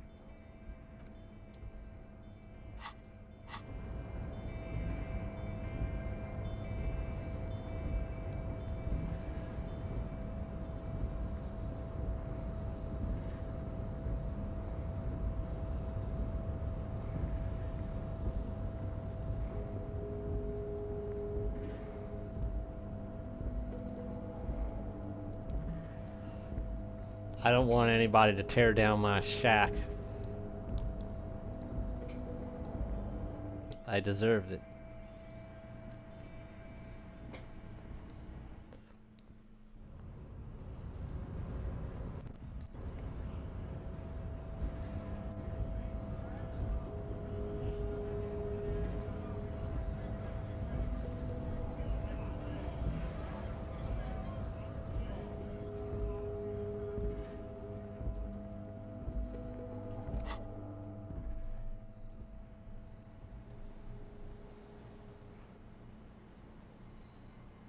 Now maybe I can do it. You take the legal documents out of the envelope, a 12 to 4. Hmm.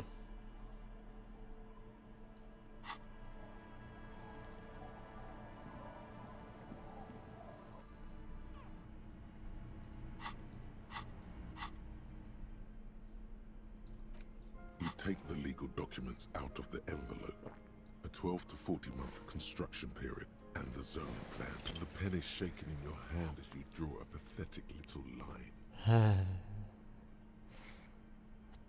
The line gets even. No, it's just a line. Damn. Well, we can go back and finish this. I'll tell you that. Load it.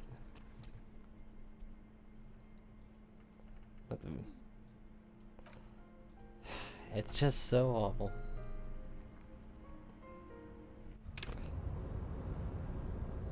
We can do this again. I don't know why I'm messing up. Come on. You take the legal documents out of the envelope. A 12. There is no loophole. I should have seen. Evrard probably has eyes on us. The youth said it's going to be awfully. This is either my money is on call.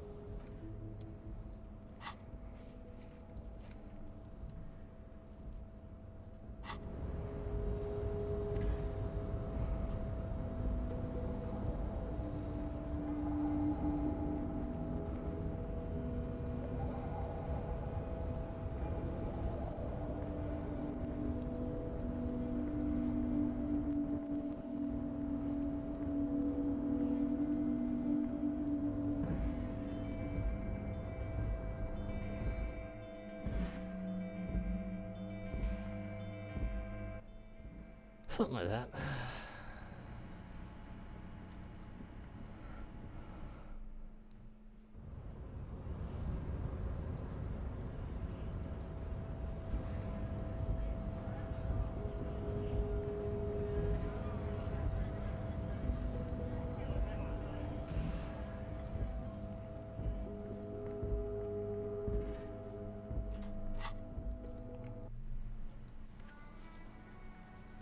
So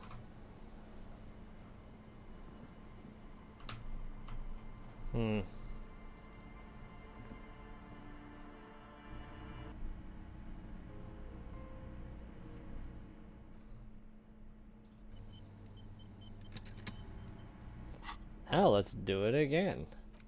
You take the legal documents out of the envelope. With a confident flourish, you complete your forgery. What do you see on the signature line? Indeed, they look distinctly different and very convincing. These might as well be their actual signatures, but they're not.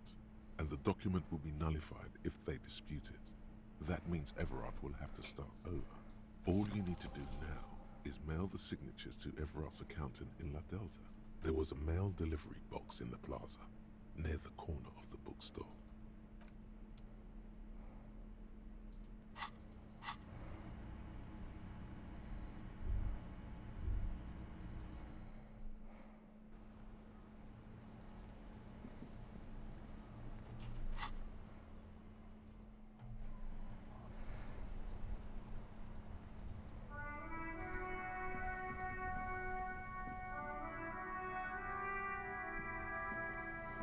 The dented yellow mailbox greets you with its graffito, bullet holes, and an RCM sticker. Yes, for sending mail. It's important. The box seems happy.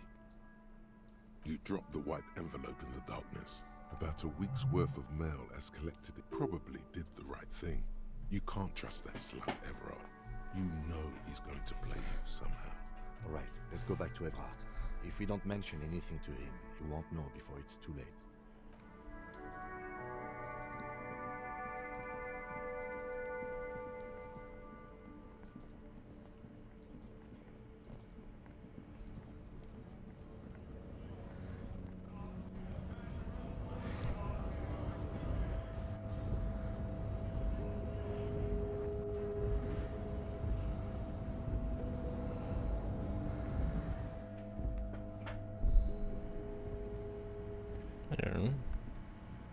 An imposing combination of a punch clock and a payphone is looking down at you. The machine swallows your coin and seems to be waiting for your next. Your fingers run over the calling. Calling. Still calling. Video Reversal, 24-hour video rental. You rent 8 and 10mm film for home use. This is Lemmy. How may I help you? The voice of a youngster on the other end. Video Reversal is a 24-hour video rental. You rent 8 and 10mm film for home use. This is Lummy. Sir, I don't know. It's a video rental. Maybe you rent videos here. No. Maybe you called to extend your rental period? Do you need to extend your rental period? Let me fire up the machine. Dubois. Here we are. You haven't rented anything in 5 years, but you still have a copy of Blue Ocean Hell from November '46. It's not an easy watch. After the death of his daughter and subsequent divorce, Ziemsk immigrant Egidius Wojcik tries to come to terms with the onset of dementia. No wonder no one's been missing it. Still, it would be great if you could return it to us. We're on the corner of Voyager and Main. On the corner of Voyager and Main, a large neon sign hangs on the side of a building. Video Revachol, 24 hours. It's raining, and there is almost no traffic on the tiny hills tiptoeing down. The call is terminated by the other part. It's a normal day. It was important. You don't even know.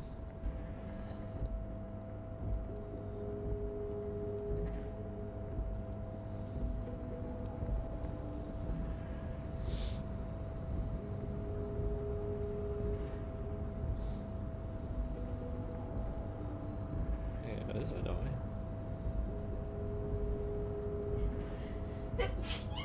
No, go this way.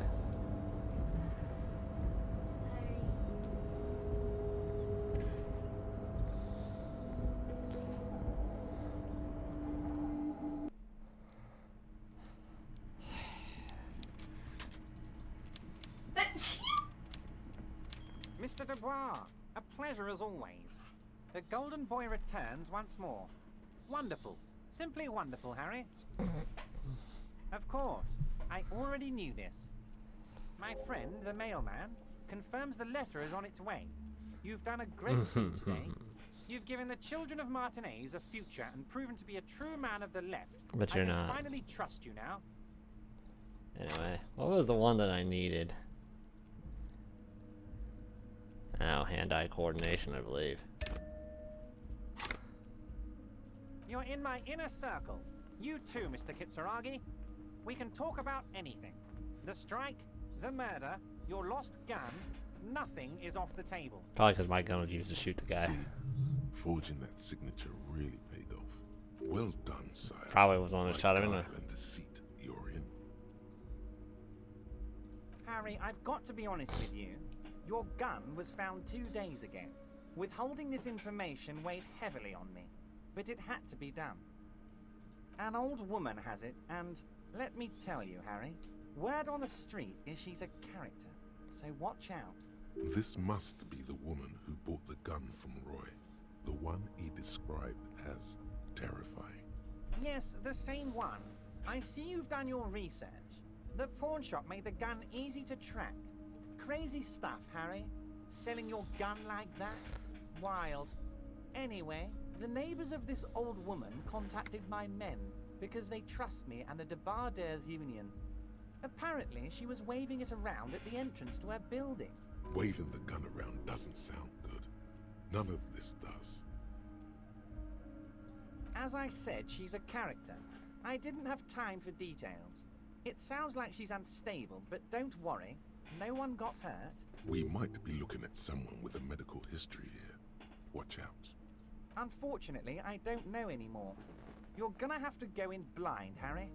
But she's an old lady. How dangerous can she possibly be? Then she's got a gun. Oh, and she calls herself the Pigs. There it is again. The pigs. Like Roy said, not good at all. I, for one, find it refreshing. Finally, someone calls themselves a pig. I already have. Tonight, starting 10 o'clock, near the old fish market on the coast. I can't do two things at once. A little past the fishing village. Be careful, Harry. I would never set you up for anything dangerous, but you did ask for this. Now, back to the fun stuff. She will be there from 2200 hours till 0200 hours. Okay, well, we'll try to make both of them, I swear. Get my gun back or convert people to communism. I mean, I can't choose. Can you? How about the communism? Well, I'd be more convincing. More fun stuff. Seems like we already have fun stuff. Okay, get the gun back and then proceed to communism. I did not, Harry. Although I am very, very glad he's dead. Why, a war, of course. And what do you have to gain from a war? Victory, Mr. Kitsuragi. I have victory to gain.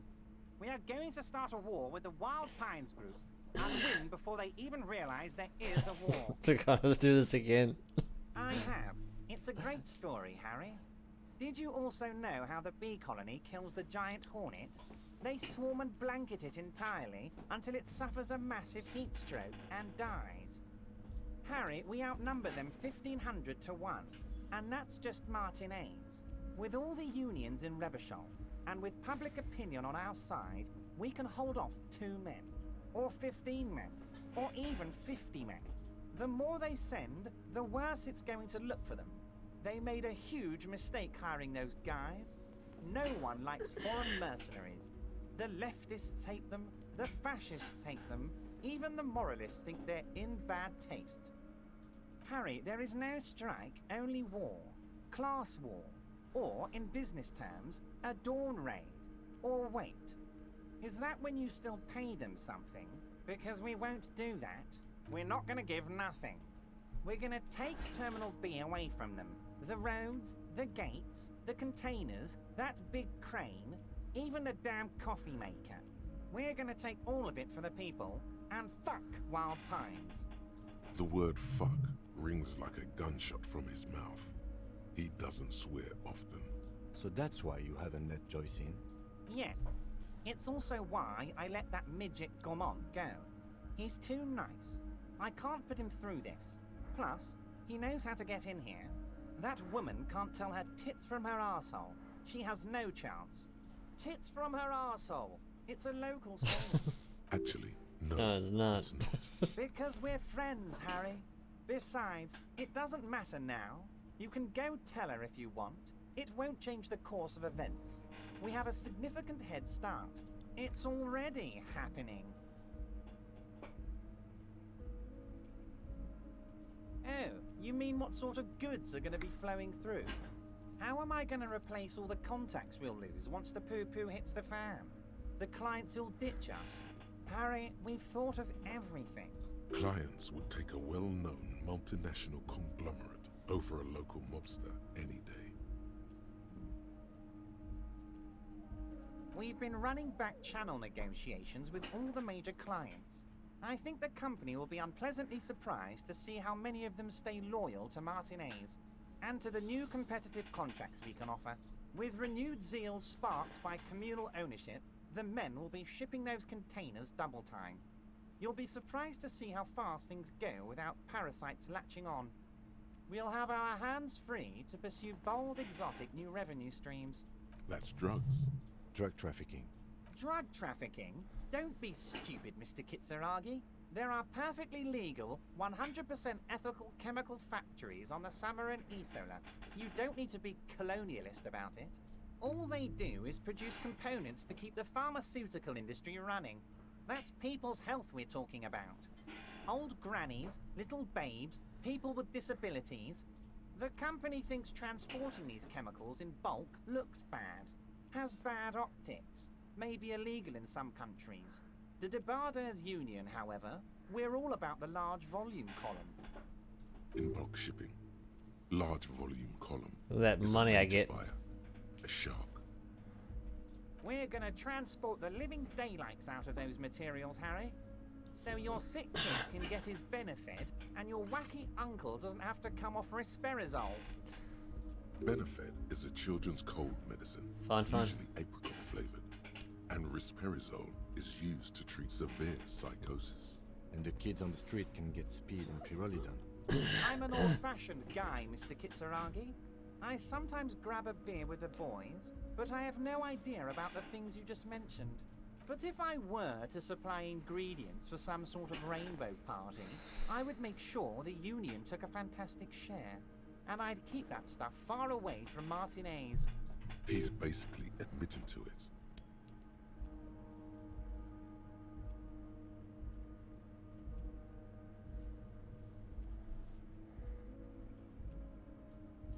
know why you're such a good detective, Harry. You don't get sidetracked. You care about the people you're supposed to protect, not some systems that may or may not be unethical. Anyway, let's not focus on the sensationalism of the drug trade. This hypothetical drug trade is all anyone ever seems to be interested in. It would only be a small part of the harbor's turnover, just like the harbor is, but a small part of Martinez. Let's look at the big picture. Martinez as a whole. There are little girls out there with dreams of making music. Young mothers who want to start businesses. Models who want to walk catwalks and steel welders who want to weld steel. I'm gonna unite them all into one economic body. We're gonna incorporate this place to Kingdom Come. Everyone's gonna be in on the wealth, and everyone's gonna pull their weight.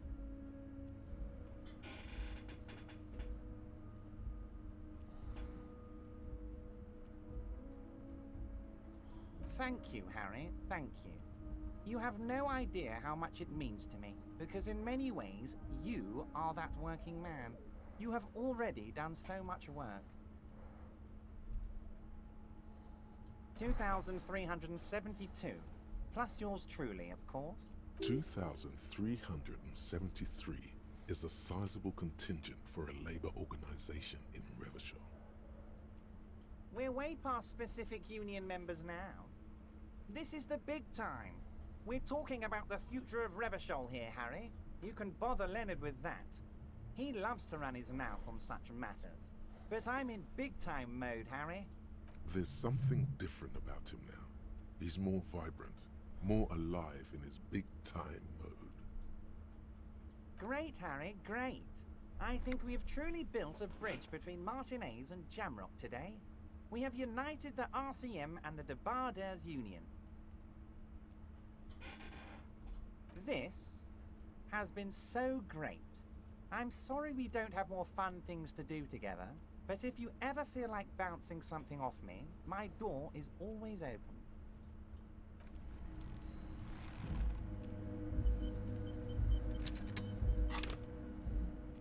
I don't remember what the other one was. We had to double check. I think it was rhetoric I needed, huh?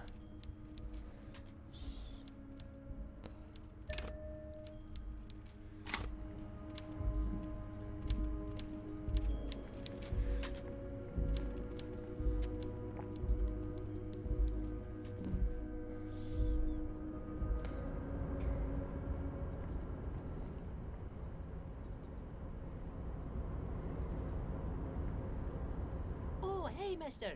I'm not gonna bother you with a long greeting. Mr. Evrat doesn't really want me to talk to people about union guys. But who did you want to talk about? Mr. Edgar is Mr. Evrat's brother. He looks a bit younger, he does. But a very smart fellow. Very smart fellow indeed. He's away on some union business. Not even in Revachol, they say. All kinds of places he visits. Him and his brother both do when they're on a vacation. Right now, it's Mr. Everett's turn to look after the union. But last year he spent a whole winter in South Safra. Left with the first autumn rains and didn't come back before the trees were green again. South Safra. A lot of bulk chemical manufacturing going on there. A lot of cargo shipments being made, too. The trade must have been lucrative for the trip to be so long. He's a union man through and through. Good guy. He's very calm, laid back, doesn't do much, talks to Everett sometimes. Honestly, I don't know what he does for us, but it must be important because everybody likes him. Yes, they do. I think that's what he does. He makes everyone feel a little better. Whoa, he's really something. He doesn't talk much to me usually, but when he does, I don't really understand most of what he's saying. Actually, I don't think he would like me running my mouth about him like that. Once he said he's a dragon to this mob fellow who came picking a fight with some union men. I think he really believes Jean-Luc was a dragon because he ran right off. Another time he almost killed another guy, but I shouldn't talk about that. That's precisely what he is. Everard's dragon. Oh, Titus is a longshoreman through and through. He was born on a boat, they say. His veins are probably filled with salt water, I tell you. Nice, friendly sort, old Titus is.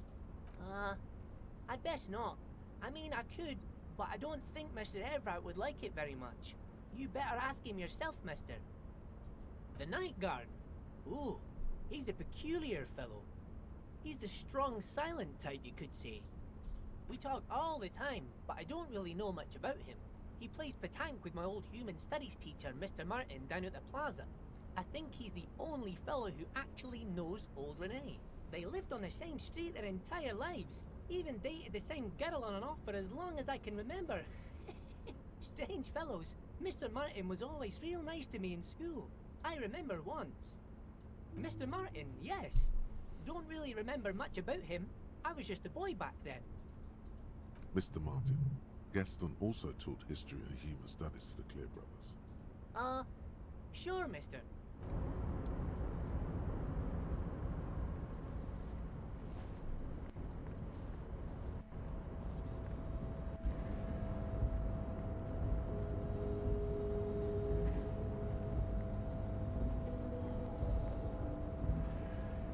You're back before the cargo container. Its draw has not lessened since you were last here. If anything, it seems to have grown slightly. And as it's always been, it's impossible to open a container with a rhetoric. Maybe you're losing your mind. Eventually. You don't know. I'll return again. I'll do it until I get that thing open, but the power of suggestion, or rhetoric, I guess.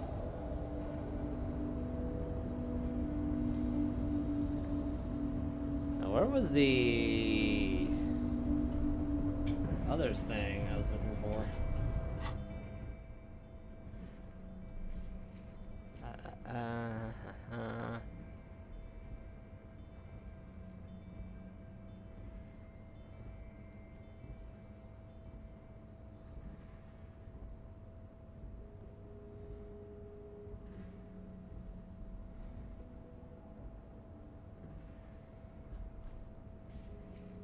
Oh yes, the bullet. That is right.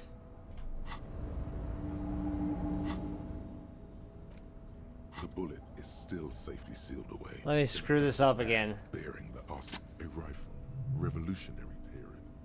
Your bullet looks to be an old 4.46 millimeter from the surplus left over from the turn of the century. Probably an antique or a retrofitted antique. The 4.46 caliber was widely used with the Belmargrave rifle, a Revacholian manufacturer. The BM dominated the battlefields of the Insulindian theater of the anti-centennial revolution 50 years ago. Incidentally, you have just such a rifle with you. The dusty old thing you found hidden in the basement below the commercial area. It's unusable, sadly.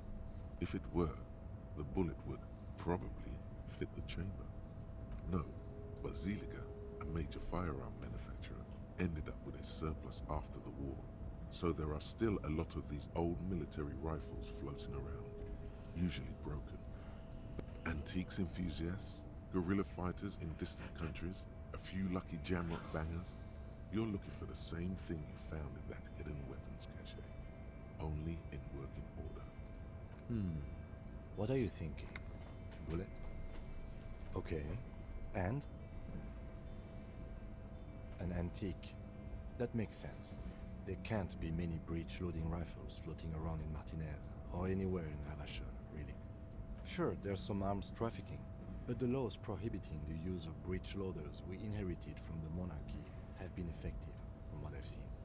Some new RCM recruits get impatient with their muzzleloaders once they've trained with military-grade weapons, but they realize it's worth it in the end. Prohibiting peacetime law enforcement to front-loaded rifles is a policy enforced by the Moralist International in all the nations of the Real Belt.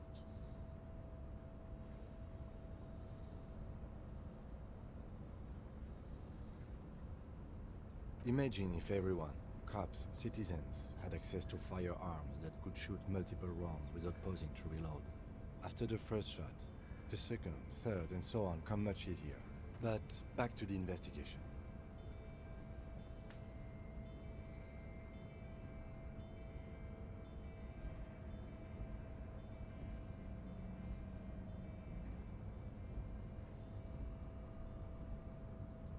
Doesn't seem that likely, but we'll check out all possible leads. Next step, finding the gun itself.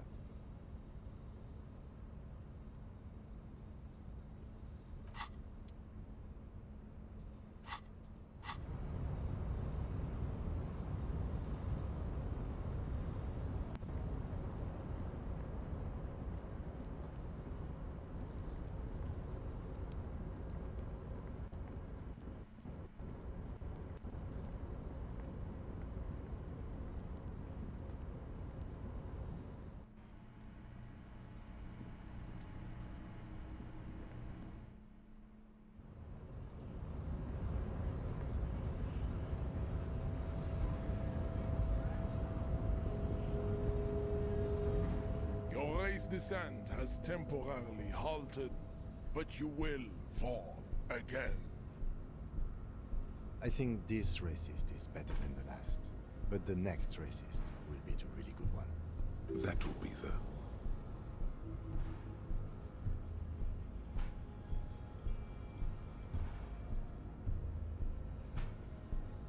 He will grant us 3 wishes. Your pedomorphic friend has quick wits, a protruding occiput, and an indented zygomatic bone. The lieutenant does not flinch. You should keep him close. The congenital defect of farsightedness does not render him a complete invalid. He still has the use of his mind.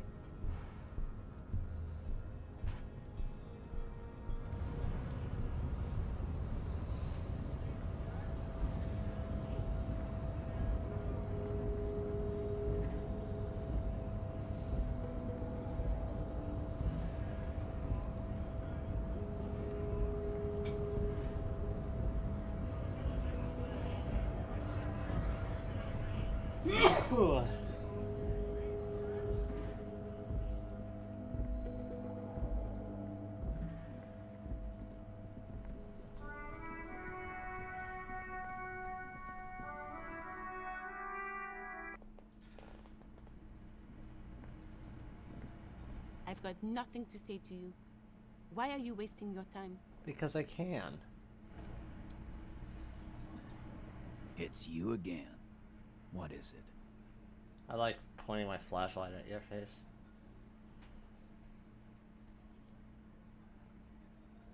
Oh, so you went and talked to my mommy, and now she's making me play with you. Is that it, lawman? And what's gonna happen if we don't?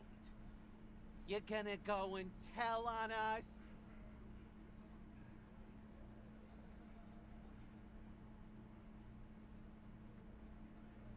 You gonna let him talk to me like that, Titus? Let's see. Yeah, I guess I am, you big pussy. The old man sent word you'd be around again. That's the reason I'm being so forthcoming with you. Don't wear it out. But having Everard back you up like that did seem to have some effect.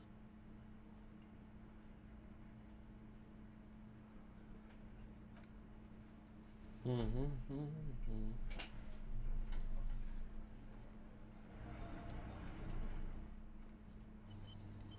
find out. It's you again. What is it?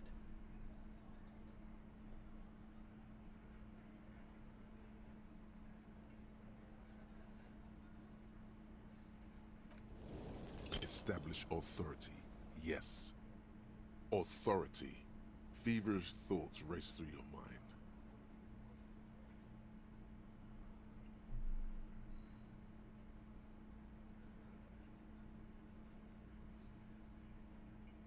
Did you already try the gun thing? I hear the gun... You're probably right. The others are only there for filler. To make the gun thing pop. Why? This is not what he thinks it is. I'm afraid it's not what you think it is either. Yes. You. What in the name? I don't... The fuck is happening? Easy, Shanks. I want to see where this is going.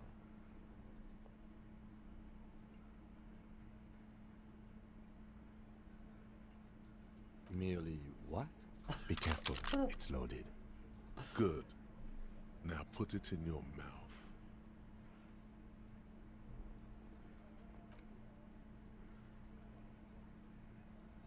What are you doing?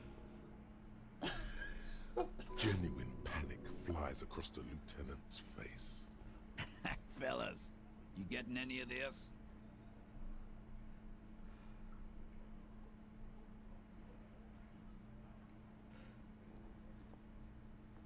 We'll solve the case. Look at me. Don't worry. Inside the small mechanism, you can hear. Yeah. Cause I sorta wanna see that shit. You won't, man. His fucking balls ain't big enough. You happy? Deranged cop kills himself. Citizens in shock. Alright.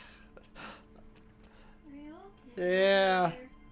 It's like, just don't do that. Are you okay over there? Yeah, I'm fine.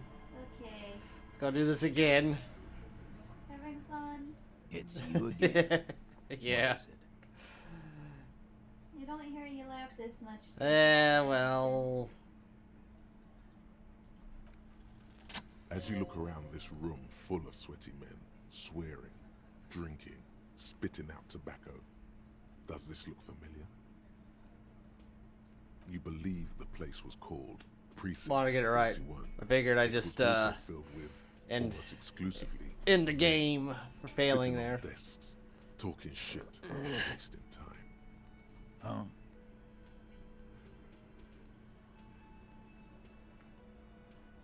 You got a problem with beer now? Not quite there yet. Push on.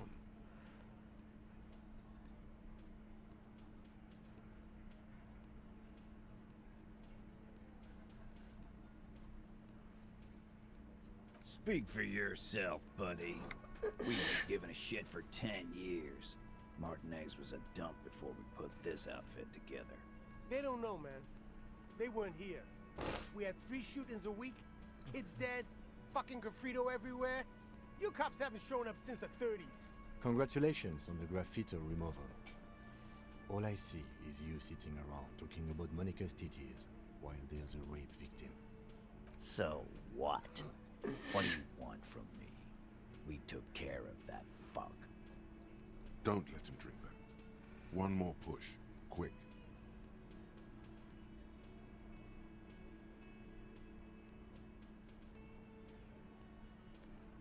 Titus is hiding nothing. Titus? You want to talk to her? Fine, talk to her. I got nothing to hide. Just like you said. Everybody has something to hide. He certainly does. So long as you treat her with respect. No questioning, no harassing, or you got the freight train of pain heading your way. You understand? What is her name? Glacia. I'm on due. She's staying here at the Whirling in Rags. A real pretty one. Silvery jumpsuit. Blonde. That's Amonju with an O-U. Shit. The girl. The girl upstairs? That can't be her. She knows you drank so hard you forgot you were a cop. You inexplicably I don't understand what's so cool here. Nothing. We just have a few more questions. Then we'll be on our way. calm, normal. Try to forget this little hiccup.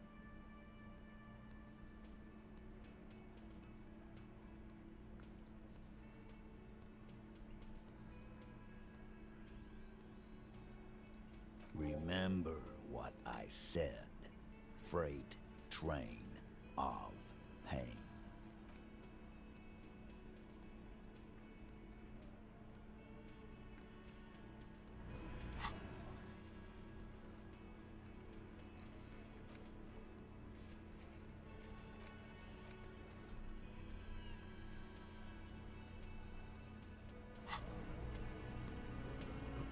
Officer, what was that?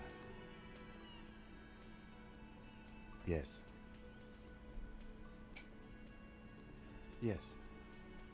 The victim?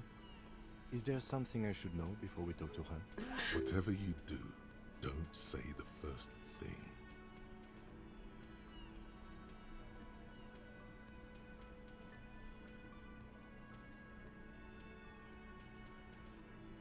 So she overheard you, or did you party together?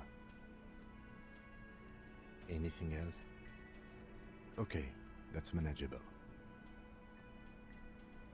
That's clearly your interrogation technique. Anything else? Understood. You were not in good shape on Monday. What the hell of it? What you're saying is, you raped her? No. Ice is forming on the inside of your chest. Then, don't ever. What else? We'll be all right, Lieutenant. Why? You feel fortified by his assurance. Is it though? Nothing.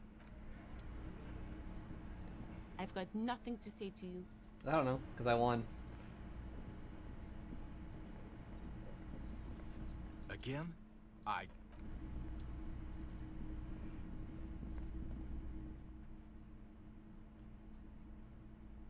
am painting the walls.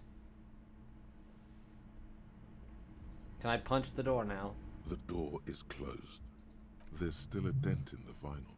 Where you This little depression is all you could inflict on you. Oh. Who is it? Tired. Controlled. Hungry again? I'm gonna go get some nuggies. Okay. This is the police. Can we come in? Come on up. The door is open. I'm drying my hair. Sounds like it's coming from upstairs somewhere. You could snoop around before going up.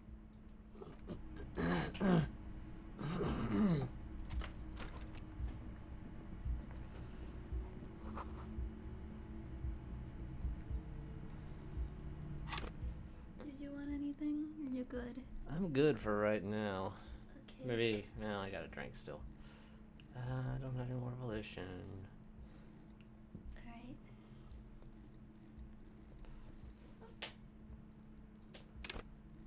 The door must be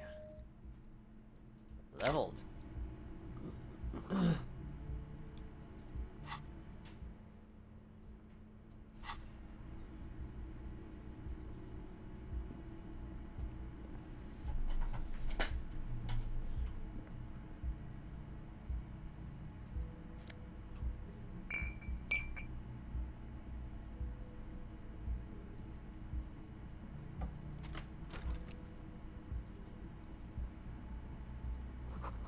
This medicine cabinet is full of wares. Sheets of pills, haphazardly stacked, one on top of the other. It's been used quite a lot. Pharmaceuticals line the shelves. Sheet upon sheet of pill bottle next to pill bottle. Anything of note? Pill bottles rattle like bones as you search the cabinet. Nacra. This is used to treat opioid overdoses. Always handy to have around. Interesting. That's used for diamorphine overdoses. You could say he's on the lookout. Among some foreign, probably Messinian or Gotvaldian. Marked red, a bright orange bottle with Preptide stamped on it. In sunny, happy letters. Jackpot, baby. That's the stuff you're looking for. Your palms begin to sweat just holding that little plastic container. Silently, the bottle slides into your palm. Then, as you turn Smooth. into your pocket, feels so sleek and beautiful. You got it. Here comes the afterburner. Time to become a super detective again, Harry. Just put it in your sweaty little hand now.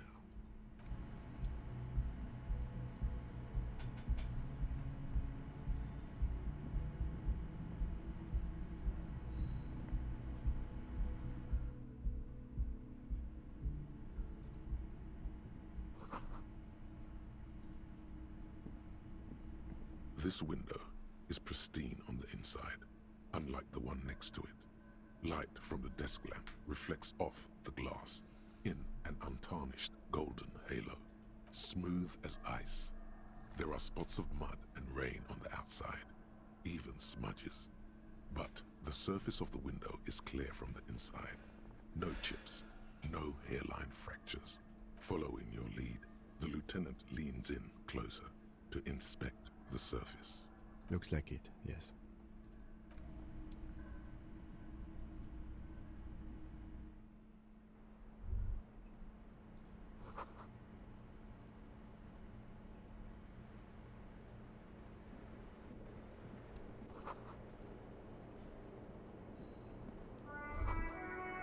Just as you look at the flowers, a gust of wind raises them from the roof, picking them up in the air. You catch a single white flower between your fingers. The rest fly off into the wind. It's a Maybell. The young woman looks at the Maybell in your hand, just a glance, then takes a drag of her cigarette. The lieutenant gives you an acknowledging little nod.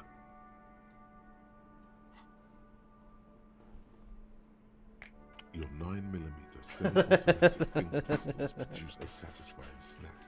Strange for such a low-caliber finger gun to sound so chunky. The flower in your other hand is impressed. So is Kim.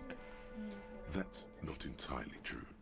The lieutenant is looking at the door to the east and mostly misses them.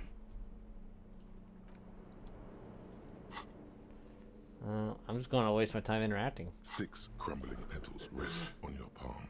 They're white, a bell-shaped crown. This is the Insulindian lily, called Maybells or Lucille's tears during the Revolution. Girls used to pin these on soldiers before sending them off to battle.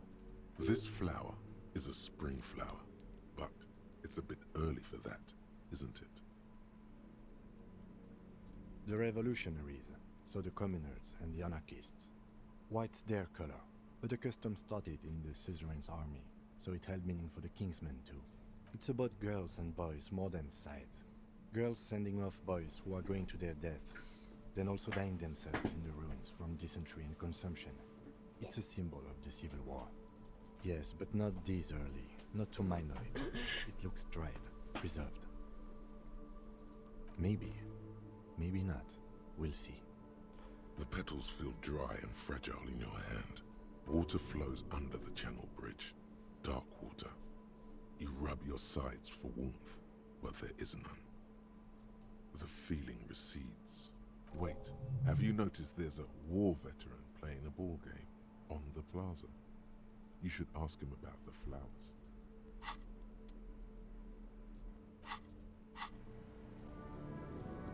Welcome to the roof. Her hair is still slick from the shower. It's still raining. Below her silvery jumpsuit, an athletic young body, built long and lean, then toned over several years of self-defense training. You can sense it in the sharp pointing of her elbows. I'm sorry for the mess down there. The cleaning lady hasn't come by in days. I'm beginning to wonder if she ever will. Oh yes, legends of room number 1 have made their way around the building. They say a portal to hell has opened in there.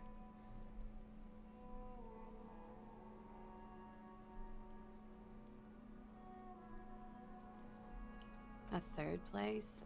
Interesting. That's probably why the cleaning lady quit. I'm Kim Kitsuragi. I'm a detective from Precinct 57. I believe you have already met my colleague from Precinct 41. Have I ever? This is the biggest fan of ostentatious orchestrations I have seen in my life. And I have seen a few. Oh yeah. Life gets hard, but we go on.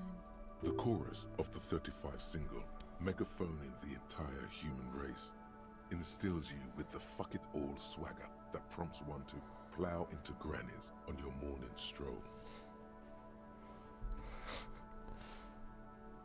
I can see that. I'm glad all this onward going has brought you to me. Miss, we are investigating the murder of the man who was hanged. The people responsible have asked us to talk to you. Huh. I see. What could she be thinking of? It's hard to say. Her shoulders are relaxed, her eyes on the cigarette. She looks at the dried petals in your palm, then lightly touches one with her fingernail. Chipped white polish covers the nail. It's long and sharp, like a mini dagger. The petal crumbles on contact. Pretty. Looks like a dried Maybell. Is that the one you caught? Sambo style? A martial art, sir. Is that it? Samurai boxing, or Sambo, graceful martial arts stuff. Sambo style implies stealth and cool. Why was there a flower on the roof? I don't know, officer. Because of the wind? Yeah, it's pretty deluxe. I'm wintering. How long have you been staying here? About 4 months. I came in November. Here in the Whirling, here in Martinez, or here in Revachol? I heard this is where the washed-up disco has-beens go.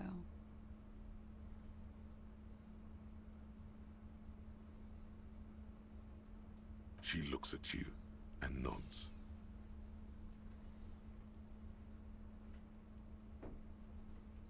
Thank you. I've put a lot of time and effort into it. I've been using your honey mustard stuff for my, Oh, alright. yeah, for my brain. Did it work out? Yeah, it's pretty good. It's not exactly the anti-star size caboodle I intend for it to be one day, but it's getting there. The Anti-Star is, or was, a Vespertine rock and roll star who liked to do drugs. He did so many drugs, he eventually mutated into a corpse. Comes in handy when you've done too many opioids. Is that something that happens to you often, miss? Better safe than sorry. Very funky. It is. An evasive maneuver. Ask a follow-up. Yeah. I'm trying not to lie to you here. Stop making it hard. I don't want to lie to the law. It's not my style. I'm just a girl whom windows break around. You hear the scribbling of the lieutenant's pen. Okay. Watching herself reflected in the bedroom window, tall and sparkling and draped in smoke. Clausier Amandou. Same name that Titus gave you. It sounds Oranese, as does her accent. Her birthmarks also signal Oranje. You don't know why, but Oranese girls tend to come speckled with them. Right, sir. Vredefort, Republic of Oranje. I guess you could say I am an Oranese expatriate. Wasn't the tattoo on the hanged man an Oranese map of the waterways? The thought begins to form in your head, then dissipates. Something for later. A bad memory, officer. The Republic of Oranje is a democratic nation on the Muindi Isola, north of here, over the sea and across the Pale. It is one of the 6 major Occidental nations to hold stake in the continued occupation of Revachol, the coalition. People consider it a reasonable superpower. They will make you into a fiscal colony, divert your natural resources, hold patents and shares, but they won't threaten to wipe you out anytime, like Revachol did in its prime. Of lilacs and lightning, parks, glass, duraluminium. Vredefort is a conference city. It's always autumn there. A night. At least it was for me. What's so bad about that? Nothing. If you're no longer there. I'm 28. Something stupid. Oranese lit. Oranese literature. It's what I studied at the university. Fear of failure, fear of death, how it sucks to be Oranese. All national literatures are... Only the name of the nation changes. Nothing. I do nothing with it. Cool. I've made more money by just being than I have with Oranese lit. Many things. A roller skating instructor, a secretary, Miss Oranje 37. Of course she won a beauty pageant. She's very symmetrical. I'm afraid you can't, officer. Why is that? Because it's buried in a sealed plastic bag at an undisclosed location on the coast, along with cash and airline tickets. Thank you for your candor. Why? They say so in your tourist brochure.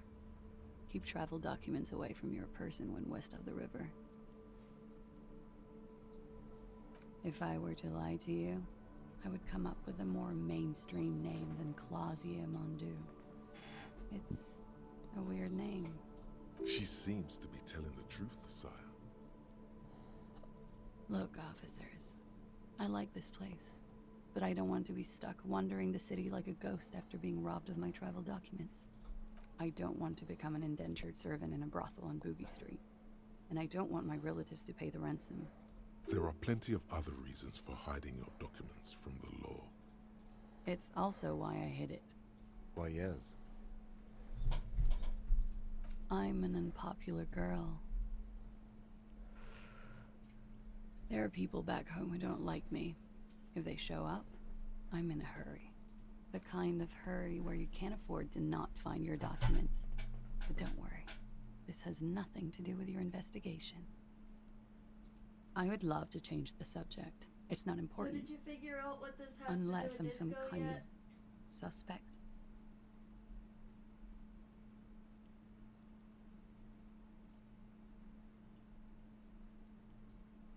No, I'm not. My colleague has an exploratory sense of humor. Don't hold it against him. Okie dokie. If any of this made her nervous, it certainly doesn't show in her expression or her movements. The record. So official. It's a bit early in the morning for rate, isn't it?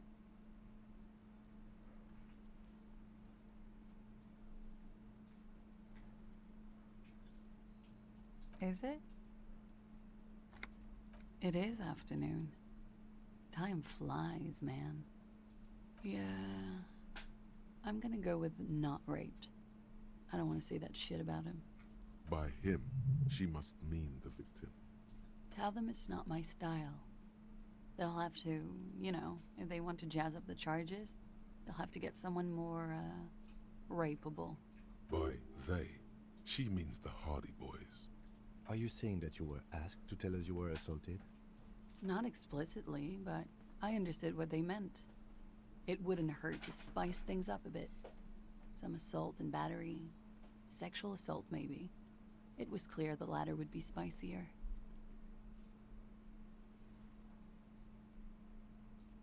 He had something to do with the strike. One has been roiling since I got here. Rotten timing. But you probably know all about it. And his role in this strike was what? I think he was in a security detail. He was ex-military, worked for Wild Pines, and against the Union. We didn't discuss work much, if you know what I mean. But I understood it was dangerous. And they lynched him for it? She nods. Pretty much. Warming them.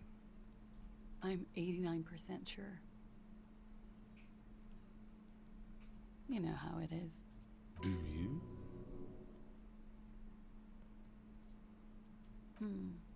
Maybe you don't.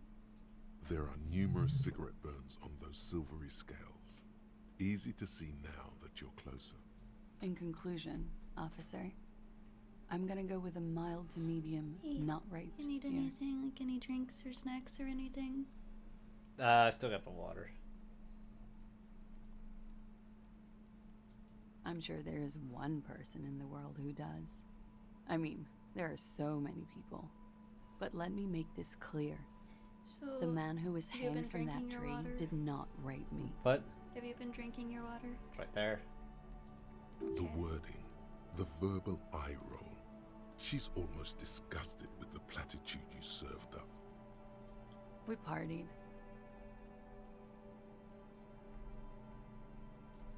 With all due respect, sir, I think we partied a little harder than that. Please, you're alive in 50. I've known people who party so hard they're dead at 14. What no one does on your level is hitting the repeat button. I'll give you that. And maybe room trashing. What did you do when you partied? We drank, sir. A lot. For weeks, basically. We had that effect on each other. We made each other drink harder. That's why I liked him. What else? Stimulants. Speed also has that effect, making you drink harder. And then drinking harder makes you do more speed. It's quite the combination. We also had sex. A little. The drugs were good enough, and we did enough of them. How did you two meet? Downstairs, at the bar. He was on some sort of assignment. A military man, as you probably know. Had a cool, scary scar. When was this? A month ago? Something like that.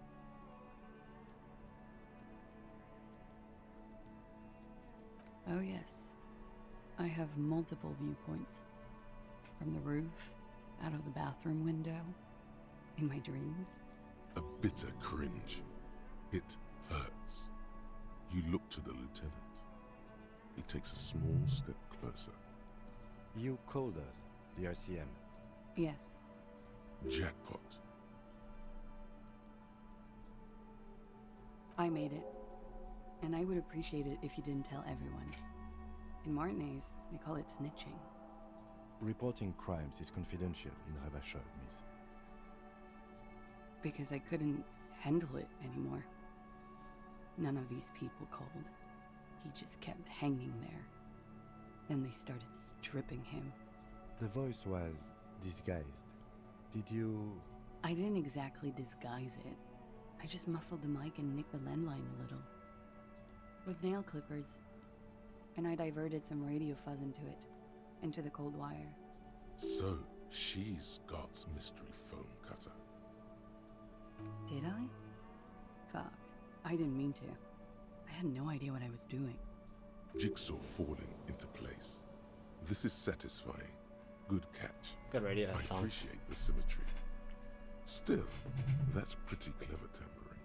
Simple and clever. Crossing the lines like that. Thanks. She looks a bit like a little girl who's just been complimented on her bike repair skills. I don't know, sir. It was stupid. I was drunk, too. I was probably afraid the Union was listening in. Locals say they have ears in the wires. Thank you for making the call, miss. It was the right thing to do. I didn't want to, sir. But if I hadn't, you'd still be hanging there. You won't be down there long, miss. We will move the body to the morgue soon. I'm sorry, I can't do it. Not right now. Later, maybe. I keep seeing him. Like he is now. I can't talk about it. I don't know. I know it's difficult, miss. We can return to it later. Bullet? They shot him too? I'm not picking up on any theatercraft here, sir. The pause is sincere. They stripped his clothes and they shot him? You mean after they hanged him? I'm confused, sorry. So am I. Were you aware that he had also been shot, miss? Things are starting to go a little over my head here. I thought he was hanged. I was not present when they did it. I don't know what happened. I just know what they told me. And Sylvie, the bartender. This is beginning to get confusing for you too, and we don't like that. Where was she last Sunday night? Cowering. I was cowering downstairs with Sylvie. They're frequent guests downstairs. They have a booth for union members. They're probably down there now. Over drinks. It's been a long, boring winter. A little, yeah. Like you partied with the deceased? No, not as hard. I'm sorry to have to ask this, but have you had a physical relationship with any of the Hardy Boys? I have. Which ones, sir? I don't remember precisely. Titus, obviously. But as I said, it's been a long winter. She breathes a silvery sigh of relief and weariness. The air on the roof feels humid. Should we head by downstairs, officer? We may have things to discuss there. She nods. Silvery cigarette fumes disappear into her mouth.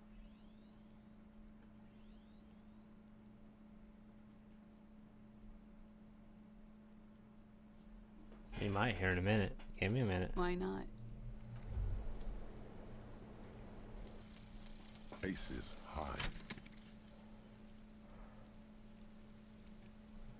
For the rest of the world, the Aces High is just a cool Revachol thing, politically neutral.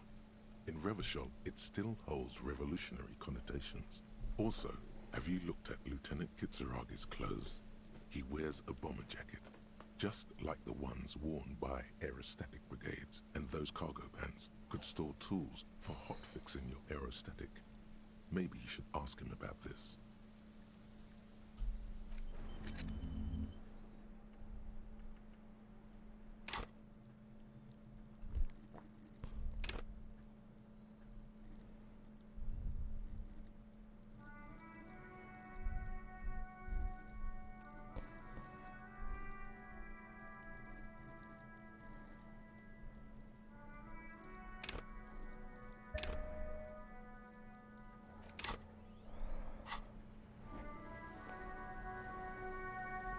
Looks like we have more to discuss with those so-called Hardy Boys. Half their reasoning just went out the window. Nothing will make them respect the RCM, but it will disrupt the game they prepared for us. We just stripped off one layer of whatever it is. Her decision to not corroborate their story was definitely not part of the plan. What else could she have done? Lie? She saw there was no way to lie and get away with it. If not you, then me. It was a smart move from her. You think so? She seemed forthcoming. Unusually so. Being forthcoming about some things is a good way to obscure other things. The best liars are always forthcoming. Anyway, we should move on. I suspect our investigation will bring us back here soon enough.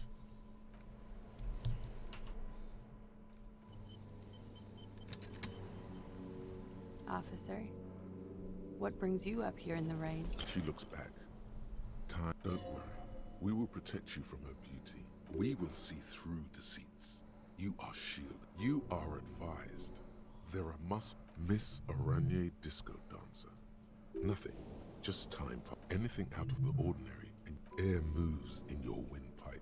She presses her hair, brush it. The strange moment ends. It was brief. No longer then.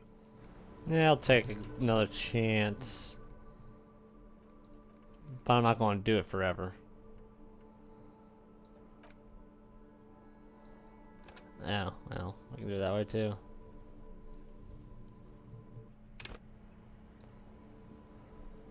Officer, what brings you up here in the rain? She looks back. Don't worry. We will see. You are Miss Aranye. The strange moment. Anyway, we'll load it and we'll worry about it later. 28 is a little off, so I'm not worried about it. Hey, it's been like 3 or 4 hours. Have you had a bathroom break yet? No, I haven't. Do you need one? Probably eventually.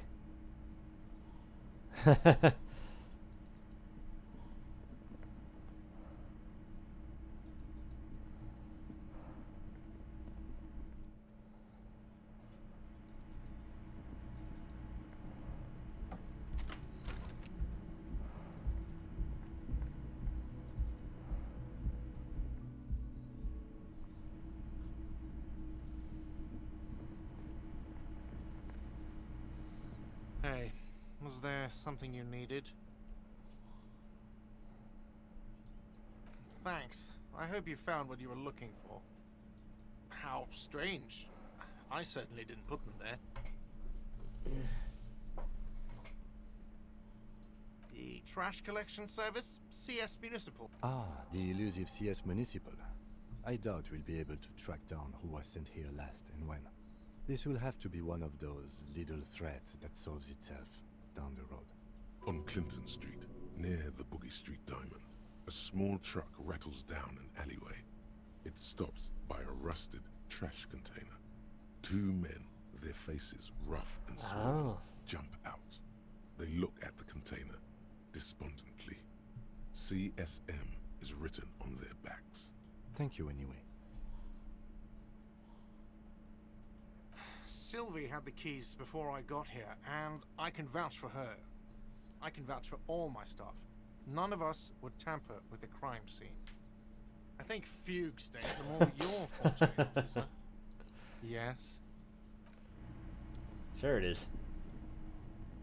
That's what makes it awesome.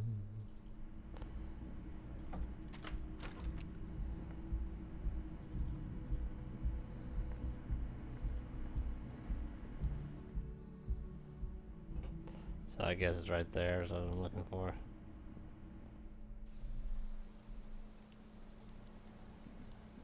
The same small, heavy door. No lock in sight. I don't know, Lieutenant Ufrater. It is not the first closed door we found in this building. There is also your mysterious blue kitchen door. I don't know. The further we get, the more this building seems to be tied to the case. Below, the hostel cafeteria creaks and groans under your added weight. A skeleton of composite support beams and cantilevers. A dull thump. Somewhere inside, a wind brace rattles from the imperceptible motion of the building. The vigilantes, the cadaver, and a number of people connected to the case are in or around this building. This door is part of it. It's not unimportant. He doesn't say anything. You should have gloated. It's barred from the inside.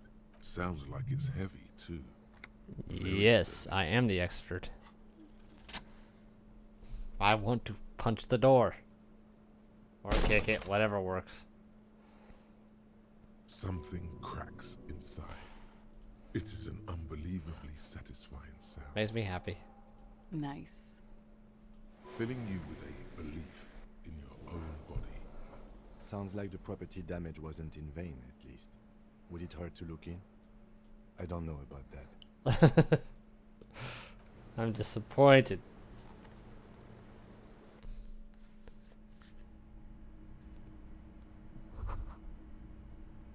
You can almost see the shape of a man and a woman writhing inside, bathed in drug sweat and dirty linens.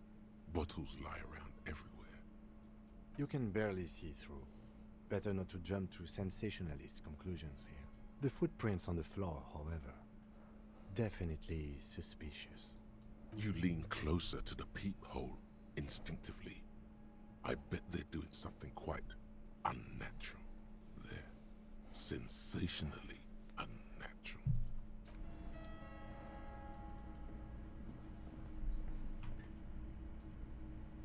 You clearly see footprints in the downy carpet of dust covering the workshop floor.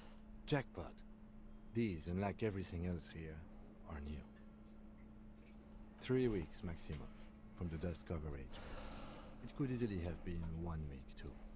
You know, officer, it was a stereo investigation after all.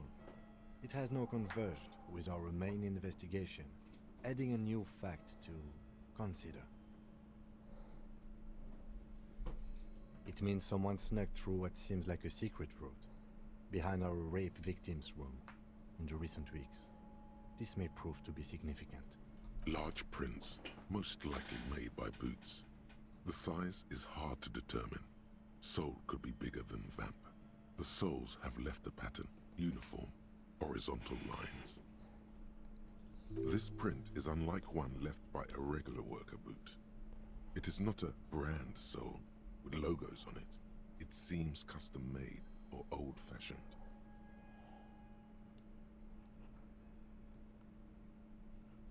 The size looks about the same, actually. They are not the same shoe, but they could be the same person. No, these little horizontal lines are different. They look custom-made to me. Or some kind of foreign print. Hard to say. Still a boot, though. Everything around you is quiet. The prints crisscross the workshop floor.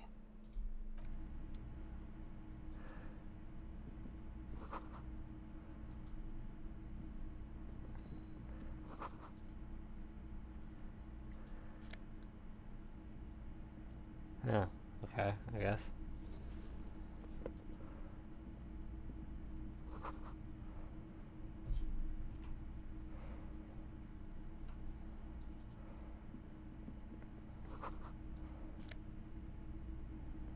Huh?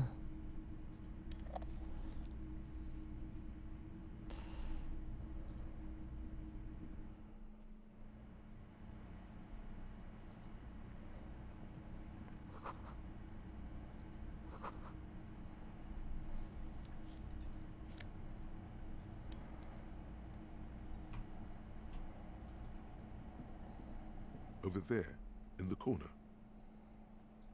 Not just any pinball machine. This is the pinnacle of pinball. Cornelius Gordy and the Mountain Goats. It's lit. You can't wait to get your hands on it. Lit, a phrase almost synonymous with the Insulindian pinball scene. Any pinball scene, really. The pinball machine. Gordy's Goats, a classic. Oh, it's more than just a classic. A must-play. All serious pinballers have attempted a tempo run. A little. Oh, great. Cornelius Gordy and the Mountain Goats reads the golden lettering on top of the back box. There's a small column of text underneath. The machine is coin-operated. Get the game on, Fingerboy. Those flippers are ready. Above the painting of a mustached man climbing a hill, the theme of the game, the peak of the mountain, areas around the playfield, indeed. Think of them as balls. It takes a while to get into a rhythm, but pretty soon you're able to keep 3 goat-faced balls in play with relative ease. Go, go, Fingerboy. I feel sorry for the goats. If they only knew the kind of guy old Cornelius really was. The kind of a guy who uses the word savages a lot when recounting his travels. A masked nationalist. An avid huntsman too. He was often photographed in his dining hall, surrounded by wall-mounted hunting trophies from every continent. He also hit his wife and kids. Other people's kids too. Sometimes pets. Oh. Hateful little man. But you seem to be having fun. Your game is definitely improving. The jolly goats are flying all over the board. And although a few plummet to their deaths, you're never left with less than 3. Suddenly, a special passage leading to the summit slides open at the top of the board. This is where the balls need to go. Maneuvering a goat ball into a position for a perfect hit isn't easy. More fall to their deaths. But finally, the opportunity presents itself. One of them gets through. Tiny hammer shatters something inside the machine. Something glass. The words "pale rupture" light up on the speaker panel, and the machine starts filling with a thick, milky fog. Something's happening. Congratulations. This is where the game ends. It's a cheap way of getting more money out of the players. A stupid, nihilistic finale. There's so much fog, you can barely see anything. Some is actually leaking out of the machine, and one by one, your goats start slipping, disappearing into the milky nothingness. This can be navigated. The balls leave almost imperceptible disruptions in the fog. Thanks. Use them to calculate where they hit next. You're down to your last goat, going mostly by sound. Eyes are useless at this point, but that goat is something special. 5 times you snatch him back from the jaws of death. I am. I've seen it before. Played it too. You will eventually make a mistake and then it's all over.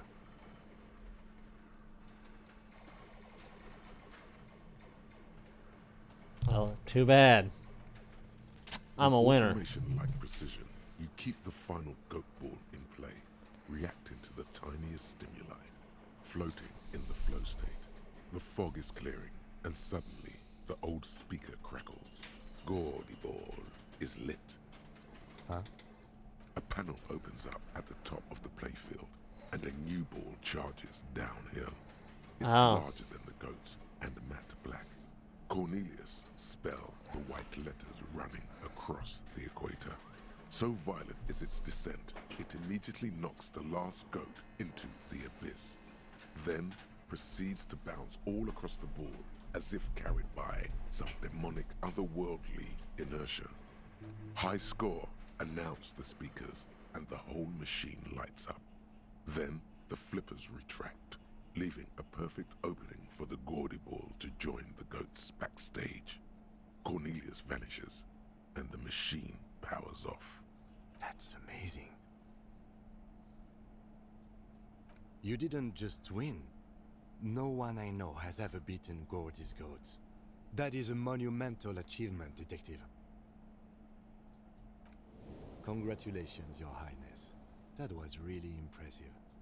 The machine needs a good service before anyone else can even attempt it again. Yes, good times. Once again, the machine becomes one with the dust and the darkness.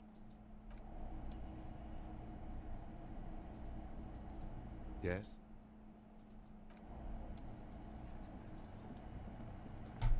Was that it? Looks like it. You see a heavy steel door with a prominent dimple lock. It's painted blue. There must be a key somewhere. Probably somewhere in the whirling. It's not too important. We can get in and out using the roof door. The door does not budge. The door does not budge.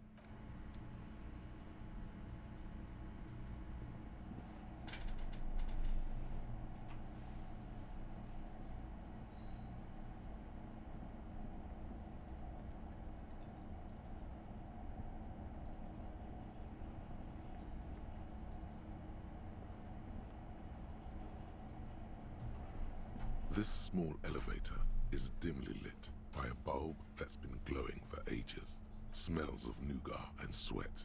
Your head brushes up against the ceiling. There is a control panel to your right, and just enough room for 2 people to fit in. The maintenance card under the control panel reads, Last maintenance, 10th July. It's a while ago.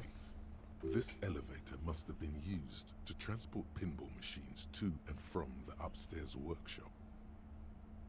There are large rectangular buttons, monter, descente, and an international call for emergency assistance. That third one appears to be broken. A small steel plaque reads Halter 800. Halter is a Koningsteiner lift company who went out of Get that business free money a every long, time long I time ago. open up my encyclopedia. That it does. I say, let's brave it. No, it was maintained in 88 of the previous century. No, I think the bureaucrats just forgot about this backroom elevator after the revolution. Seems so, although it's pretty... I think I got it quaint already. for a freight elevator.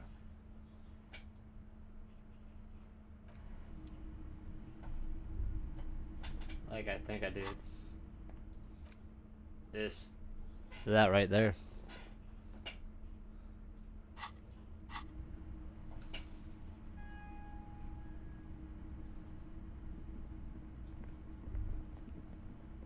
So this is where they brought 40 pinball machines to fix them up. A long time ago.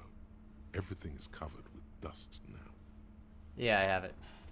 The lieutenant looks around the dusty, crowded room, inspecting the tools on the shelf. At some point, Well, just I didn't 20 years need to. ago, I'm just that good. maybe, before pinball went out of vogue. Looks like it. I'm guessing Martinez North 22 used to be a pinball arcade before it became a hostel. There are machines left over. A creak. Some dust falls off a shelf. Downstairs in the hall, next to the main door. One of them even works. I've seen one of the hearties bang away at it. Remember the dice maker? Then that means... Ah, yes. As the novelty dice maker said, this has absolutely nothing to do with the case, I'm sure. But I do like a nice little connection. But then it went bankrupt. Your skin crawls from making the connection. If that's true, then our cafeteria manager is not going to like it. we should tell him what we found up here, omitting that suspicion. He does not appear to be the kind of man who likes his establishment to be part of a neighborhood ghost story about bankruptcy. Stupid superstition. But still, it would be interesting to see what the cafeteria manager thinks of this.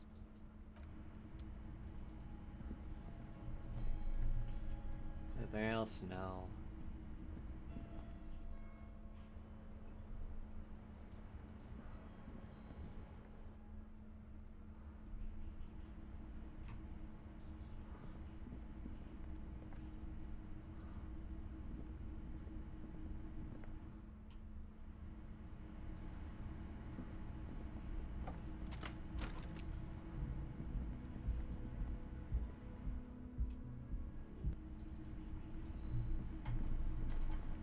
Hey, was there something you needed? Another thing. Great. I love those. What wall? I'll have it fixed at once. Thank you for letting me know. I assure you, the Whirling does not abide spying on its guests. The color has drained from his face. Absolutely not. No. Fuck you for even implying it. It wasn't me. It wasn't my staff. The establishment will look at it and ascertain what it was. Well, he's definitely not lying. He wouldn't endanger this business like that. Sir, he was only asking a question. It's his job and mine. See that it's covered. Yes, I absolutely will. Sorry, it's been a bit of a day. And now a hole in the wall. Thank you. I'll patch it up personally. Was there something else about the establishment? I hope not. Oh, okay. Well, I did hear you make noise back there, so good for you. He's really, really holding himself back here. Okay, what is back there? Ha! I knew it. I've always wondered where those machines by the door came from. And they told me there was some kind of pinball thing here too. I knew it. Were there any back there? In working order, I mean. No, I was just wondering if you found pinball machines there. He was wondering about something business related, about how much money he could make of one. No, but we could diversify the entertainment options, seeing as you've opened the door back there. The machine we have in the corner now is broken. It wouldn't hurt to get a little life in here, other than the hellish karaoke machine. That one's always causing trouble. Yeah, those numbers he's adding up must be making good sense to him right now. He should still know. You have to be forewarned about these things. What? Why would you say that? We're at a completely different address from that whole thing. So he knows of the doomed commercial area and its address. He's thought about this. Everyone knows of it. I've been working here for a long time, and that intercom has never been used by the Whirling. It's a sign of the Whirling in rags not being part of the doomed commercial area. If anything, we're revitalizing this neighborhood.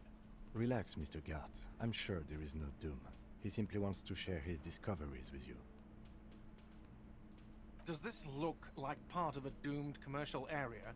This pre-revolutionary tilework, these high ceilings, the nice rooms, well, most of them. For 14 years, man. That's how long I've worked here. I've kept this place up through hail and through sleet. Fuck me, some doom ghost. Some real estate management company. They never come around here, just collect money from afar.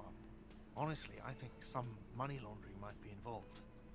Well, it sure as hell wasn't the real estate company. It was you? You look surprised. What? It's a great name, I know. Cafeteria managers come up with great names too. It's from a song. Hail, Holy Queen, by the Ateniers. Hail, Holy Queen of the Sea. You're whirling in rags, you're vast and you're sad. Good pick. Yeah, it's slowly growing on me again. It's beautiful in its own way, especially for this neighborhood. I've been trying to keep it that way. Even if it is part of the damn doomed commercial area. Yes, your police skills have delivered. I'm sure you'll get a commendation. Maybe even a promotion. Whatever. Was there anything else? Because I need to think about how I'm going to get those pinballs in here. Exactly. Why? No, fuck it. I don't want to know. I don't want to know why these degenerates do what they do. I thought we had one good guest in the building. What's that supposed to mean? Fuck you, buddy. She's not my taste. Good thing she pays for I can't her help stuff it. on time. I'll forward her the bill and be done with it. Appreciate his matter of fact insulting me. Now, was there anything else? I have like 4,000 coasters to stack. And then I need to wash dishes because it turns out I have to do that too now. Yes?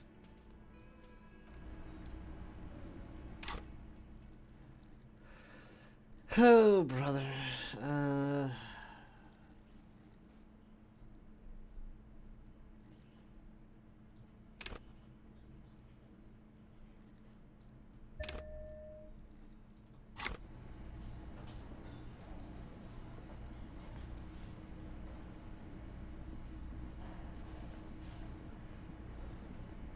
It's you again.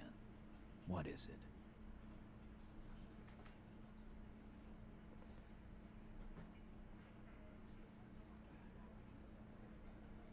it? Again? Seriously, man. Fine. Fire away.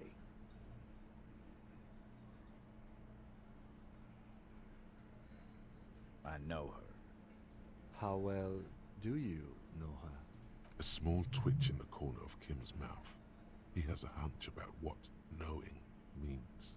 Well enough, Copper. We party. She's been here for a few months. He tries to make it sound real casual, but the muscles on his neck tighten. You mean Revachol? Nah. She's an immigrant. Or a drifter of some sort. Been staying here over the winter.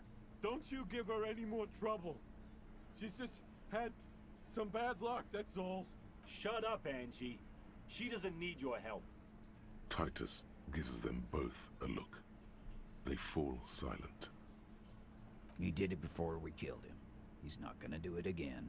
So what does it matter? It would help if we establish a timeline. All right. 2 weeks, maybe? I don't know. I need another beer. Here you go, boss.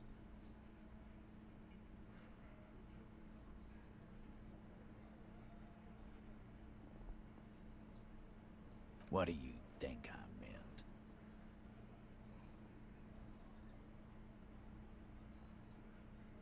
Yeah, pretty much. No, we just fucked. That's all. I'm not gonna give you any details if that's what you're after. So put your dick away. He's doing a good job here. A commendable performance of I don't give a shit. Yeah, whatever. Fuck! I knew that fucking whore couldn't be trusted. How's it going? For the record, Titus Hardy did not explicitly specify the victim as a whore, nor did he say anything about trusting her. Oh, shut up and stay out of this, Liz. He raped her. He was out of his fucking mind. You have no idea. She's just in denial, asshole. You don't understand the traumatic experience. She's shutting down, and she doesn't fucking trust you. Yeah, she's crazy, you know. A crazy bitch. You know the type. She's fucked up. This is a diversion. Stay on track.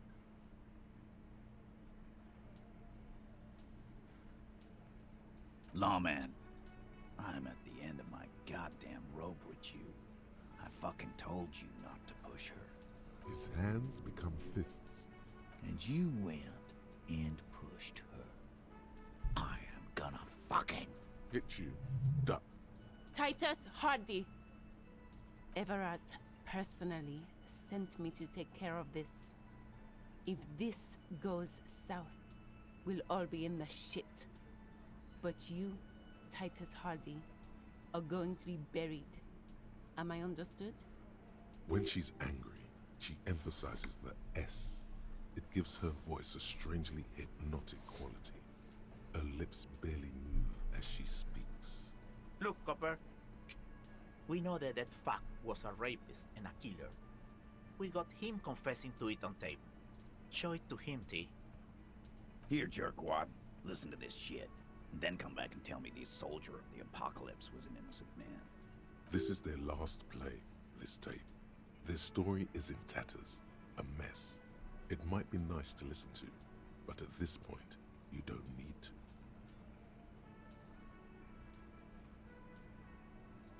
You think we go into this shit deaf and dumb? You RCM aren't the only ones who know how to bug people. There's no university degree for that. We have machines. We're in logistics. How do you think a harbor works? It's advanced stuff. Understood? You've listened in on their communications. How long? Since way before their chief started taking swing lessons. Things got nice and quiet after that. It's not advanced. You just hold up in a coop all day, writing down what they say. It gets hot as hell in there. Don't put yourself down, Angus. It's important work. Yeah, man. You're like a radio genius or something. Those notes are some in-depth stuff. Indexes and shit. You don't care about evidence. The fuck are you a cop for, then? Pigs, T. They don't care about getting the truth. They care about getting convictions. They are fucking keeping a score on their bulletin boards. I won't be on your bulletin board. If you don't listen to the tape, we got nothing to talk about. There's a lot of questions. If you ask them now, they'll just keep bringing up the tape. Listen to it, and they'll have nothing to hide behind. I'm sure we can find a tape player. Where can I listen to this? Yeah, play it with your ass, cocksucker. I'm sure we can find a tape player. It's not a... Your room had one. Or maybe it's too broken. Don't forget your tape, lawman. Compliments of Titus Hardy. You do that. Oh, and keep it. Maybe you'll need a reminder of human ugliness someday.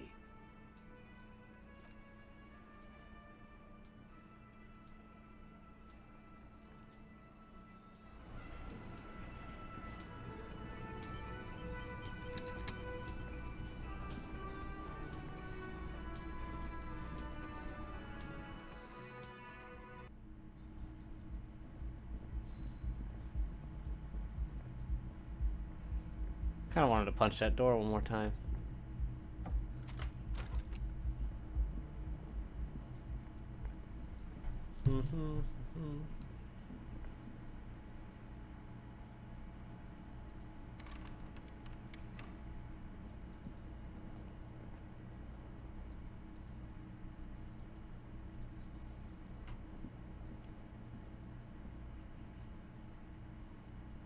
There's nothing there. I'll just have to use this then, huh?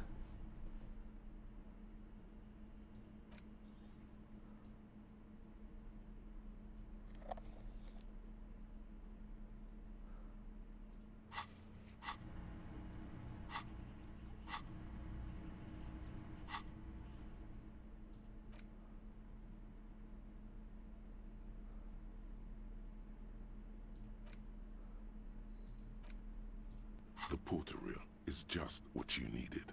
The reels attach to the apparatus with a satisfying click. The tape is routed behind the magnetic reader. You push command set, and the tape starts spinning. Violent static and machine sounds fill the air. This isn't Revachol. This is a fucking village. I can almost see the elephants. The harbor. That's the son of a Kvalson crane.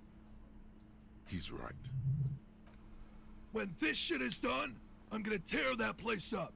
Soldier of the Apocalypse style. Kill shit. Dogs and chickens too. Gonna run a room, Cordy. A real nice room. I don't give a shit. I'm fucking done. I'm done mentally. I'll fucking do them all in. Rape that disco cunt on the counter. You know, the dance a whore upstairs. Do it Kohoi style. Never did get that taste out of my mouth. The lieutenant presses the button marked Arrête on your porteria. The Corti could be short for Cortenard, one of the other mercenaries, the one he was talking to. Probably the mountain at the harbor gates. Mr. Right to Work. End of recording. It seemed authentic enough. Probably recorded off the shortwave, then edited to seem more incriminating. He sounded like he was on patrol around the harbor walls. Still, there's more going on here than we know. a village on the Samaran Isola in South Safre. Grad committed war crimes there, the kind of thing he talks about. The South Safre conflict More is money. an ongoing proxy war between Grad and Safre. It has been hot for 12 years, with the atrocities piling on, mostly committed by the Grad. Keep on getting that encyclopedia Maybe the stuff. I get tattoos 700 in no ones. time. We would need to know the story of this man's service. A symbol of soldier of the apocalypse style conduct in a... I think we've got a few more questions for class here, don't you? This seems to contradict her testimony, at least to some degree. As you take out the tape, the...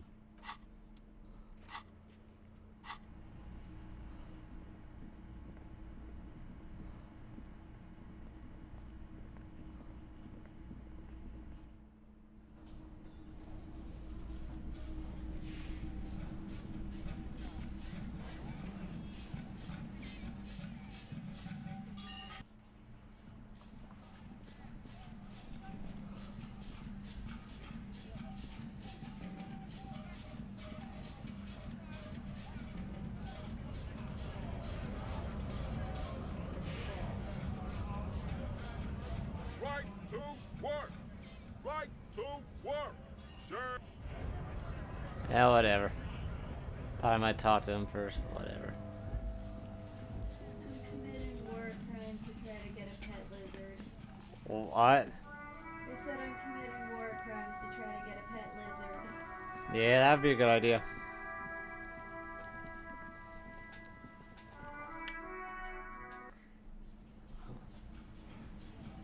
I'm just gonna play this music all the way up there. I don't care.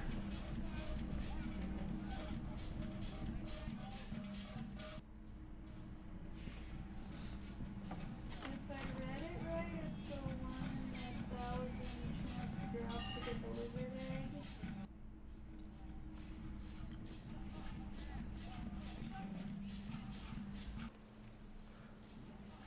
Officer, what brings you up here in the rain?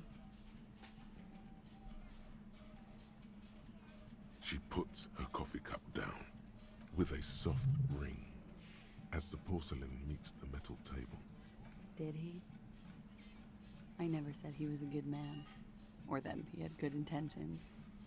Only that he was never bad to me. She doesn't care. If anything, she sounds amused. Where did they get this recording exactly? It's intercepted radio chatter of the deceased, recorded via the encryption station. It's authentic enough. Does he say he's gonna do it Soldier of the Apocalypse style? Yeah. That was practically his pickup line. Did he say whores a lot? Was he pretty much on the verge of doing it Kohoi style? He wasn't actually there. He didn't do a tour, or at least didn't tell me he did. Would have been overkill anyway. He lived his own little Kohoi. It wasn't his everything. Yes, was he bragging? Oh no, I'm pretty sure he did all those things. Then integrated them into his idea of normalcy. To keep on living. Until they just sort of turn into his, running joke. I was gonna say running joke. And it sounds like you didn't even get the good bits. Lely's punchlines got way, way funkier than that. He was like the Seminoles conflict, the Kohoi massacre, and the 36 famine in Yezud all rolled into one person, then cast in Orani ceramic armor, which he wore in bed and in the shower. Oh, hey, I got his gloves. We're all scraping up any happiness we can find, officer. Going around with our little scouring sticks. You, your first love, Mr. Quohoy here. Did he tell you he had actually done any of those things in Martinez, I mean? No. We were too busy laying waste to our own nervous systems to direct any of the fury outward. He seemed happy, I guess. At ease. As much as a man like him could be. What kind of man was he? Before you go, ask for details. She seems okay to talk about it. Thank you for clearing that up, miss. Whenever you're ready. I'm interested to hear what Titus Hardy has to say now. She takes a very small sip of her coffee and smiles. Like, for example, his name? Actually, officer, I didn't know his name. I just called him Lely. A nickname? I guess. He came from Lelystad. It's short for that. And it was his army name, apparently. He said his real name wasn't his. I tried to pry it out of him, but it was no use. Lelystad. That's a good start. We have a few questions you can help us with. A few things a field autopsy alone can't answer.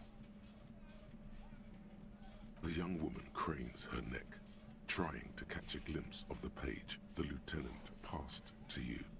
On it is a list of autopsy observations recorded neatly in blue ink. Everything left to be clarified is in the column on the left. In Oranje, officer. It's, I think municipality is the term. A nowhere town there.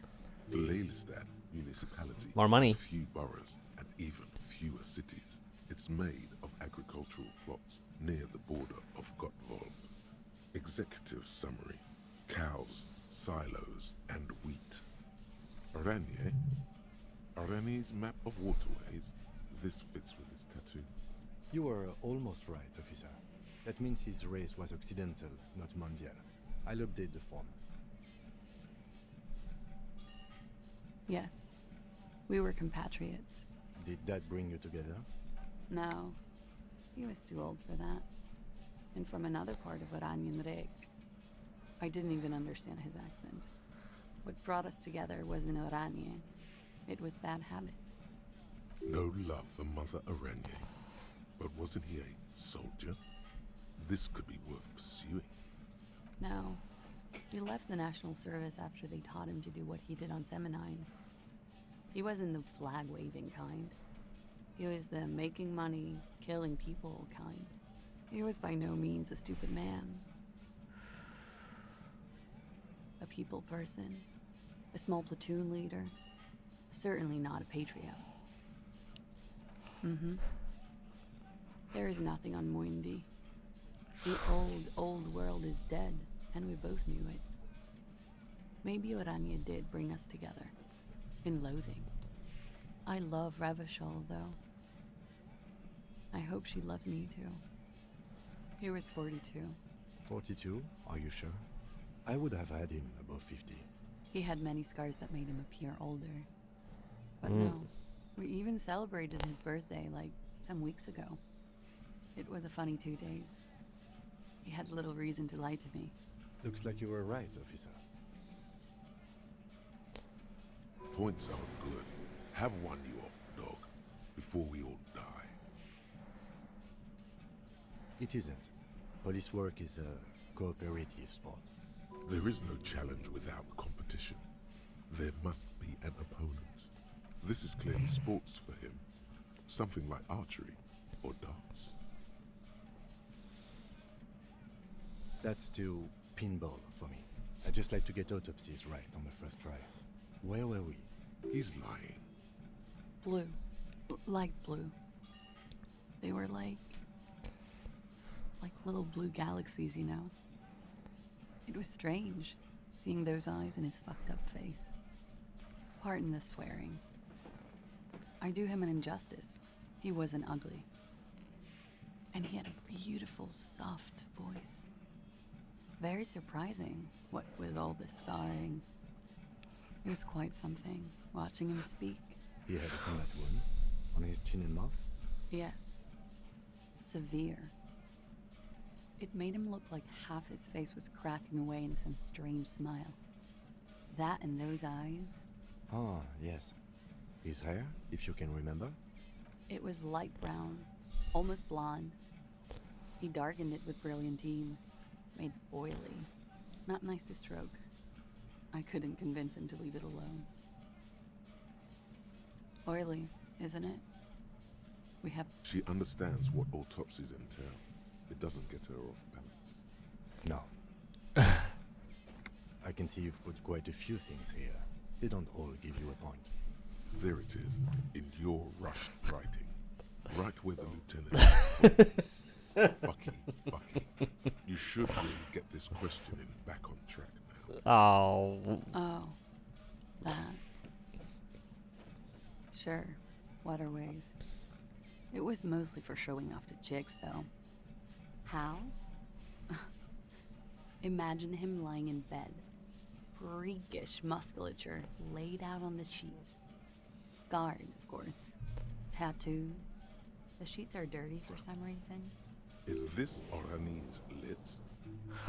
Yes. This is the very essence of what Annie's lit. A moment's respite. Dark and hopeless as the struggle itself. He's smoking and drinking, of course.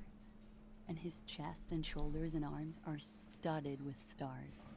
Tens, hundreds of them. Maybe even thousands. It's been almost 6 hours. Take a bathroom break. All right. And the woman goes like, "What was this, baby?"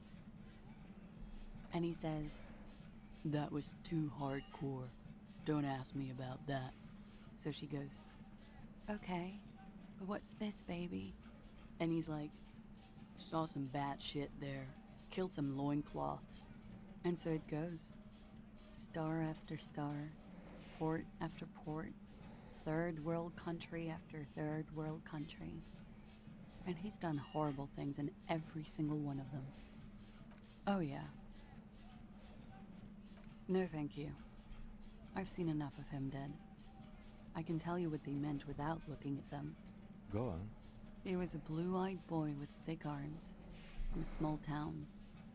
He was also poor, and the government of Orania needed some people killed, so they turned him into a grotesque killer. For money. He went to Killer Academy in Vredefort. Then he killed some people on the Seminine Islands, and on other islands too. All of the islands. After this, he came to Revachol and got killed himself. It is when you're high. It can be very exciting then. You have the tools to deal with it. It's not a very nice story to remember when you're sober. A change of topic? It very well could be, yes. What do I mean? I have no idea. I don't even know what you mean. Love did him in? What does that mean? That's not funny, officer. Her voice is like a slash through the air. Her shoulders tense up.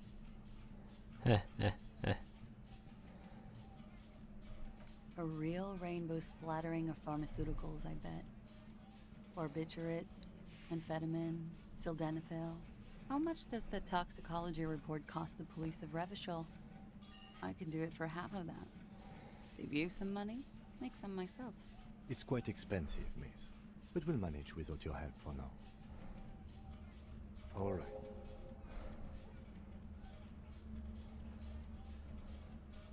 Coolly, gracefully, she pours herself more coffee.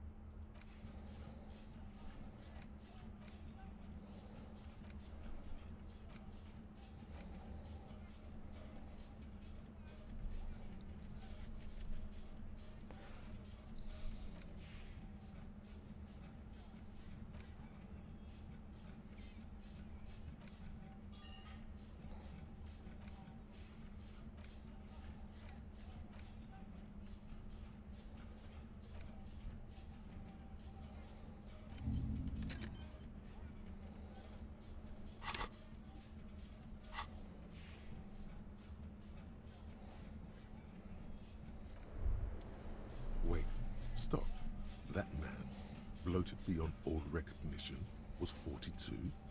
Below the damage, the weeks of decomposition, all the swollen indignity of mortality. Yeah, that's what I He said. was 42 years old. How old are you? That's where this is going. 45,000 liters of raw alcohol has left its disfigurements. What lies beneath, you wonder? You could ask either one of them.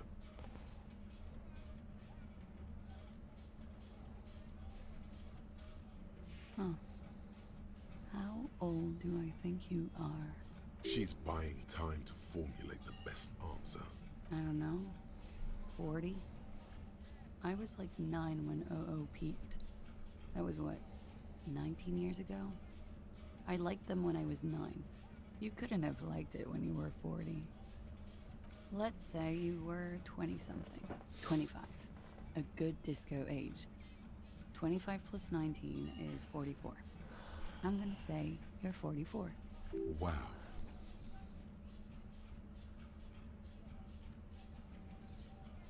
Absolutely. Age is just a number, man. Yes, miss, but for him that number is 56. Wait. This requires scientific measurements. To the laboratorium.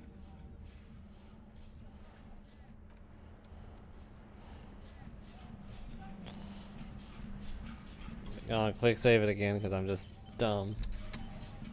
I was just thinking, what a nut. Soft, light brown eyes look back at you, directly into the space behind your eye sockets. You see the smoke rise from between her painted red lips. She's beautiful. I have bad news for you. You know these guys? Who? Me? Yes, he's talking about you. You silly idiot. You too. Me? What have I done this time? These guys are compromised.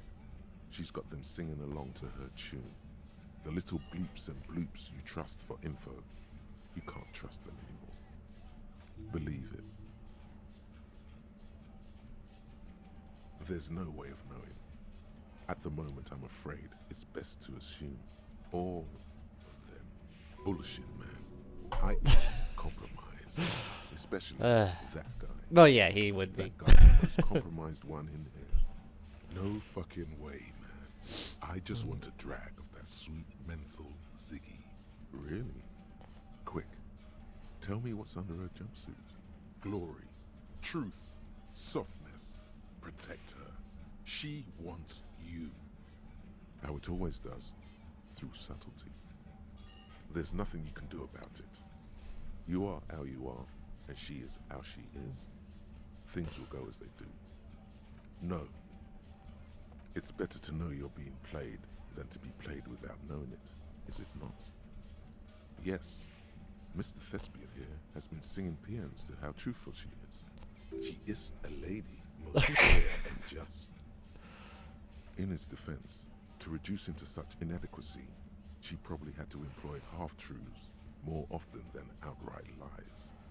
That is correct. And omissions too. A little.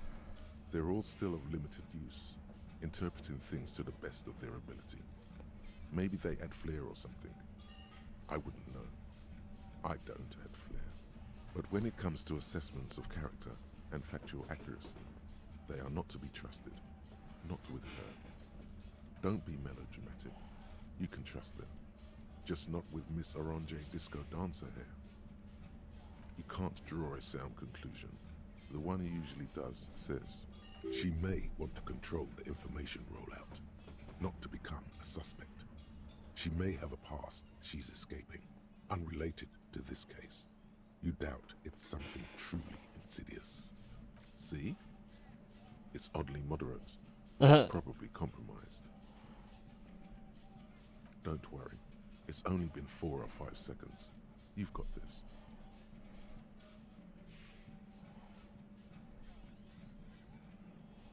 The silence broken. She exhales a little cloud of smoke and says, God, no.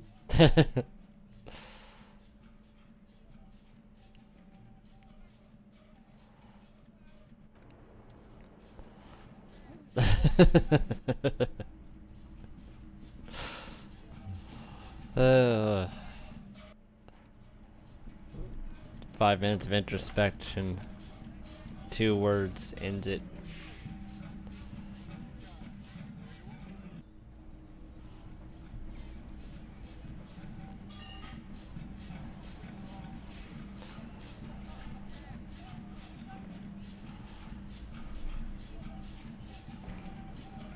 It's you again. What is it?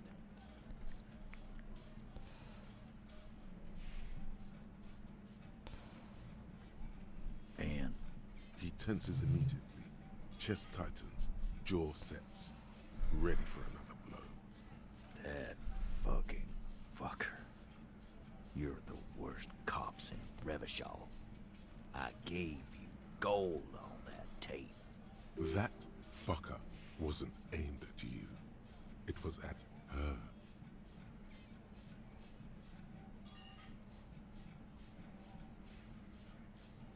Locker room talk. What are you, fucking brain dead? I've been to plenty of locker rooms. They don't plan rapes there. What did she have to say then? Fine by her? This is what people are supposed to be like? Fucking whoop-de-doo. Yes. In fact, I think she thought it was a little funny. Funny? No good goddamn psycho whore. Seems like they wanted to give Claudia a second chance to play along. She still didn't. Well, yeah. No kidding. Fucking righty then. I guess it's good then. That fucking... Please try to control yourself in the presence of visitors, Titus. This is just perfect. Just fucking perfect. Any thoughts on this, lawman? Women are crazy. Irrational. That's what you're thinking, right? Also, your fists are itching for a bump.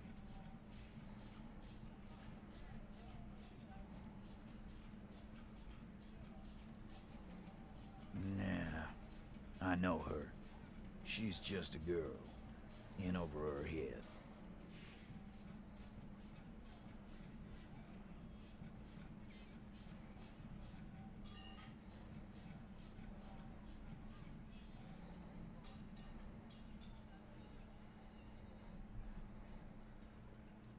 Yeah, you're right about that. She takes way too many drugs. Well, it's as they say. You can't do anything with an underdose. Yeah, underdose isn't an actual word. Yeah, but I mean, she has an actual drug problem. Not like you. Not like us. I don't think I've ever seen her sober.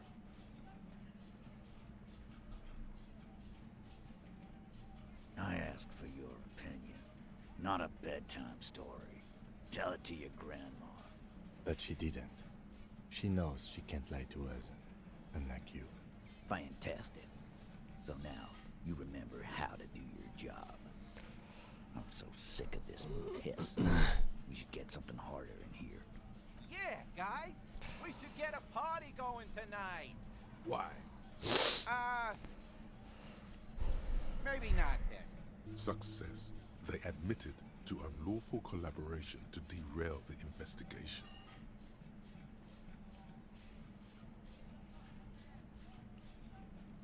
I already told you.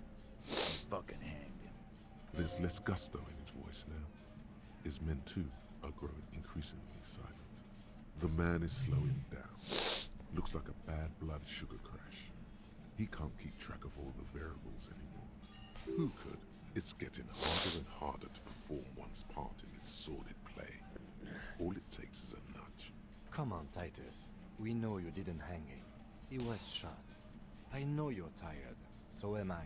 Why don't you just... You know what? I am tired. I'm tired of you and the whore upstairs. Next time you see her, tell her Titus said, fuck off! That lying, scamming. We're done. This is over. Understand? Your little investigation Can't is hear over. with my boombox next to my ear. Yeah. On the floor, beer drips out of the can into a small puddle. No one does anything about it. What is this quiet funeral shit? What we need is some beers in us. Bartender, 20 beers for the dock workers union. Why do we make it 40, huh? Why do we make it 100 beers? You're not loud enough. 100 beers? Now we're talking. Hoppity hop over here, cafeteria manager. Convince Titus he's being manipulated. You should know by now. Titus Hardy will never falter. But you know someone who might. Fat Angus, the powerful guy. Mr. All Muscle. The time has come. Put him in the pressure cooker. Just remember, it's about more than Claudia. It's about these men and Martinez. Their district. Their responsibility. Outside, in the midday sun, ruins. The pavements are cracked and the benches peeling. Newspapers blow in the wind. Huh? He'll get it. Go on. Got it. Kill you because they don't like you. All because...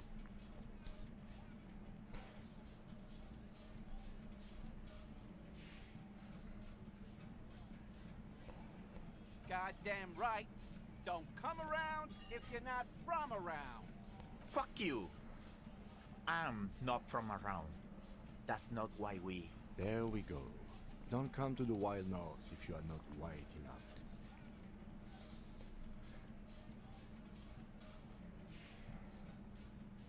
It wasn't that.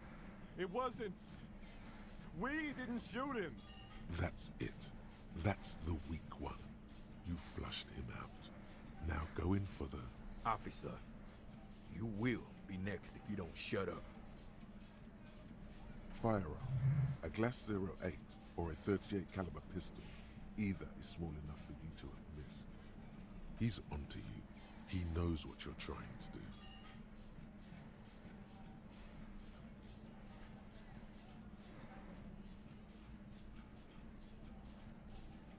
The lieutenant has put down his notebook. His hand is resting on his holster. He gives you an imperceptible nod. What? What does that mean? We didn't kill him. We didn't even hang him. He was dead when... Shut up, Angus! Fatty! Say one more thing to the cops and I'll... Dennis, stand down, or I'll beat your head in. Theo, take your hand off the belt. This isn't 31. I've got this under control. Does he? His closed fist is shaking. It's you who's in control. Let them have their moment. Angie, where's your goddamn inhaler? You sound like you're dying. I left it home. I can't get it. I'm too fucked. I'm sorry. Why are you so fucking fat, Angus? Now it's all pointless. Because of you. You wasted my time. I told you, Titus. I told you just give her up. Lizzie, your help is no longer needed here. Go tell Evrard. Fine. I'll tell him. After a long walk along the coast. You're in. He's all yours. Questions.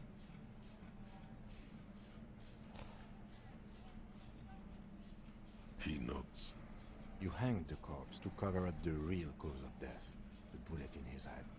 Another nod. Cause the girls asked us to. They were in some shit. Girls plural. There's another girl. 2 of them. Take note of this. They'll probably say more about her later. Did she kill him? Cop, I have no idea. The girl says she didn't. Classier came down. She seemed really out of it. Drugged up, even more than usual. Bug-eyed and gurning, you know. Not in a fun way. It looked like she'd redosed after something went down. I've seen that look before. She was scared. I knew someone had died. I've done this job for 10 years. I've seen it before. It's the politician in the motel room with the dead hooker scenario. Only in reverse. Good analogy, boss. You don't get to talk yet, Shanky.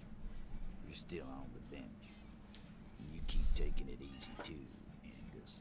That's okay with the fat man, still wheezing there. He couldn't speak if he wanted to. We went upstairs. Sure as day the Mert was dead. There was a bullet hole through the window. Fucking dirty sheets and bottles everywhere. He means they'd been fucking? Tibbs patched the window. And the corpse. We ain't. Nah, he's my brother. He's in the window replacement business. You may have noticed our girl's in some shit of her own.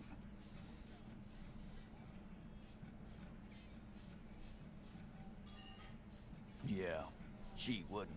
She's fucked if she shows up on police radar. They're powerful, connected to the moral intern. She's clearly afraid for her life. Says if she showed up in your systems, she'd be ghosted away. That's all he knows. That's all she's told him. And why would you help someone like that? By taking on a murder? Why would I? I guess we abide all sorts of runaways and losers here. It's a Martinez thing.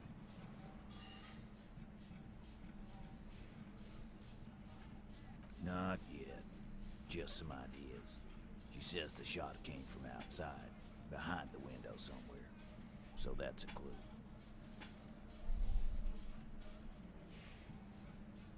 I'm thinking someone's past caught up with them. Either hers or his. Hers, you mean? I mean the people after Klausya. Maybe the shot missed. Maybe it was meant for her. I like that. Been thinking the same thing myself. My dude.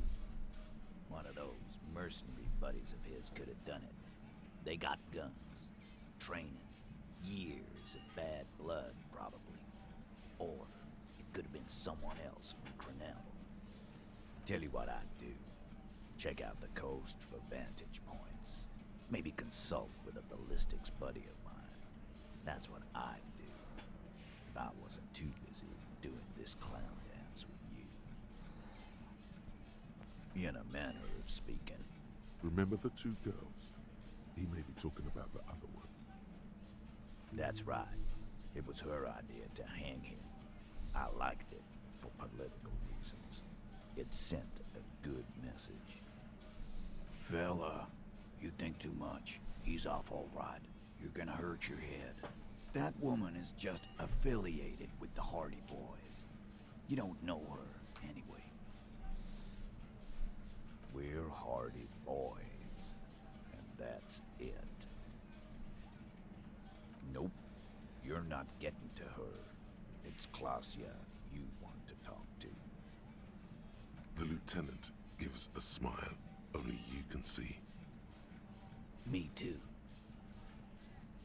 You do that. Hey, cop. Before you go.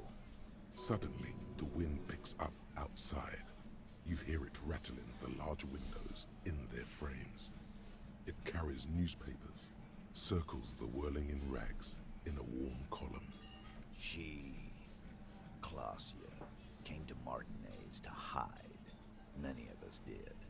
This is where you wash up when there's nowhere left to go. The Union takes you in. Now, she refused that protection. But that's right. If we didn't take care of the people who end up here, this place would just be a couple of ruins and some cargo containers. We'll take that into account.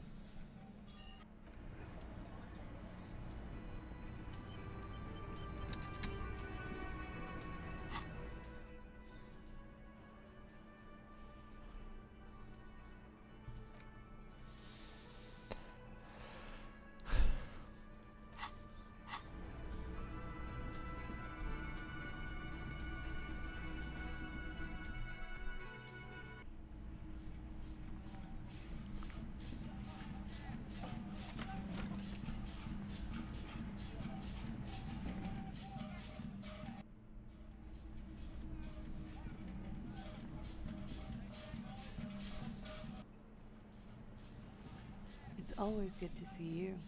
Something in her demeanor has changed. She's tired, consigned to her fate, to being here with you and what's to come. I understand. Just like that. No resistance. Her shoulders are slouched, her feet long and straight. I knew there was a chance you'd get them to tell you. It's what you do. You're the police. For what it's worth, I'm sorry for wasting your time. This is good. Clear the air first, between you two. Then move on to questions.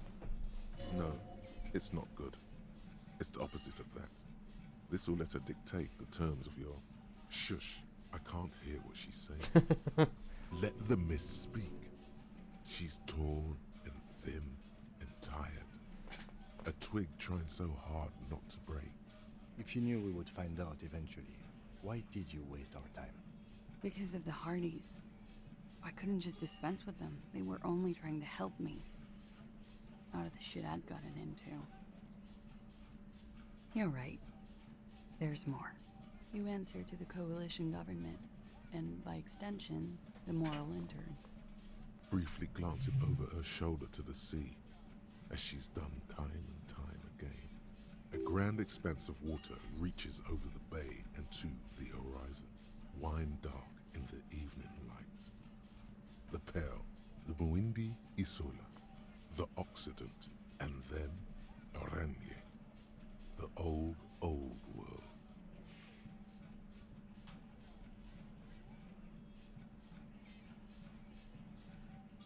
You share a database with them. You send people to their courts. I have people after me, and they have friends in the moral intern. Some are moral intern. If I show up in your records, officer, they will find me. They will. What happens if they do? They will kill me, sir. If you file my name, take me in for questioning, enter me into the moral intern mill, well, then I'm fucked. For nothing. This murder didn't have anything to do with me. Actually, this murder did have a little to do with her.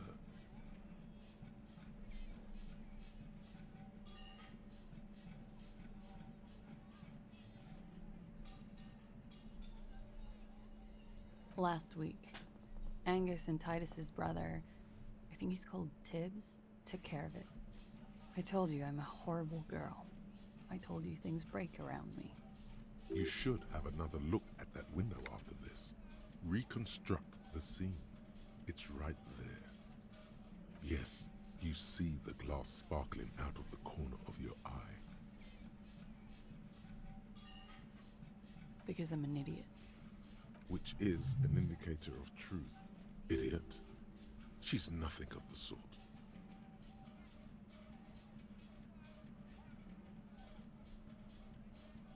You have to understand, the people around here, no one was making the call, and he kept rotting. And then they picked his clothes off, and that little fucker threw stones at him. Her jaw is clenched. Her throat moves. It takes all her strength not to cave in and sob. Once. Just one time. He kept throwing stones at him for 3 days. I could hear the thud. Thud. So I called you. So it all began with Kuno. I Look hope at with him. all He's my a hero. heart it's not the last thing I do in Ravishol. Hey, tired? Yeah, can I have your attention for just like a minute or two? Alright, give me just a moment. She definitely called the cops. That was task complete. It could not have been a lie. Just a little longer. Yes. I'll pause this like that. I think that'll work. Anyway, give me a minute.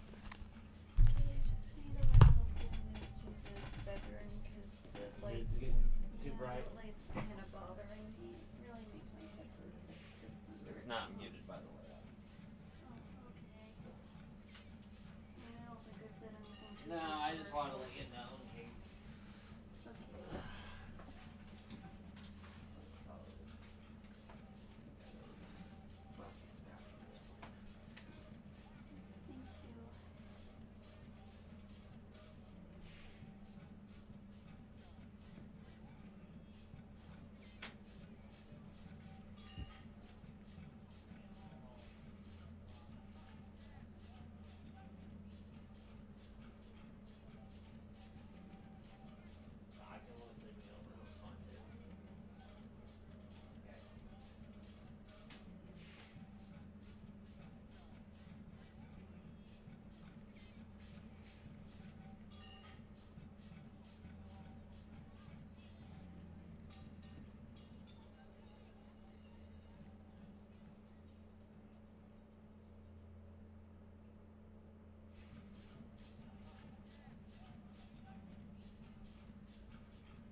Sorry. Had to deal with that. Had some things I had to catch up. I have trashed them. Oh, darn. You mean dumping weeks old food? That's pretty scandalous, I guess. She did, of course.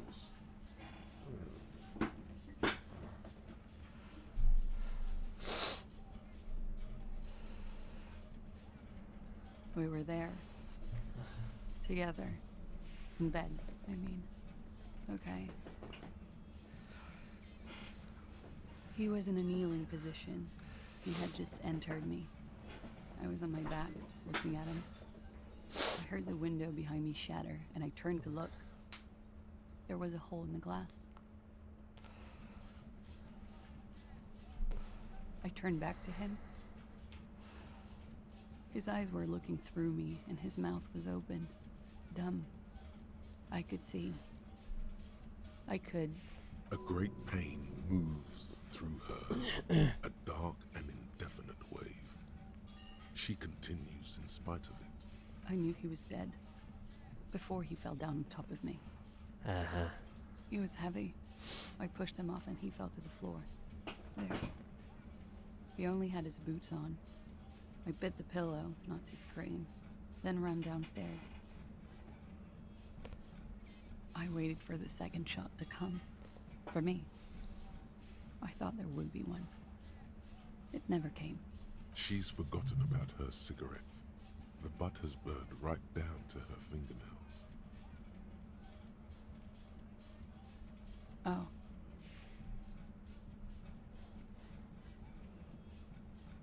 Yeah. It was a real motherfucker. What time was this? When did it happen?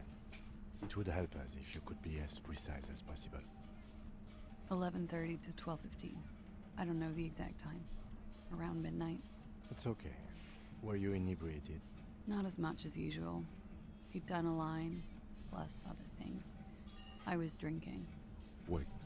Titus said she was gurning her jaw off, much more than usual.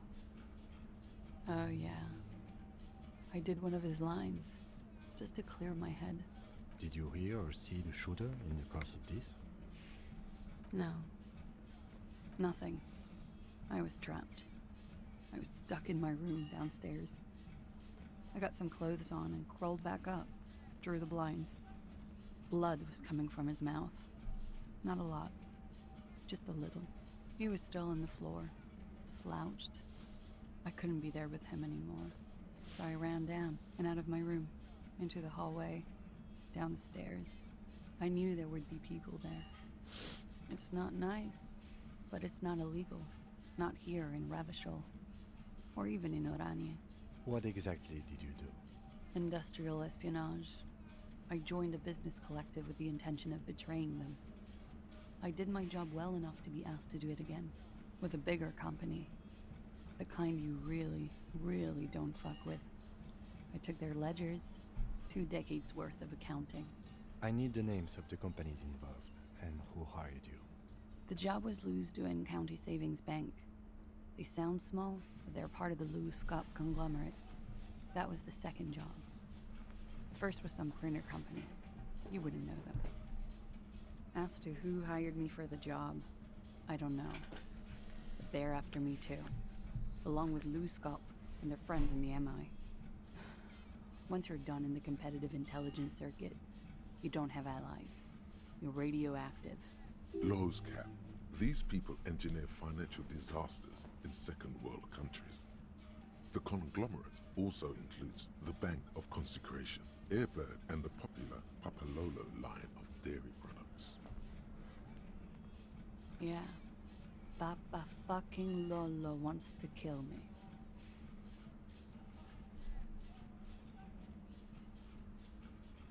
It is. Many people lost their jobs. Not just C-suite. Ordinary people. A lot of people got hurt. But that's just more of my shit you shouldn't have to deal with. You're solving a murder. Sylvie was tending the bar. A lot of people were there. The Hardys were at the table in front of the stage. I think the Union box was full. Ruby was there too. They were having such a good time. I sat down and they all welcomed me. I didn't even have to say anything. Ruby knew something was wrong. Ruby? Ruby. You know, the leader. The leader? Of what? The Hardy Boys. Well, nominally, yes. Ruby's the one they go to when things happen, like things they need taken care of. She's the organizer. Would you say she is the 8th Hardy Boy? Why not? Well, Ruby said let's talk upstairs. I showed her the room. I've known these people since December. They know my situation, that I can't leave a paper trail. Ruby was the first one I told. She said she'd take care of this. It's what she does, you know, take care of things. Yeah. I helped her get the body to the bathroom. We used a belt to pull him up under the shower, to keep him... You don't need to worry too much. I'm just trying to get as much as I can. I gotta roll them out here when I'm done. To mislead that you, needs done too. they were tampering with the body. Mm-hmm. To produce lividity, matching a hanging? Yes. We completely missed the tampering. Looks like you got there in time. What was You said this, you'd get 20 it? minutes after death? Yeah, I should be able to get it, roll it out. Okay. About 20, yes. Ruby explained it would make the blood... You know what he does. Ruby went outside to talk to Titus and the boys. I was just looking at Lely in the bathroom. I had to put his clothes back on. His armor, too. It was tough, but I've seen him take it off and put it on many times. It took Ruby maybe half an hour to come back with Titus. I'd gotten him ready by then. He carried him out. I knew what they were going to do. Make it look like a hanging. Ruby said they would. Ruby said to wait here. She also said I wouldn't see her for a while. That we should lay low or something. So I did. I don't know. Make Kim disappear. Take the boots off. I don't know. That'd be the way to go. I don't know. I haven't seen her since. We will need to take this question to the Hardy Boys. Interesting. Why did this Ruby go through so much trouble to hide something someone else did? Look into this later. When he was shot? I may have. I don't know. I couldn't hear anything over the glass exploding. The gunshot wasn't that loud. This is something to keep in mind when assessing the distance of the shot.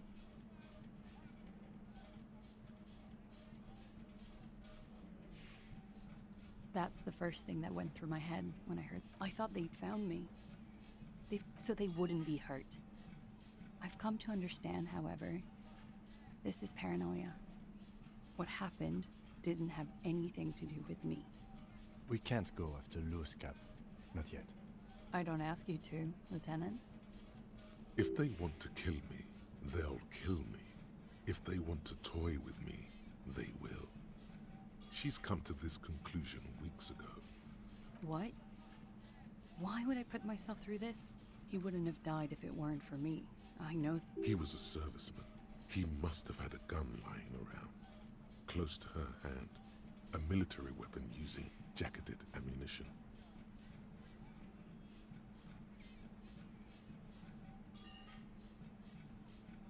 No. I specifically asked him, I don't know, his friends have rifles? Maybe those psychos did it? She might have been a tad disingenuous when she avoided talking about the bullet in his head before. I've said I'm sorry. What more do you want me to say? I did my best not to lie. It didn't always work. I did not kill him to defend... True, sire. 'Tis true. I'm sad to hear that. They must have said it in some fit of frustration. Like what? She nods, silently. She does... He's thinking, are we done here? Or should we arrest her? She's a flight risk and No, that won't be necessary. Just leave her alone. She's been through... This guy won't budge. You have to wake Multiface up, forcefully, if you want to continue pushing her. Who? What? Dear God. lied to. She could have killed her lover and lied to everyone. She's not candid at all. She's smoke and mirrors and will-o'-wisps. She probably didn't give you her real name either. Why would she? Arrest her immediately, before she further entangles you in her web of lies. Take it easy. Start at the top. Choose at the bottom. It's how we've always done it. No rush. See?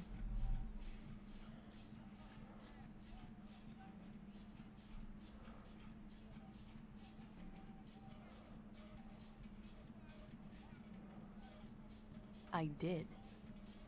What is this? I called your desk or whatever it is.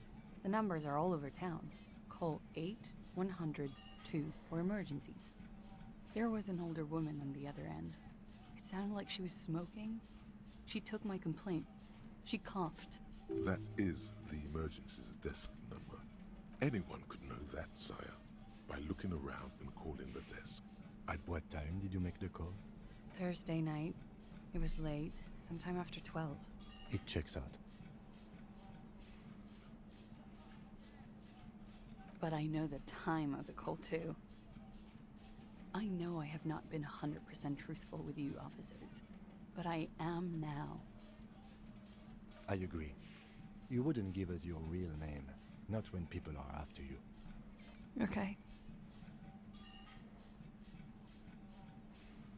Okay, it's not.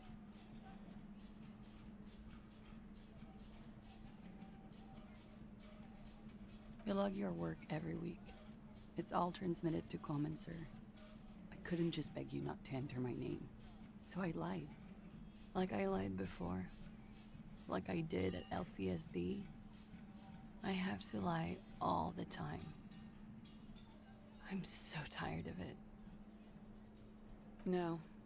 It's submerged in a plastic buoy on the coast, in the reeds. It just doesn't say Clausia Amandu. It says Anouk Mea Smith. Falsified documents? Passport and visa. Given to me by my employer. I can't even use them. My employer probably leaked the name, Mea Smith, to hurt me. Why would they do that? I didn't show up to a rendezvous. They don't take that lightly. I didn't show up because I was afraid they'd do something to me. The job was finished. I'm just a liability now. West of the boardwalk, in the reeds, on the coast there. I put it there when I first arrived. Haven't been there since. I'm not sure I could even find it now. It's useless. The lieutenant makes a note of it. You're welcome to it. It's in the reeds northwest of here, past a broken sewage pipe, right near the water line. It's Katarzyna Lazie. It's a Grad name. Jims or Yugo Grad in origin. Not Occidental at all. Smells of motor oil, tiger, economic desolation, and rock music infused alcoholism. My parents were Zemsk immigrants, but I'm nationalized Oranese. All I remember is Oranie. Alasia is my father's name.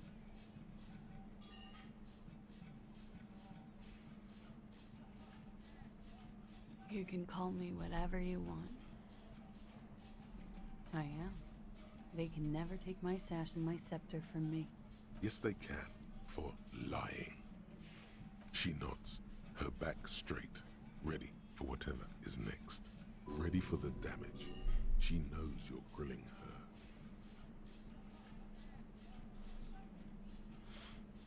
There may be grounds here, at least for an extended detention. A little whimper. The young woman hears you. She's looking around. What? Her hand trembles. She's only pretending she didn't hear you say, devil woman. Nah. But I haven't done anything. She purposefully misrepresented information crucial to the case. Fucking mind games. Enough. That's right, gang. Stern and merciless now. Stern and merciless as we reel her in.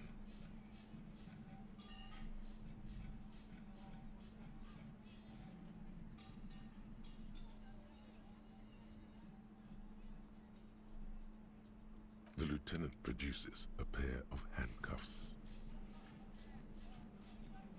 Please, no.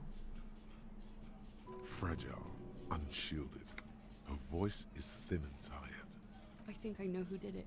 I know who shot Leslie. You know it wasn't me. Why would I do it? I have no motive. She knows something. She's silent for a second, as if looking into herself for certainty. Then, in a hushed voice, she says, Ruby.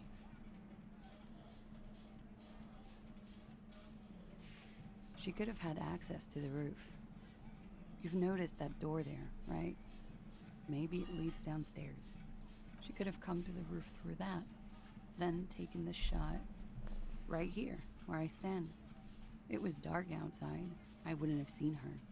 then slipped back downstairs without anyone noticing. That is possible. Interesting theory. Did she know that door exists? Had you been out there with her? Yes, of course.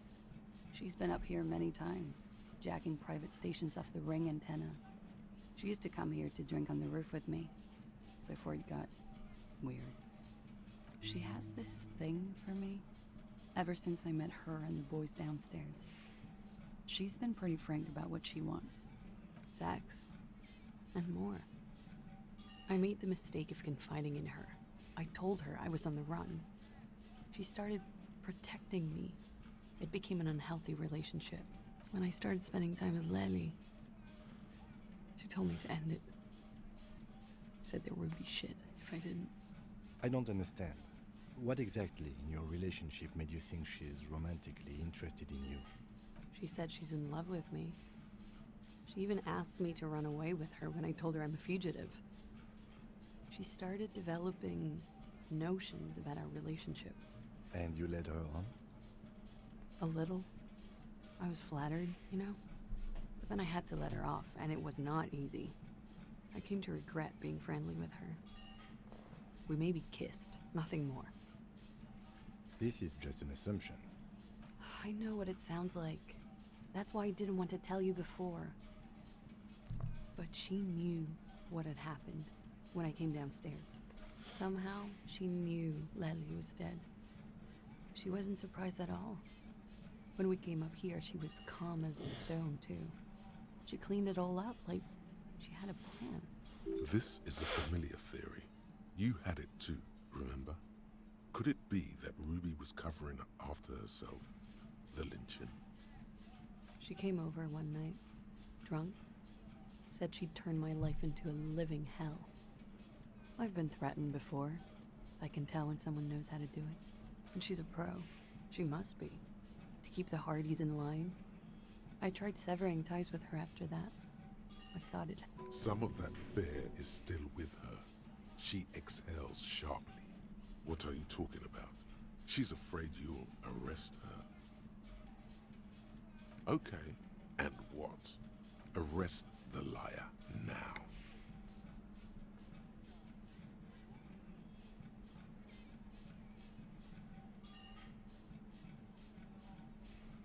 Do it.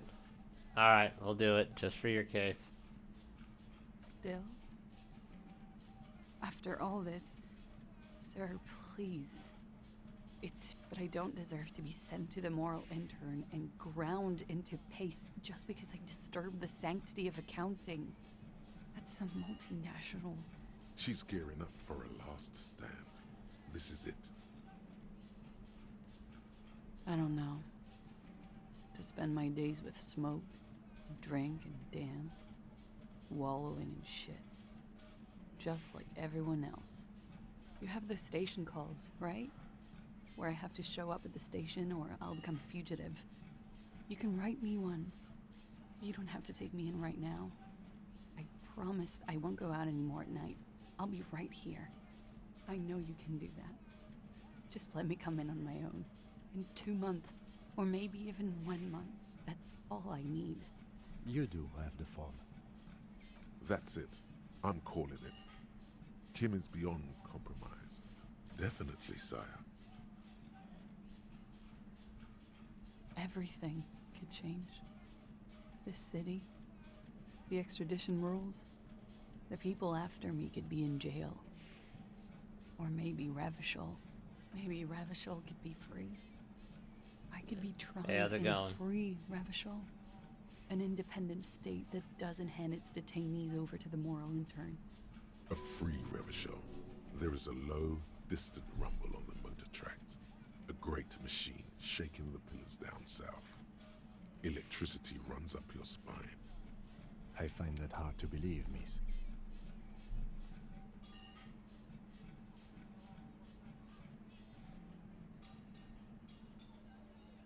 The world can change. It's changed before. Her political overture has succeeded, we see. This was her last card. There is nothing more she can say. The final decision is yours. You alone stand on the throne of your mind.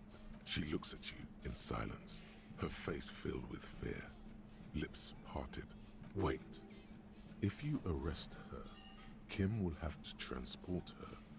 You'd be without your partner for the rest of the day. Shut up. He's making a decision, and it's his to make.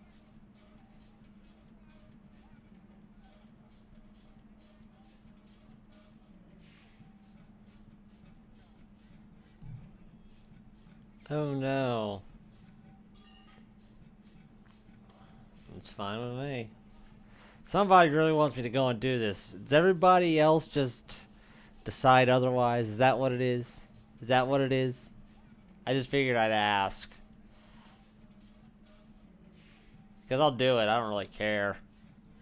I will escort you to the motor carriage outside, miss. Ah, that's what it is. Well, there you go. With a muffled whimper, she extends her wrists. They're white, bony, There you go. exposed below the rolled-up sleeves of her jumpsuit. This won't be necessary. I will take you to Station 57 myself and slow the extradition process as much as I can. It may be possible to stall it indefinitely, but you will be safer there for the purposes of this investigation. I can do this on my own. She's not an immediate flight risk. See you tomorrow morning, officer. Downstairs at the Whirling in Rags. Or outside your shack.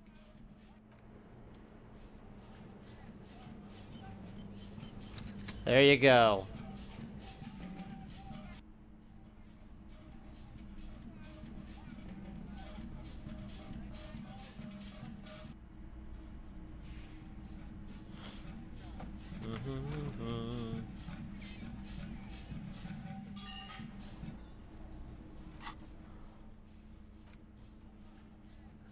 Oh yeah, that's right. I'll get that in a minute. I was going to check something else real quick. Well, you know what I'm going to do first? I'm going to take the boots. Because the only one that's allowed to be an asshole, we all know, is me.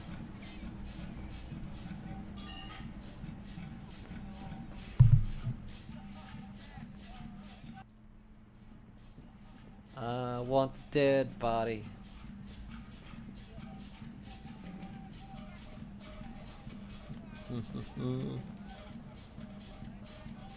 The man is decomposing visibly now. The body is reluctant to let go of the... You're going to need to summon all your strength for this undertaking. Wow. Kuno's little sneak peek's back for the booty. Yeah, fuck it to pieces for us, liar cop. It's not completely useless. You're able to reveal a little more of the putrid polymer sock beneath the boot.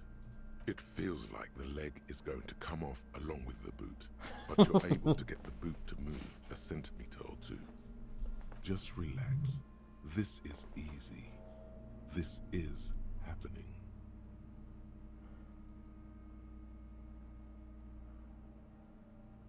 This is the right method.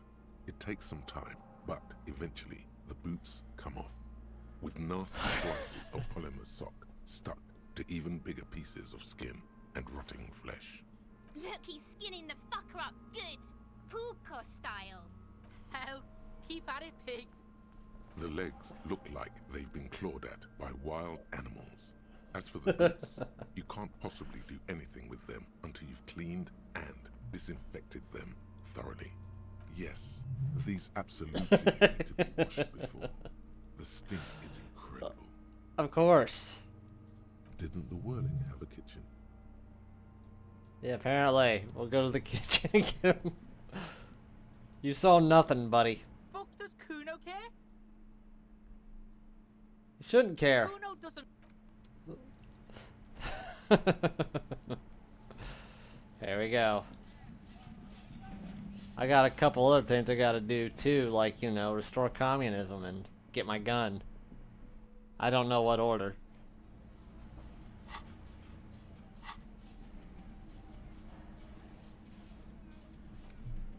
These boots were probably left on the corpse because they were impossible to pull off while it was hanging.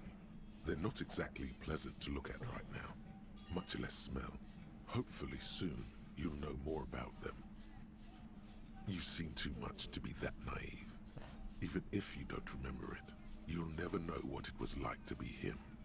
The size seems about right. Once you get the foul-smelling flesh gunk out.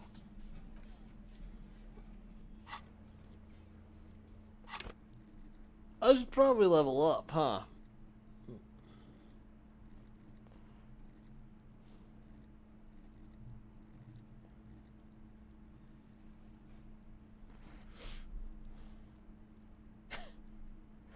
Yeah. That is definitely a thing.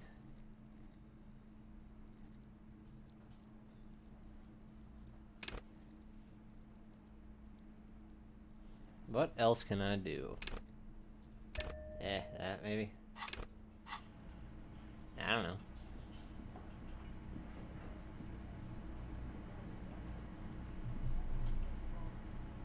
Oh, of course. This makes sense. This industrial gas-powered stove has been used to prepare food for many hungry hostile guests.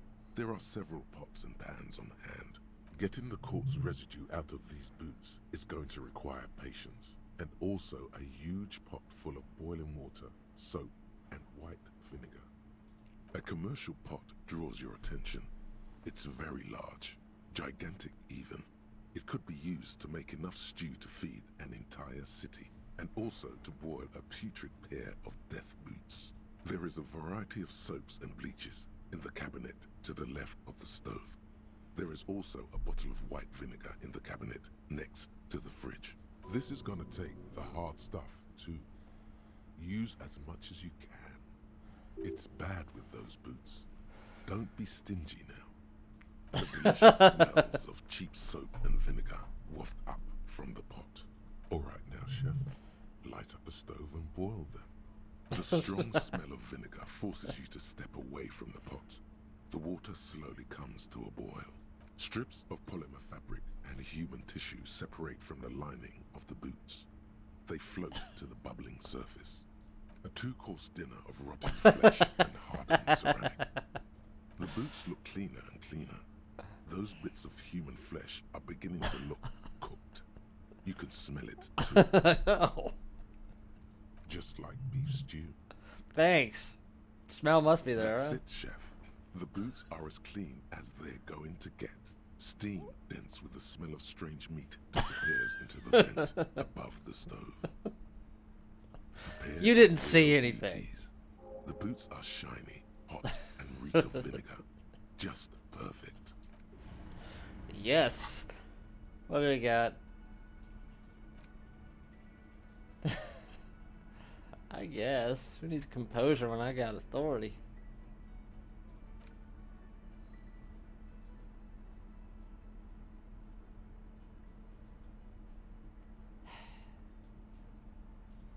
There we go. Look at that.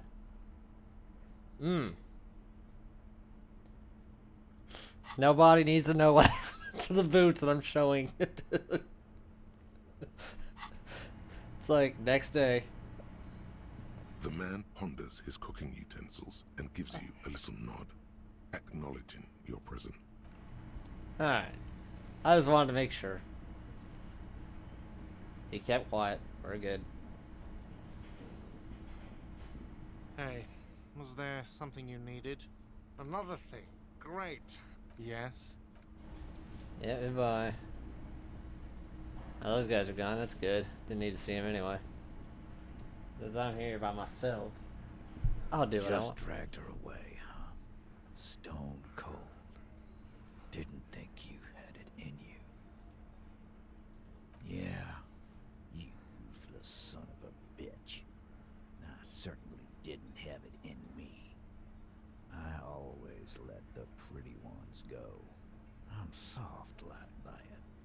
Yeah, like when we let old Clancy's widow walk.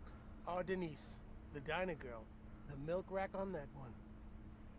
Can't say I wasn't sad to see her go.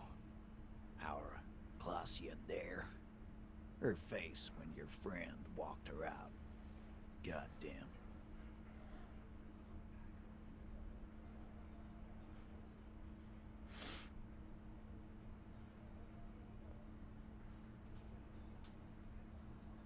What? I ain't got time for this work. I just hope she can game her way through the system and come out the other end. Don't think I forgot how I specifically let you know how I felt about her arrest either. Now, what do you want? Why?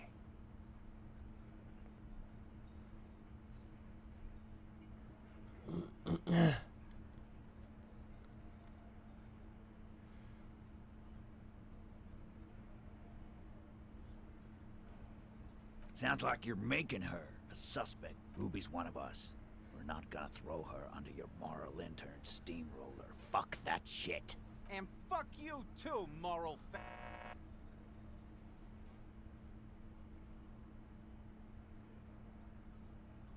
That's nothing. That's just legalese. You don't even have a sound theory. I don't want to be rude, but we're trying to get some R&R here. Think you could fuck off now? A No. sudden flash of lightning in your neocortex. The hostel cafeteria is lit by its airy blaze. Floor plans, bullet trajectories, webs of human emotion, all channeled into a single thought.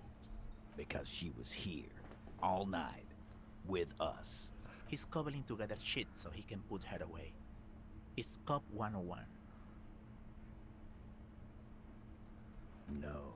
The window Clausia gave for the time of death was from 11:30 to 12:15. All right. She took a fucking leak, okay? For one moment. Maybe went out too. She has an operation to run from her lorry. We're not getting into what that operation is again, Cobb.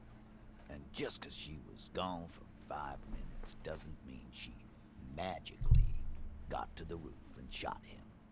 I've been through this. It's not plausible. He's been through it. That means he suspected her too. All right, we're in. We got Ruby unaccounted for sometime during the window. This was crucial. Now let's place her on that roof. How? People say there was a pinball arcade here, sometime before the hostel. What was it called, Theo? East Delta Pinball Arcade. Weird place. Went bankrupt. Okay, but how'd you get up? There's no room for a staircase in this building. And how does she come into it? That's quite the theory. We need to have a look at that secret passage, boys. I'm on it, boss. Right when the law clears, me and Angus are going up there. It's a dumb waiter, not an industrial lift. How about I go instead of... Shush now. You got something else to back this route up? Or is that it?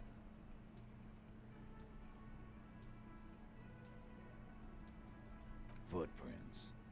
Recent. That close, huh? How fortunate. I'll take a thorough look at those prints myself before I believe that call. Good news is, I'm still listening.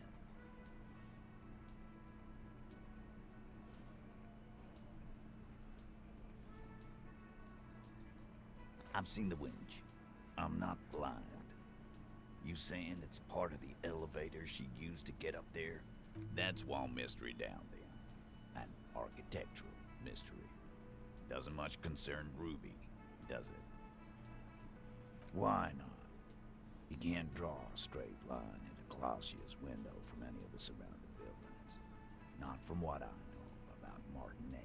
Maybe from the coast. But like I said, I've been too busy dealing with you idiots. So no, I don't think it was was a sniper.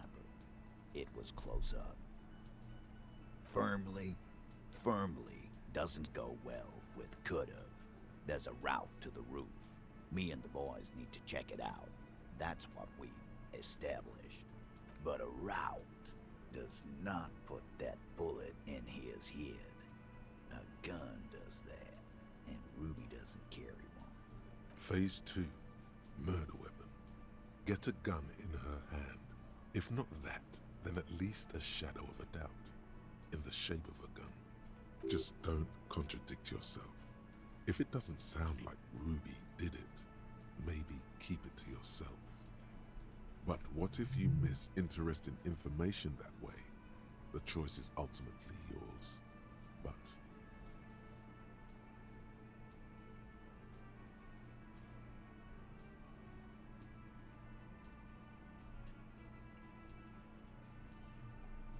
You lost your gun? What an idiot! Tell me, did you lose it before the murder?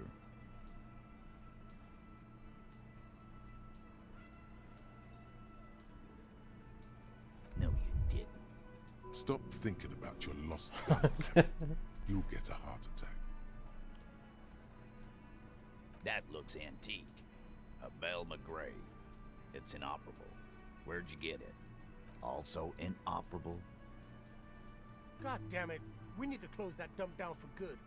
Okay, I see your point. There are guns lying around. Damn it. I thought we'd found all the old spots. Why was that still there? We just missed one. Ruby doesn't know this place, boss. Just these cops digging up shit. So it had to come from a breech-loading rifle. Military grade. Not even you militia monkeys have those. This goes against your short-range theory. If the murder weapon was military grade, how did Ruby get it? You just showed him a breech-loading gun. A broken old broomstick is what you showed me. But point taken. Time to really close the deal. Show them the bullet. The blonde man looks at the mushroomed deathbringer in the evidence bag and says, Yeah, the bitch is jacketed all right. 4mm too. Yeah. Whoa. Finger gun. Well, goddamn. It's not proof, but it's a possible murder weapon. Close to her. Too damn close. You have been thorough. I'll give you that.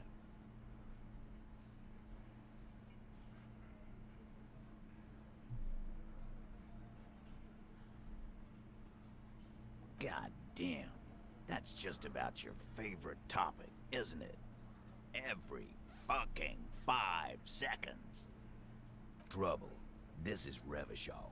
Even the roid heads. He must be referencing some past. He's angry because he knows you're right. What he's saying only confirms your theory. I don't know, cop. Why don't you find your lost gun first? Easy now, Al. This isn't comedy hour. Titus, we're not seriously considering it, are we? Ruby wouldn't do this. Why would she do something like this? Phase 3. Motive. The last component.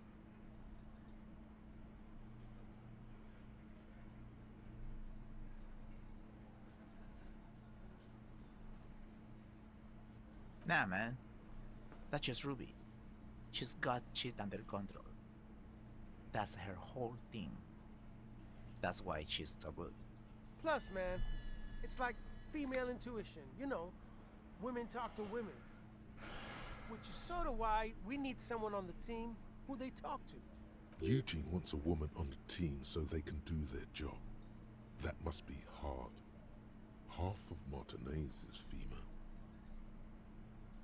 Yeah, exactly. Why not, man? He knows he's avoiding the more serious implication. And so does Titus. And I suppose you have a theory on that. Like fuck she was. She had, like, a fully formed plan and shit. Right when she came back downstairs. Really, Shanks? Claudia wanted to talk to another girl, that's all. She was just the first one up there. I could have come up with that plan if I'd have been first. Time for a logics demonstration.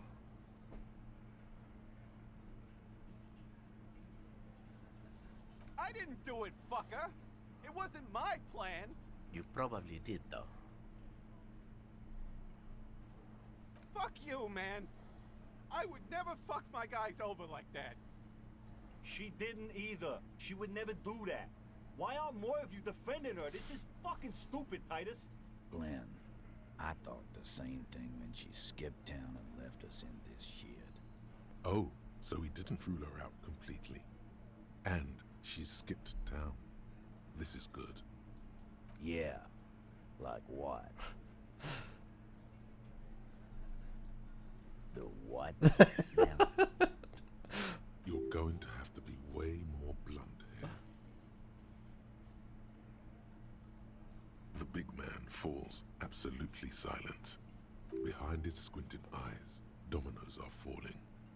Fast. It's all beginning to make sense to him now. Yeah, but they're both girls.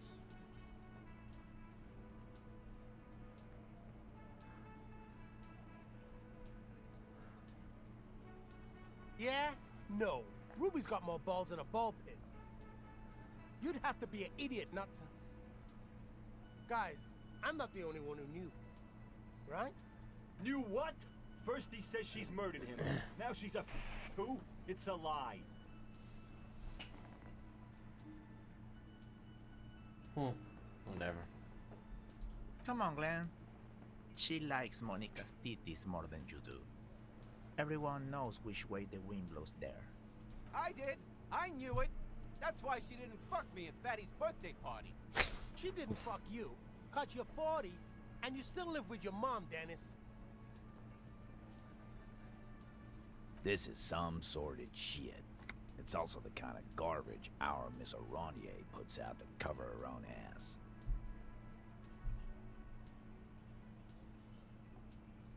Figures. But that Ruby is queer as cabaret. Now that I start thinking about it. So there is some truth to it. And that's okay. Some are queerer than others. You can still be a Hardy. But if you bring your own personal shit into our outfit. And then, boss, use us to cover it up? I mean, that's just fucked up. If it's true. But it's not. Right? There's no fucking leadership challenge. Just when I thought you were taking this seriously, cop, you put your head in your ass. Man, now he's just throwing shit against the wall to see what sticks. Whack someone in my district? That doesn't carry much favor with Titus Hardy.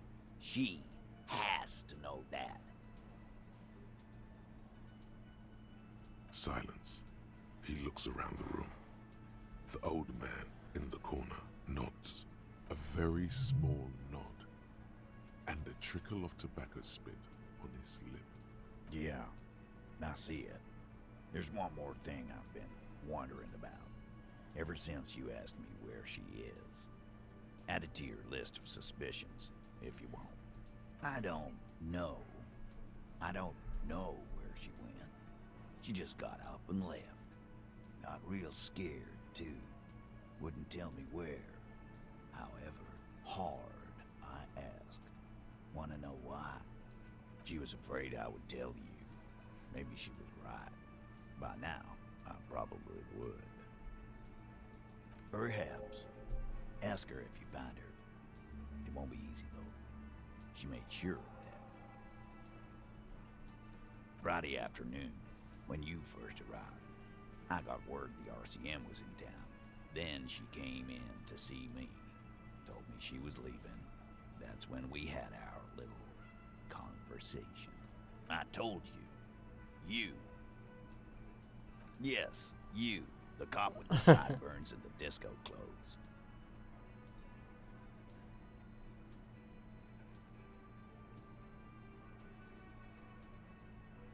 Sure. You know, when I first saw you limping here, I thought she was paranoid or sniffing her own supply. But now I'm not so sure. She said you have a funny taste in clothes, and that you won't stop until you have something on her. She said she's heard of you from Jamrock, that you're a human can opener, that you play suspects against each other, open them up like can. Usually it's because I'm fucking crazy, but... And then when they're all empty, just move on, onto the next can. Don't look back unless there was something you missed. Fucking hell. Titus, did he just... Open Angus up like a can? Yes, he did. Now, we can whine about it, whack him, or we can go on with our lives. I'm having a go on with our lives kind of day, Al. How about you? Silence. He nods. Yeah, there was something else. She wouldn't tell me, though. I could see she wanted to. It was burning on her lips. This called Titus, this called Pete. But she was too scared. She's not far. We know that much. She didn't take her lorry, so she's on foot. Good fucking luck, man. She knows this place like the back of her hand. You'll never find her. Yeah, Al. And we won't either. She's not really a hardy candidate anymore, is she? She's not, Glenn. A little. On the coast. More precisely, on the coast, past the waterlogged. She's not here, so I'm thinking she's there. Who's doing this looking? They're all here. Lizzie needed some air. No one goes to tell Everard anything. He knows what he has to know. Fast. It's called a radio, you believe. The gardener may have played you a game when she stormed out. She has her own plan. Sure, there's some shithouses there. A cinderblock town. Fisherfolk there refuse to unionize. So, that's one place we haven't looked. I hear they have a shack where junkies sometimes crash. Time for you to step up. Boyish, hair's red, dyed. She looks like a Lowry man. The what now? I have no idea. Boys? She said she's building a pale That emitter. person, huh? What? We were talking about radio equipment. She said she's doing Ulan frequencies and a pale something. I don't know more. This guy barely understands what he's talking about. There you have it. Pale something. It'll have to. His grip is firm and reassuring, like holding a piece of unpolished granite. Well, we can Not go see just her again. granite, tightly packed RCM Sergeant material. Yeah. No, he already is a sergeant. That Fairweather T500. Remember that weakness you were looking for in the ceramic armor? Like, maybe it can only stop small, fast projectiles, but a large, slow-moving pry bar would shatter it? Or, if I run an electrical current through it, maybe it will melt. Or, personal favorite, frequency something something radio weapon? None of that would work. You need to shoot the part of the enemy that doesn't have Fairweather T500 on it, because the armor itself is invulnerable. Good news is, so are the armor pieces on you.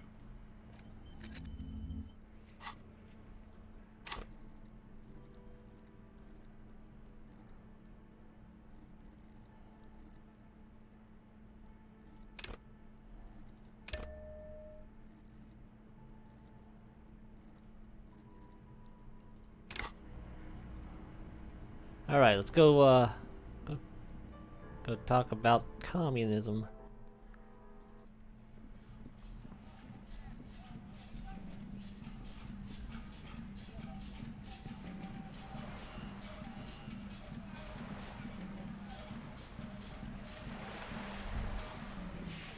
Whoa, what have we here? A bridge with loose nails and rot-infested wood that creaks in the wind.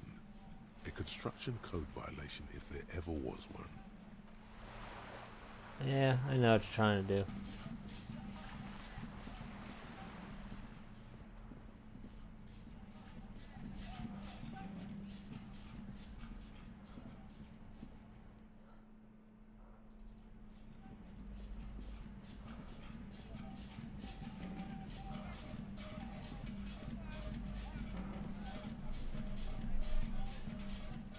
That's one thing.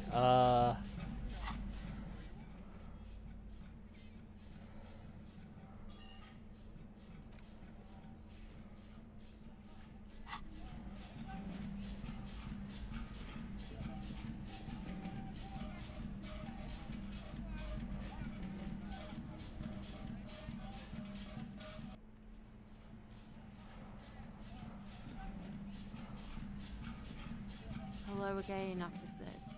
Have you come to admire my mural? I don't believe it.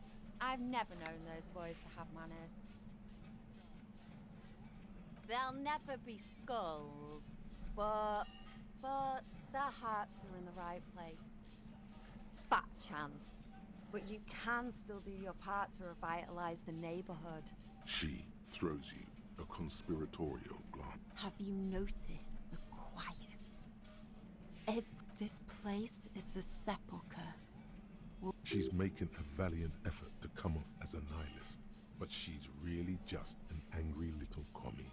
I wonder she was talking about... You got me, pig shit. I don't make for a very good skull. But I'm still gonna write... Her voice sounds different when she speaks this... They just... Her neurons must be on fire. The heat creating waves and ripples in all she sees. Above all, in her painting. You really think I need to... To hell with the art part. We're going in. As you approach, this must be it. Beyond this door lies the beating heart of radical communism in Martinez. Somehow, the night air softens the smell of trash and sea brine. As the breeze pulls through the canvas like a shuttle through a loom, you catch a hint of something unexpected. Something earthy, warm, and burnt. The acrid smell. Of course. Failure. No, that's just slightly burnt coffee. A smell you would recognize anywhere. It's pretty failed too. Just look at this pig, sniffing about after hours. Must have slipped my mind. The metal grill is cool to the touch. The clang of metal reverberates all along the scaffolding. Who's there? Is that you, Maurice?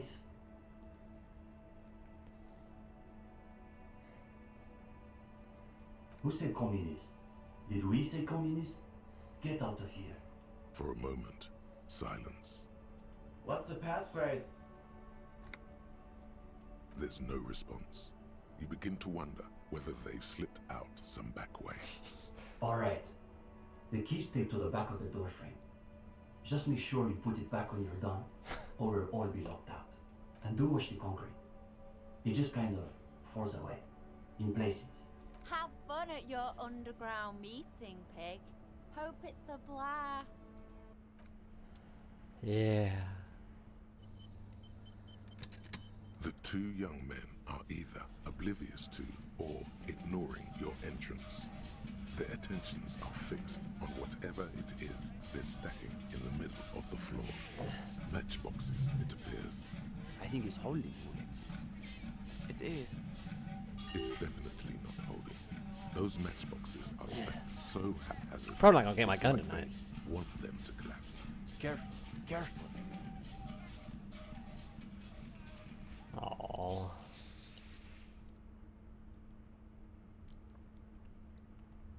Damn, hardly any difference.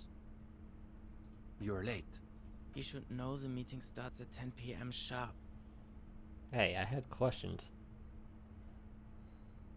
There's a great deal of tension in this young man's shoulders, more than someone his age should bear. Meanwhile, his companion inclines toward him, eager to catch every word. that dribbles from his friend's mouth. Just a moment. Could this be the former owner of a certain jacket you acquired recently? Don't let them see you flustered, sire. Play along. Esteban, isn't that your jacket? What a coincidence. You two have the same jacket. What are the odds? Based on the prevalence of white Sarah-Maritzian suits in Martinez, extremely low. It certainly looks like my jacket, Ulexus. Where did you get that, gendarme? Yeah, I'm sure you did. That's real Sarah-Maritzian twill. Only old Sarah-Maritzian communists and drug smugglers wear those anymore. He is neither of those, of course. He is simply a poor student putting on airs. Also, he doesn't have the shoulders to fill out such a jacket. See, Uli? It's just like Mazov. How does it go again? Those committed to the rights of property are those most apt to violate them. Just a minute. Steban, Ulixis. Why do those names ring the faintest of bells? Probably because they're the real names of Nazteb and Exilus, the authors of that so-called essay about Tip-Top Tournay you read. Of course. You should get to the bottom of this when you have the chance. I assumed it was Maurice who broke into my room to play a trick on me. I didn't think I'd actually been raided by the RCM. Absolutely not. You have to keep it. Can you imagine the look on Morris's face when he finds out the RCM has been kicking my door down? He'll shit himself. Positively. And now they've sent one of their agents to infiltrate our meeting. The RCM wants to join us? Interesting. Does that mean you've done the reading? Uh-oh. No one said anything about reading. You'll just have to wing this one. You have? Excellent. Let's hear your critique then. They always say that when they haven't done the reading. Well, this is getting awkward. I'm not sure what you're expecting to find here then. Maybe he can explain himself. I'm going to bed. You can join me when you're ready. Alright, I'll be ready soon. Okay.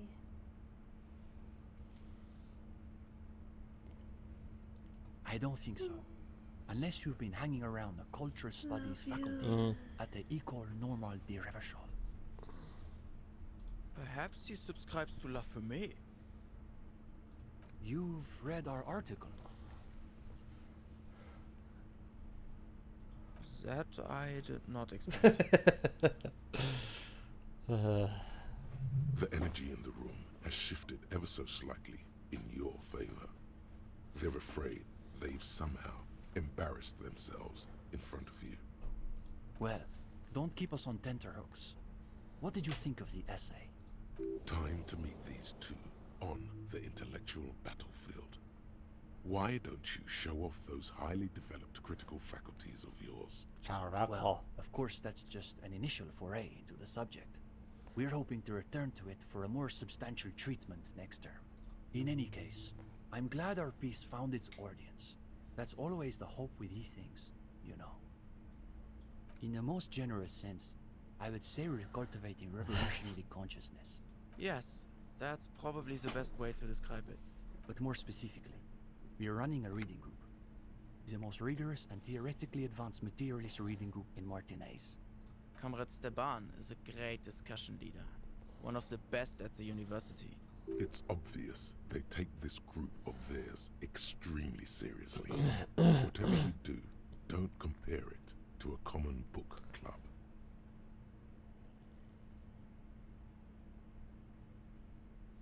That's our whole thing.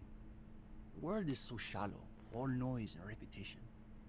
We're interested in genuinely radical critique. Precisely.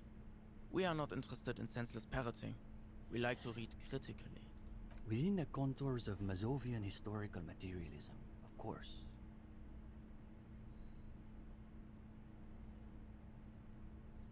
Huh.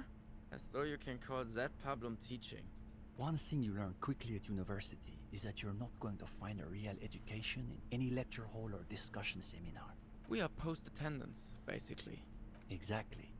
The only worthwhile part of the so-called École Normale de Reversol is the library. That's where we've made our greatest critical strides.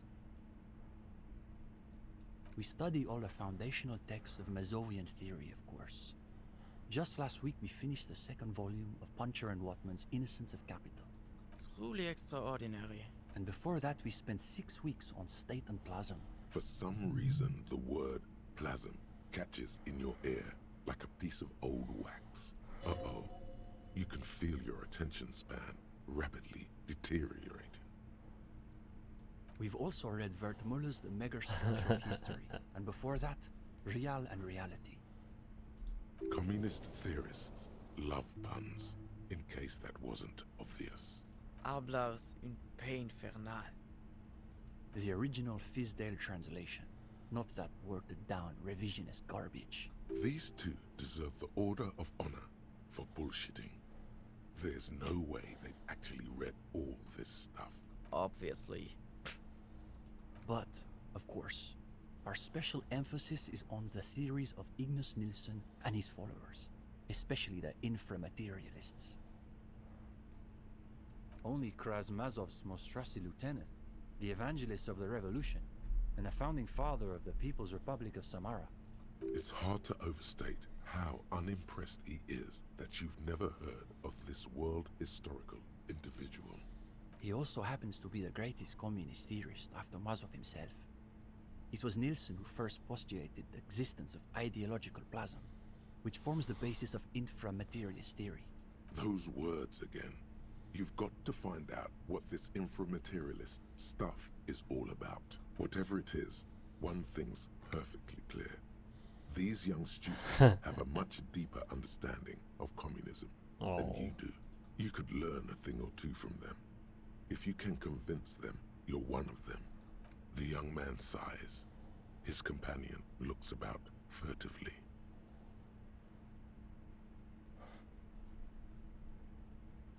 What do you mean? This is the reading group. We're in something of a rebuilding phase. Some of our former comrades didn't have the ideological fortitude our work demands. Intellectual attrition is maybe the best way to describe it. Felix said he couldn't keep up with the reading on top of his classwork. And Susanna wanted to read text other than Mazovian theory. Like novels, if you can believe it. Imagine the audacity of wanting to read a novel in a reading group. See? Even the gendarme gets it. We've tried recruiting new members, but unfortunately the current intellectual climate is pretty hostile to inframaterialist thought. These days, if you're on the left, the ascendant schools are the Godwaldians and their iconoclast. Don't forget about Maurice and the turnips. Right. Then there was the whole turnip debacle. Cindy is... how to describe her role? Something of an ideological auxiliary, perhaps. Yes. That's exactly how I would put it. And naturally, we support her radical counter-liberal aesthetics. But she refuses to submit an essay, so we can't call her a member of the group per se. That doesn't stop her from using the room for studio space, of course. For starters, they love talking about beans. That's right. Iconoclasts are obsessed with beans.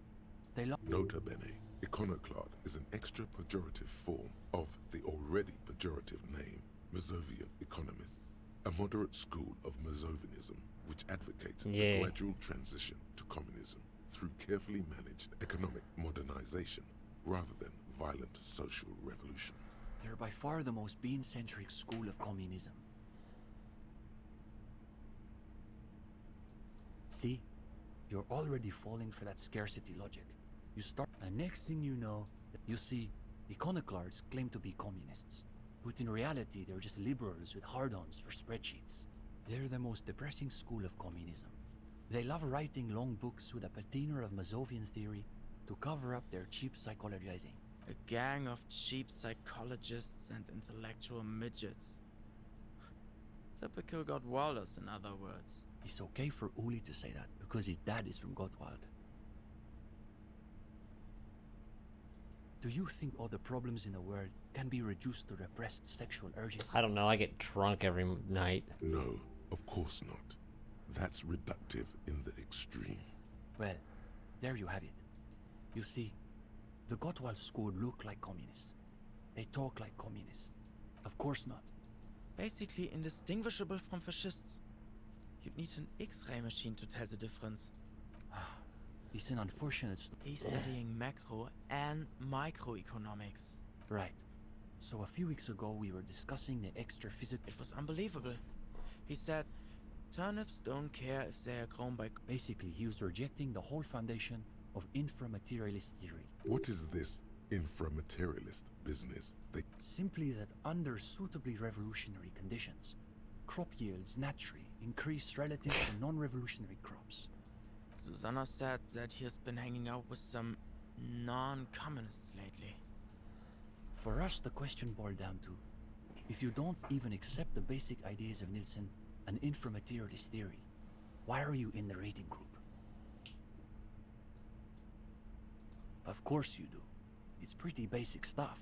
Well, it wasn't so much that he was expelled. He just quit coming. We haven't seen him around for weeks. Go ahead. The young man frowned. Nothing, just miss. They're watching those matchboxes awfully, and it's almost as though they were trying to create the most unstable structure they could. Sounds about right. With predictable results. We typically only accept new members once per semester. There's this whole process with essay, but given that we have some extra seating at the moment... Stefan, you can't be serious. I am serious. As materialists, we've got to adapt to conditions as they are. Besides, he'll still need to pass the interview, assuming he's even still interested, that is. Sure, we're here most every night. Maybe we'll catch you again. Good. Well, gendarme. I'm not against it.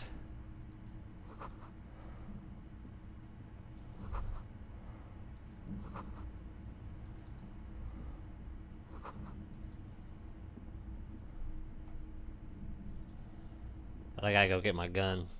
So that's kind of important.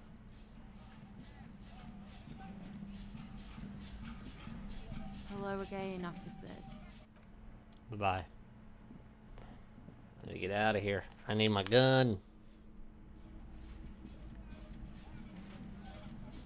I don't know which way is the better way.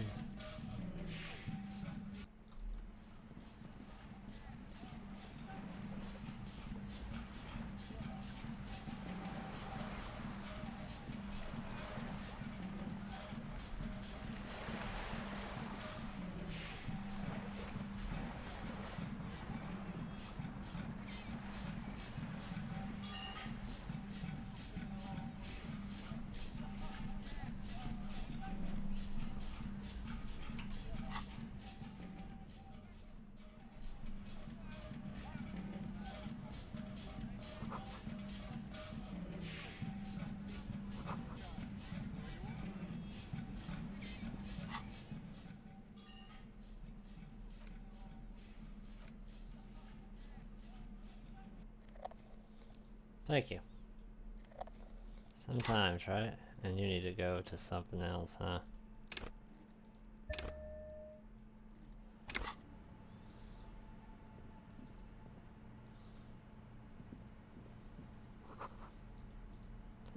Get to there in a bit. How about that?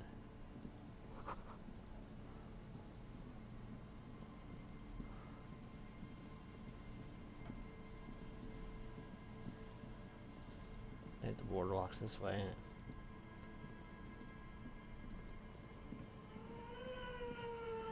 Put your hands where I can see them. Oh, hi. Show me your hands. This is the pigs. Show me your hands. Right now. Show. Scavenged, battery-powered police lights protrude from her back. The flickering light show reveals a gun in her shaking hand. Her hand is trembling from some sort of neurodegenerative disease.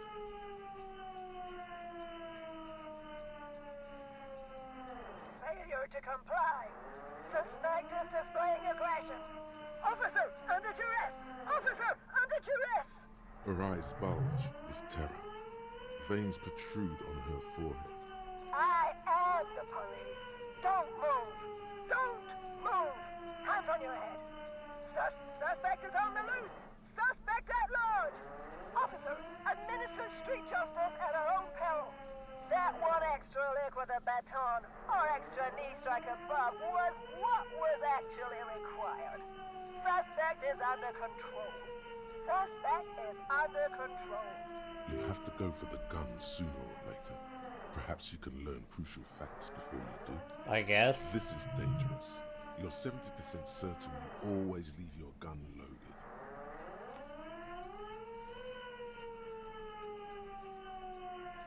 Back up! Back up! Back up! Status unconfirmed! No. No. I thought Mr. Moran. Gareth. Aggravated assault! Man down! Officers in pursuit! There's a scenario unfolding in her head right now. It has nothing to do with what's happening here. Law enforcement compromised! Impersonating a police officer! Does she not believe you're actually a police officer? License and registration! License and registration! Come in, dispatch! Sector! Azimuth! It's not a code, just disjointed words. It's the goddamn police shitbag! Cut the pavement! You're under arrest! As she waves her hands, you notice familiar-looking ampoules and packets sticking out of the mountain of police gear on her back. Medicine or drugs? Confiscated contraband! Restricted access! 2 kilos missing! Eyewitness report compromised! Well, I mean, I guess I live or die, right? Confined quarters! Assailant coming at me! Split second to... Oh my god. Oh, I see. Okay, the gun is all is good. What is this? This isn't police issue. Police weapons have bullets. This isn't real. Police guns always have bullets. What is this? Why did you sell me this? Grab the gun, right now. This... No one ever cares anymore. Why would they treat me like this? This limbed and headed machine of pain and undignified suffering is grinding to a halt. Tired of walking the desert, it doesn't want to feel or think anymore. Okay, you need to figure out what to do with her now. Nobody's ever around. Nobody ever comes to visit me. The person who did that is no longer there. No one is right now. The empty shell of an old woman is slowly rocking back and forth. She's in stupor. There's no telling when she'll snap out of it, if ever. The catatonic woman, especially now that she's unarmed, doesn't seem to be a threat to anyone but herself. The catatonic woman doesn't understand, probably even hear your kind words. She just is. Please leave the radio on. Mr. Moran is on Channel 8. Reflex to what? Being left alone?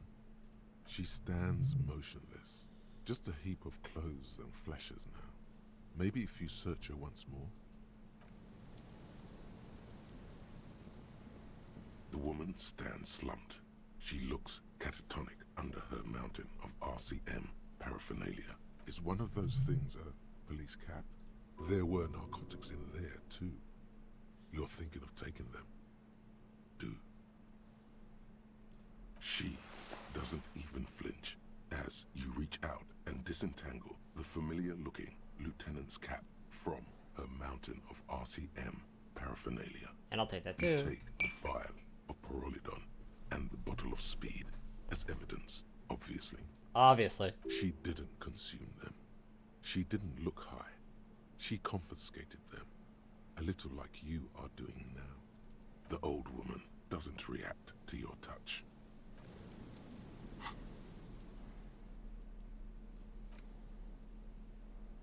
My authority.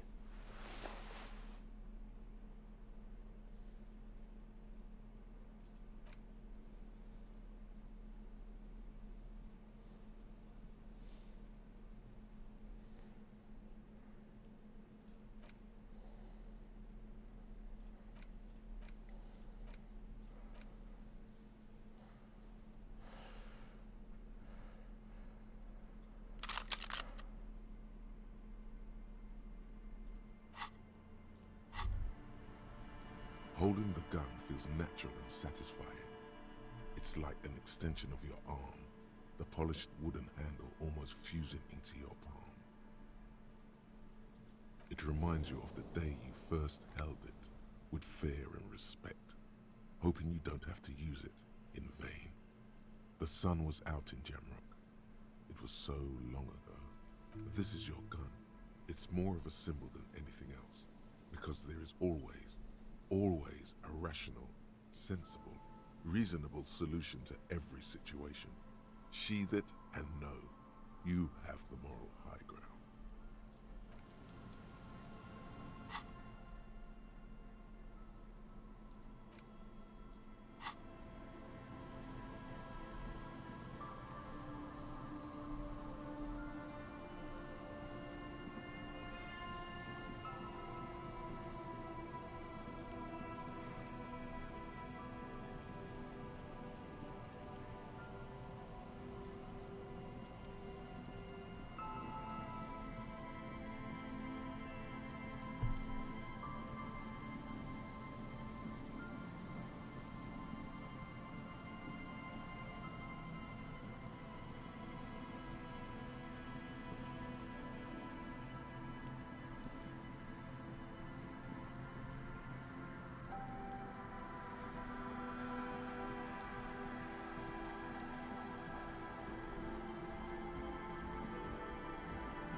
The shaggy-haired girl kneels on the sea ice. She looks up as you approach. So you talked to my associates, right? Are you going to help us? With the church, I mean. Great. Let us know if there's any progress, will ya? We've been waiting for weeks here. No.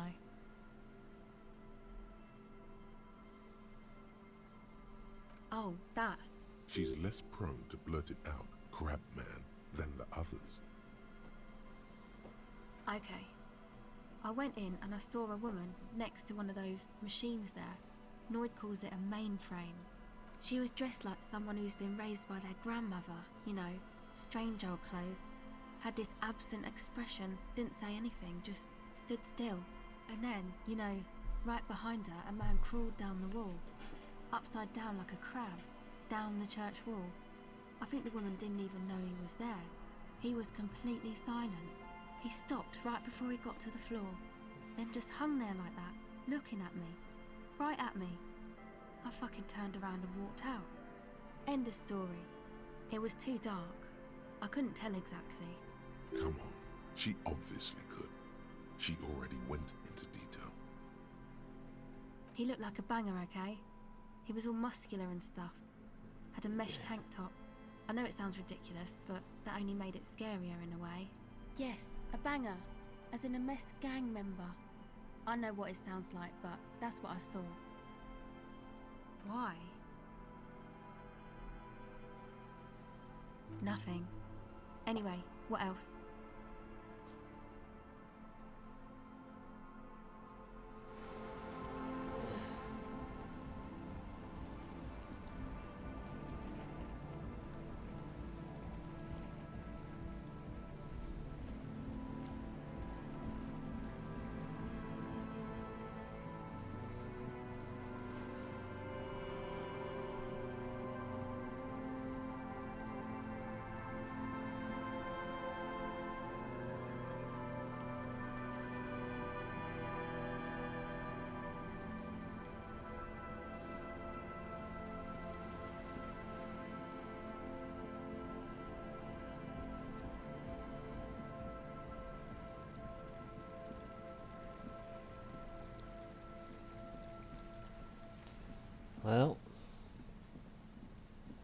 Goodbye. Heavy wooden doors, more than twice your height, stand shut in front of you. The carving on the door is block-like and angular, like the church itself. Two large beams shoot downwards, sinking into the wood before they reach the threshold. The surface is smooth from the wind, but moist to the touch. Feels exceptional. 300 tons of pine would fit together seamlessly. It's old too, cut and carved many centuries ago. The lock turns easily. You hear a click as the shackle pops open. A great whoosh of air rushes into the dark innards of the church, in the heart of the city.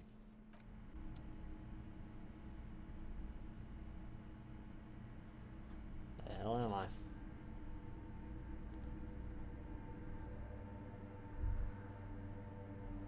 Huh.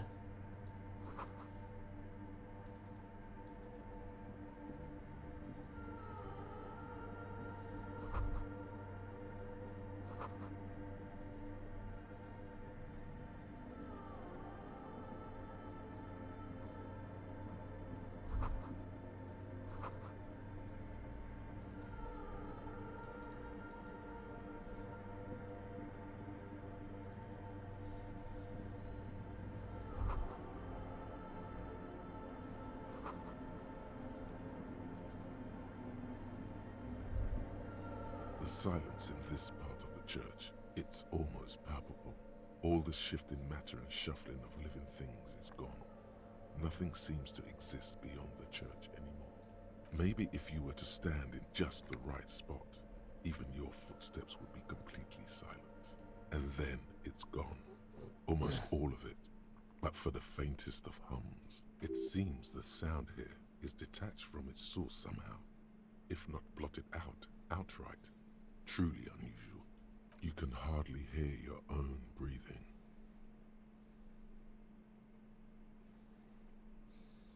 You produce a few muffled thumps, after which the silence feels even more total, somehow. The orderly rows of ceiling panels become barely visible, then disappear completely.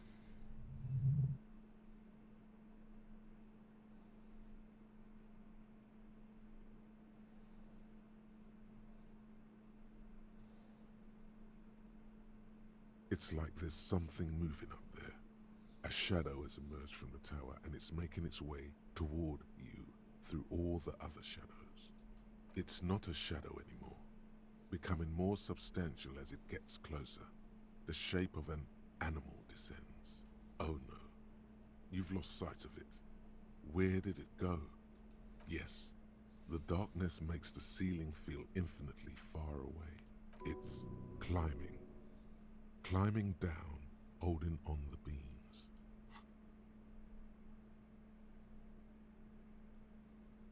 You see something hanging from the rafters, looking straight at you with dark eyes. Maybe it's possible to talk to it.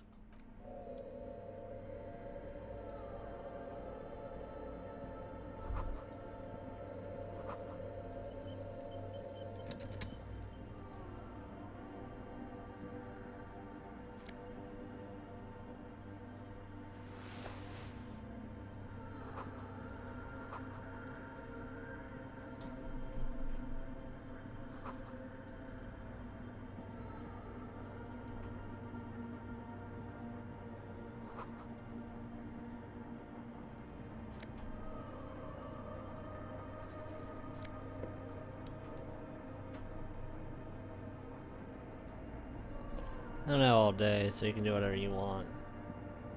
The shadow is a man. A man made of the same stuff as the carpentry of the building. He is studying you intently. The crab man.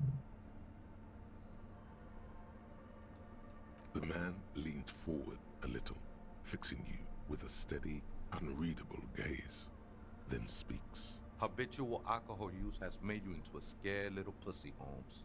But don't worry, everything's gonna be alright. You come to the right place. That accent is Villalobos, a peninsula in Mesk and a district in general.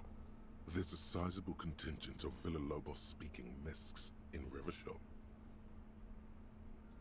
I'm here to receive the mother's love.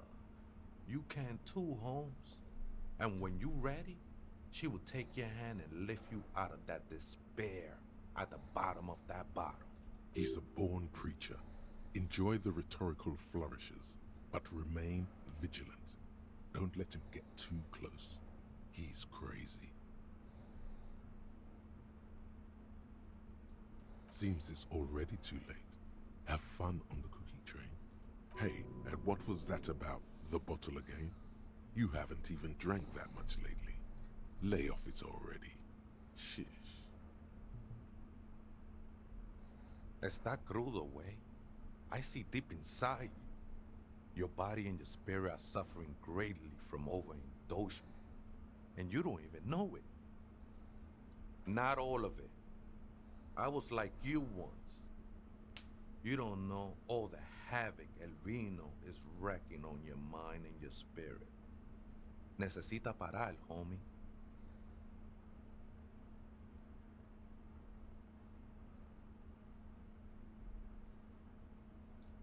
Don't trust me. Trust the mother. I'm only the messenger, Holmes.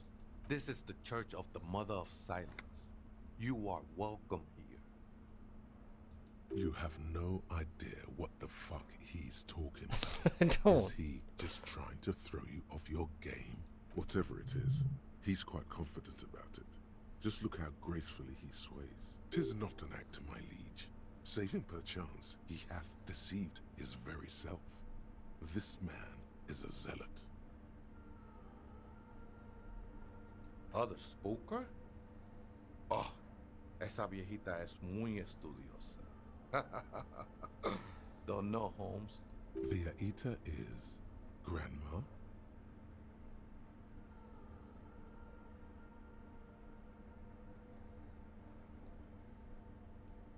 No. I just call her viejita because of her clothes. She's actually quite young. Or maybe not that young. Age is just one of the many masks we wear. Wait, what if it's Ruby? You mean like a fugitive? No, man. Quite the opposite. I don't think she cared much about authority or anything else for that matter.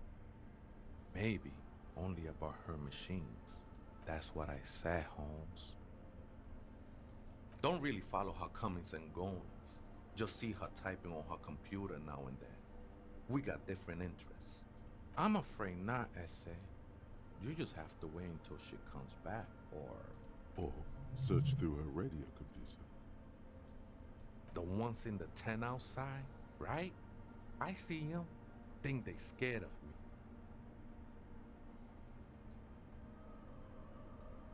Why not? They wouldn't bother me none.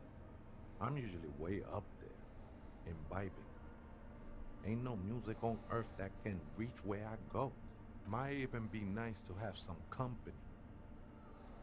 Never known myself to be a crab, but if that's the name you got for me, I won't stop you from using it.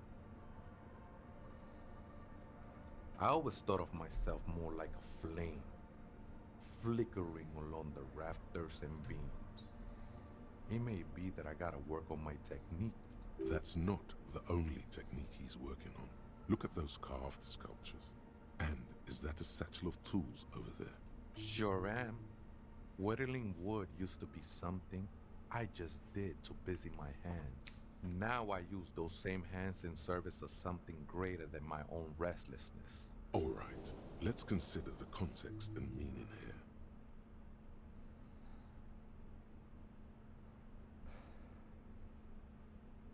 It's all just for the mother, man. No need to overthink it.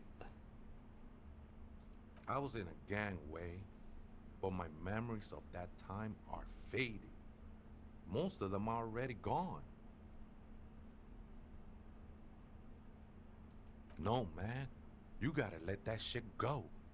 Then the mother's light touch will fill you with rapture.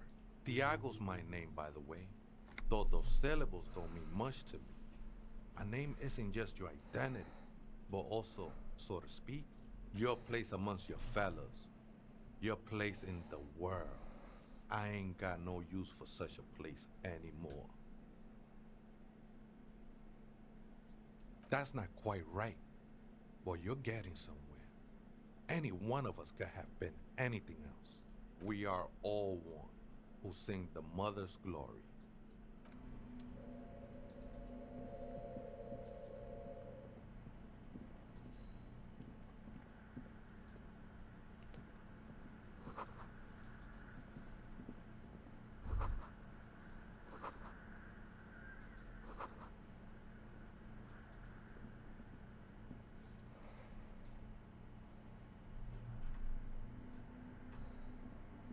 A machine stands in the corner, watched over by the figures on the stained glass window.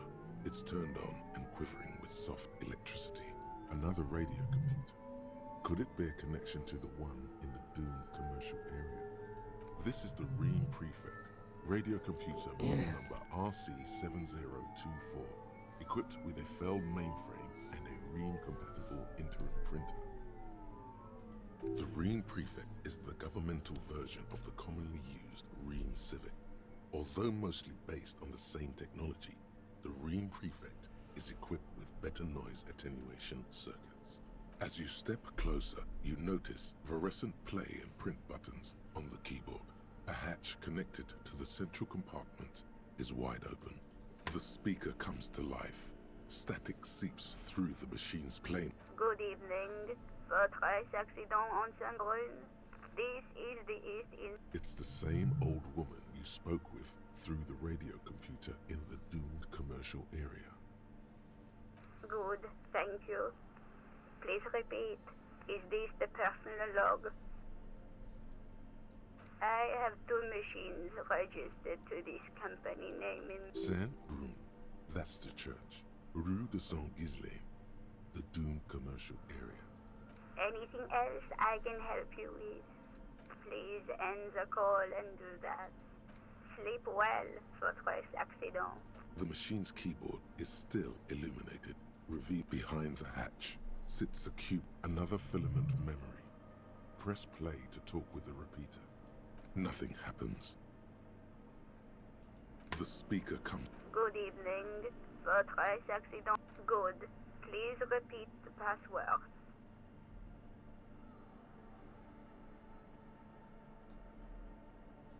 I am contractually obliged to protect the privacy of the Philip. Now, can you receive votre accident? Is there? Sleep well. The machine's keyboard. In white, silver, and apricot faience. This is her innocence, Dolores Day. Cradled in her arms are a pair of glowing lungs, clearly visible from underneath her flowing dress. Your knees touch the floor. The floorboards are hard and cold. There, the woman looks down at you, kneeling. She towers up. She acknowledges the passing of someone who is still alive.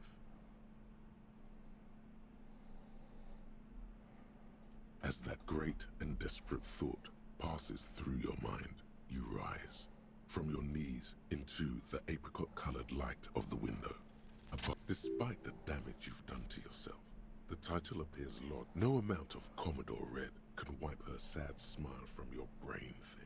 The highest category of historic individual. More. An innocence is infallible. The decisions made by one are no, we are alone. Terrifying is a term too. Although she's often considered to be the greatest human being to ever live, there was something ominous about Dolores Day.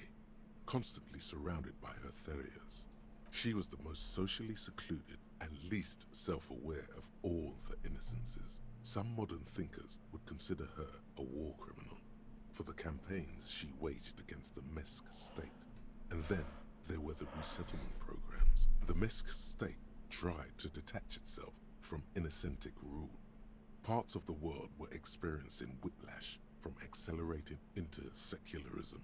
Her mandatory education programs and mass resettlement of upstream Marguerite were problematic as well. Dissenters were suppressed by a military force she called the Army of Humanity. suggesting those who fight against it are not part of humanity.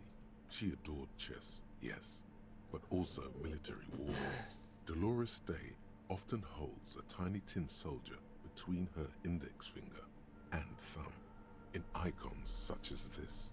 She was also blonde, the blondest woman you have ever seen, with green eyes the color of the Pacentic, mare interregnum.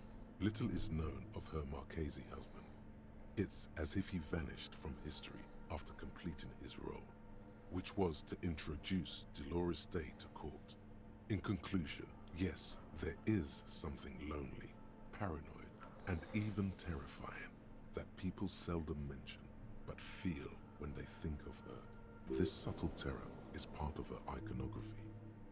300 years ago, in the wake of the discovery of this Isola, the Insulindian, by explorers from the continent of Muindi, she is, among other things, the innocence of inter-isolary travel. And many things, you know she was a woman of the court, the wife of a terribly. Women of the court were expected to play both contract bridge and chess sufficiently well to prove an interesting challenge to a man. A simple graph, she made the most of her position in the antediluvian court. A court visited by the most prominent thinkers and art. She was an almost preternaturally magnetic and intelligent. It was on her advice that Irene Le Navigateur sponsored a number of voyages into. She was crowned 2 years after the first expedition returned, setting in motion what is widely considered the greatest era in history. Okay, when her innocence was declared, and the queen she had advised for years fell on her knees before her, she was so overcome with emotion that Now in her radiation eyes started glowing in her chest. Bystanders reported golden filaments lighting the already sunlit chamber around her, clearly visible beneath her dress. That is why the lungs are the symbol of love for the cultures of the Real Belt. As did we all. The lands in a city called. She was dressed in a white and pearl dress. Oh, she was insultingly beautiful. She was humanity's young. Midwinter snow was beat. One of the men in this secret. That's a little too much exposition. That had walked in our midst. Dolores Day was shot in the chest with a fowling piece 8 times. The man, thought to be insane, said he once touched her and her body had been unnaturally warm, like a furnace. This inhuman quality, but she was not hell. She is the opposite of that. There you stand, below her once more, with your hands on your side, momentarily at the shards glimmer in the dark. You see little pearls of light on the edges of the crack that splits the female figure.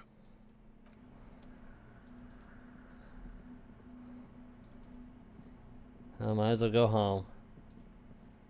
Have a nice day, crab man.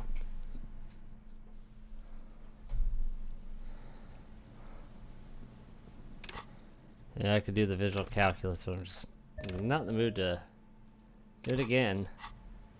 How about that? And like, I'm all good.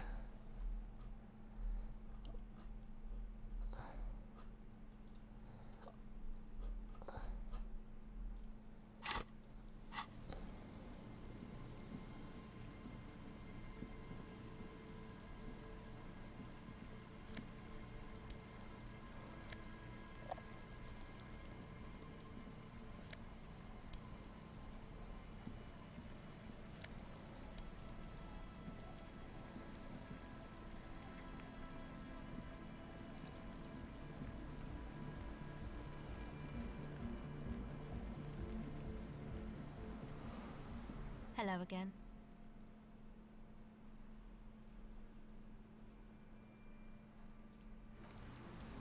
Let you do your thing.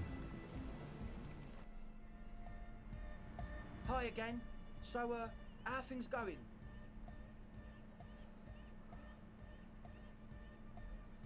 And? What happened? Oh man! Who is he? What did you think?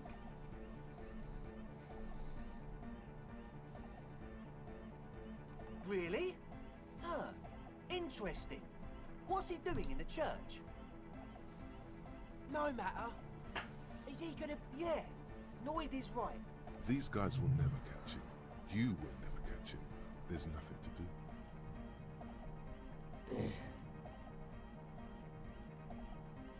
I don't know, man. Doesn't it feel like a major hindrance to you? A spooky guy climbing around when all the guests are trying to have nice, friendly hyper time? I guess it's not a massive problem, now that I think of it. Everyone is welcome to dance till the morning light. Yeah! He gets it. Maybe. I guess we'll figure something out. Okay, but what about the other spooker? The one in Grandma's clothes? Did you see her? But she's in there somewhere. Has to be. Have you tried investigating the machines? And as always... Alright, I think I want to go to bed here. As you know. After I take the money.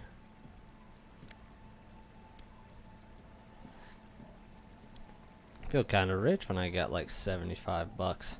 And a penny.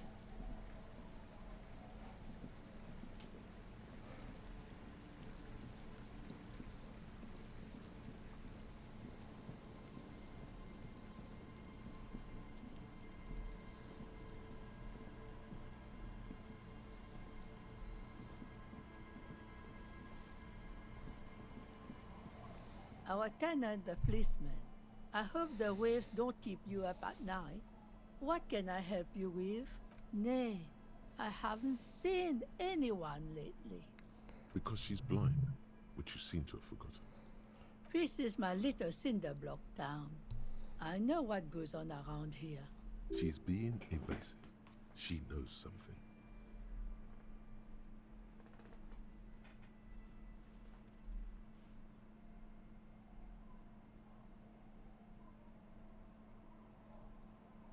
No, it's not like that, man. With him, we called you. Right now, you just arrived by yourself, like a raven plucking at the window glass. There's not much to tell. People come and go. Now, was there something else? You should look around your shack.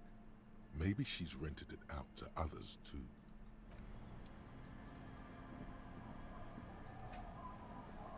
It's getting cold, this late in the night. Time to call it a day.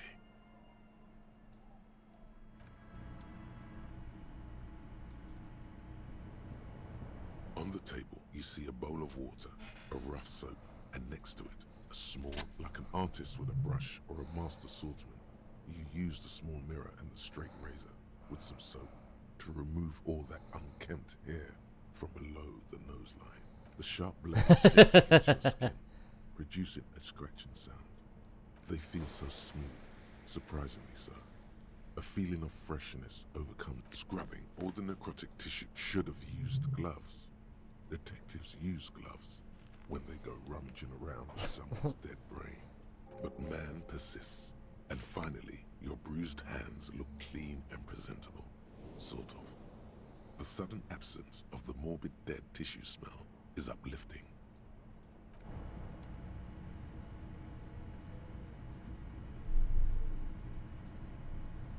As you look at the floorboards in this corner of the shack, it's clear one of them isn't quite level with the others. The edge of a floorboard next to it looks scratched. Hollow space underneath the floorboards is dark and damp. You can barely make out the mixture of sand and sawdust below. Nothing particular catches your eye. Looks like more reeds. There might be something hidden inside the sand, though.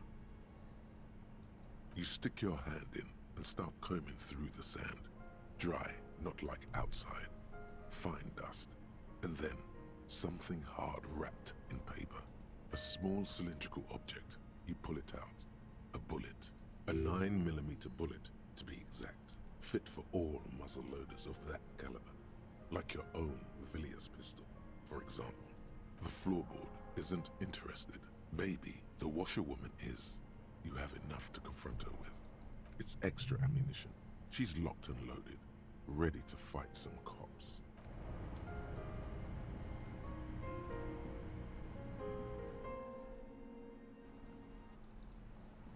Oh, we got a little bit of time yet. Our tenant, the policeman. I hope the waves damn that girl. And without anger, a long and harsh life has taught her not to buckle under pressure. Gone and hid things in there? She's usually a good tenant, and not a stupid one either. Yes, I let my room to that Ruby girl. As I've done before when she's been in trouble or just looking for solitude. I've made it clear. We welcome all kinds of people here. She came last Friday, left on Monday in a hurry. What has she gotten herself into, that girl? Yes, early with the dogs, around 8 o'clock, I think. She probably heard the Lieutenant's Kanema drive by, and it woke her up, just like it did you. I cleaned it, like I always do. No. The truth, sire. She's good company. Knows how to talk to an old woman.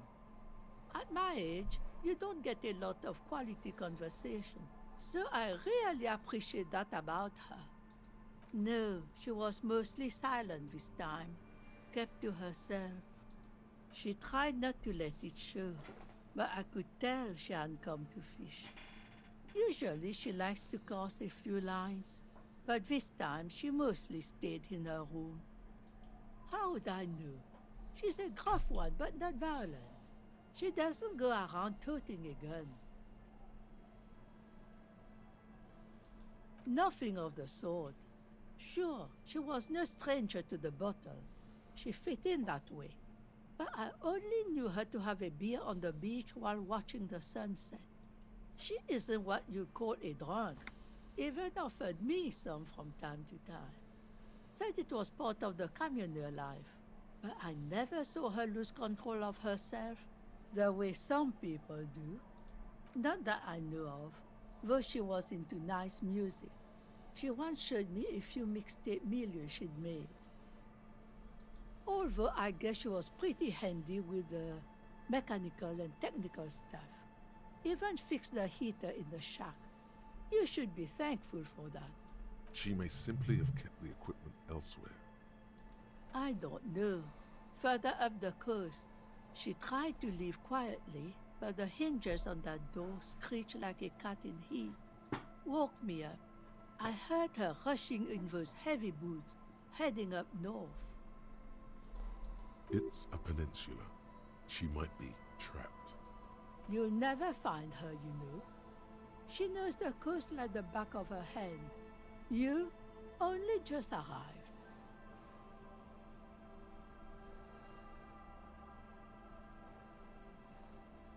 Yes, it's going to be too much work for you to find her. Better for you to stay here, get a nice cozy fire going in the heater. A failed electric neuron. You feel like you should go look at it again. Step closer this time. What more do you... Yes, let's... One thing, officer. If you do find her, please go easy on her. She's a good girl. Whatever she's gotten herself mixed up in. It's getting late.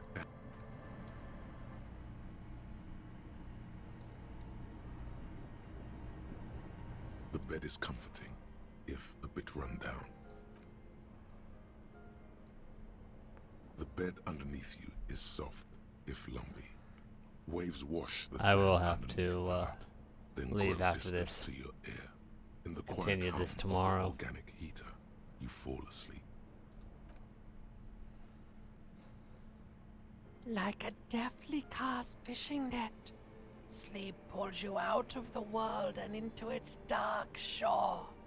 The rough mesh chafes, tightening around you, it digs into your brain.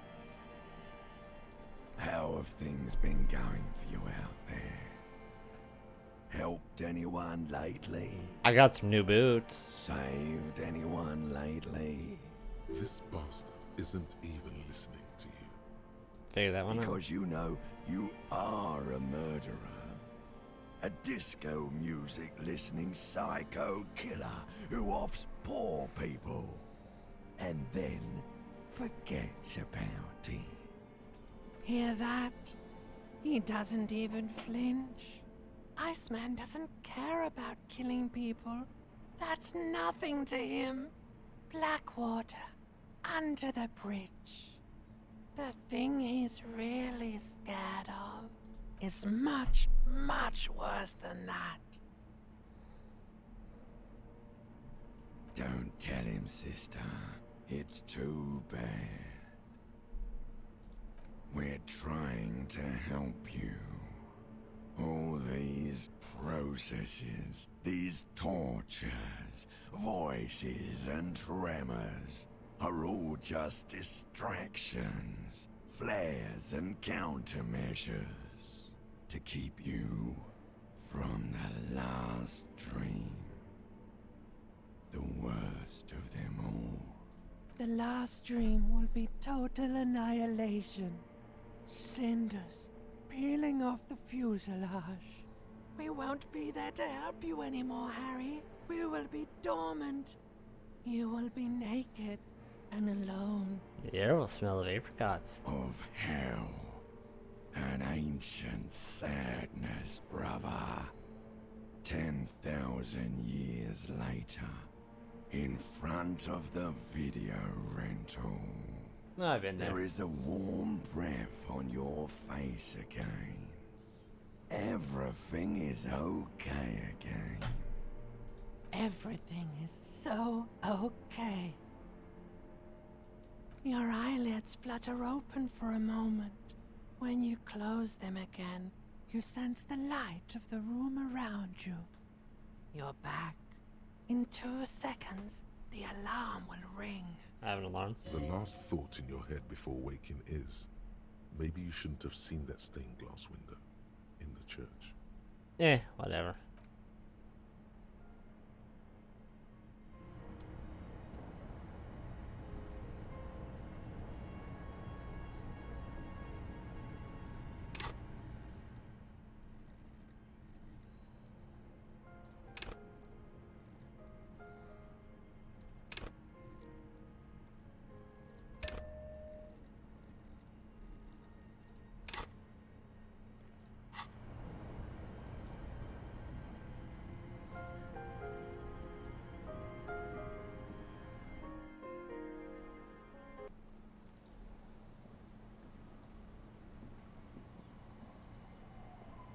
Yes? Yes. I don't know what to say. Perhaps, I'm really not sure about this turn of events. I may have preferred the mutton chops. This sort of seemed to cover up the... Damage. Yeah, damage. He means damage. Either way, good on you. You were saying? I'll ask, fuck it.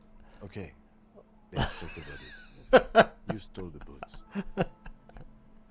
Congratulations. That must have taken an enormous concerted effort, considerable ingenuity and timing. Now, I'm going to report you and you're going to go to jail. Sure. Anyway, did you want something? Related to police work?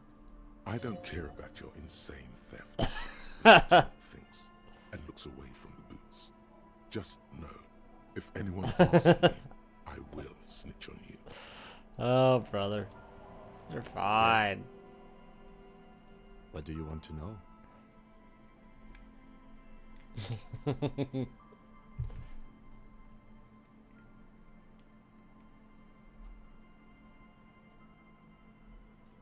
No, it's not a particularly... The deceased is a security guard for a corporation involved in a labor dispute. It doesn't take a DeLorean polymath to put the pieces together. I just don't see the case getting more mysterious than that. There was some interest in this case at my station, but not for the reasons you have in mind. You seem to wish there was a... Yes, it just so happens there's a beautiful, blonde 19-year-old woman at the heart of this case. A rich one, in fact. part of a murder sex cult. The weary tone is the surest indicator that the lieutenant is being sarcastic. Actually, it does have to be murder. This is a murder investigation, but we digress. It can still be an otherworldly sex mystery in your head, with a dark twist even. He's basically challenging you to sex it up with some lurid twist. Don't get right into it. Sit on it a bit, then hit him with it. Good.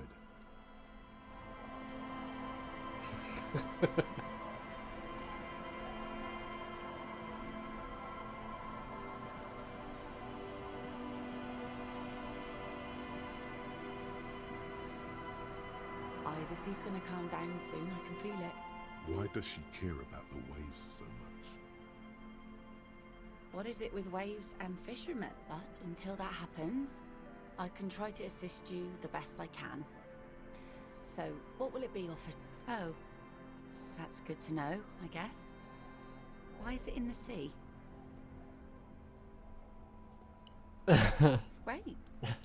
Until then, you should maybe start... Sire, she doth not believe it wasn't you.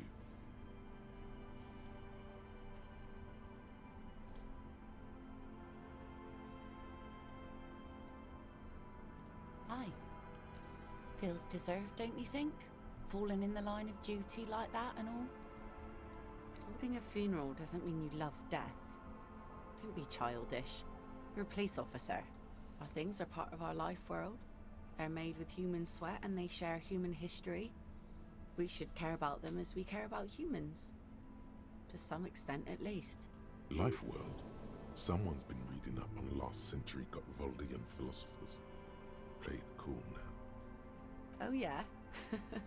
You take it from someone who's been through a few... That's all we have time for right now anyway. Come back here in June and see how you feel about it then. It's not like it's going anywhere. Yes, that is a pity. But for now, let's focus on the things we do get to do. Like the murder investigation, for example. Alright, whatever. What I'm gonna do, I want to save the game. Because it's already been 8.5 hours. I'm already enthralled enough. I'm gonna have to call it. Gonna have to call it for today.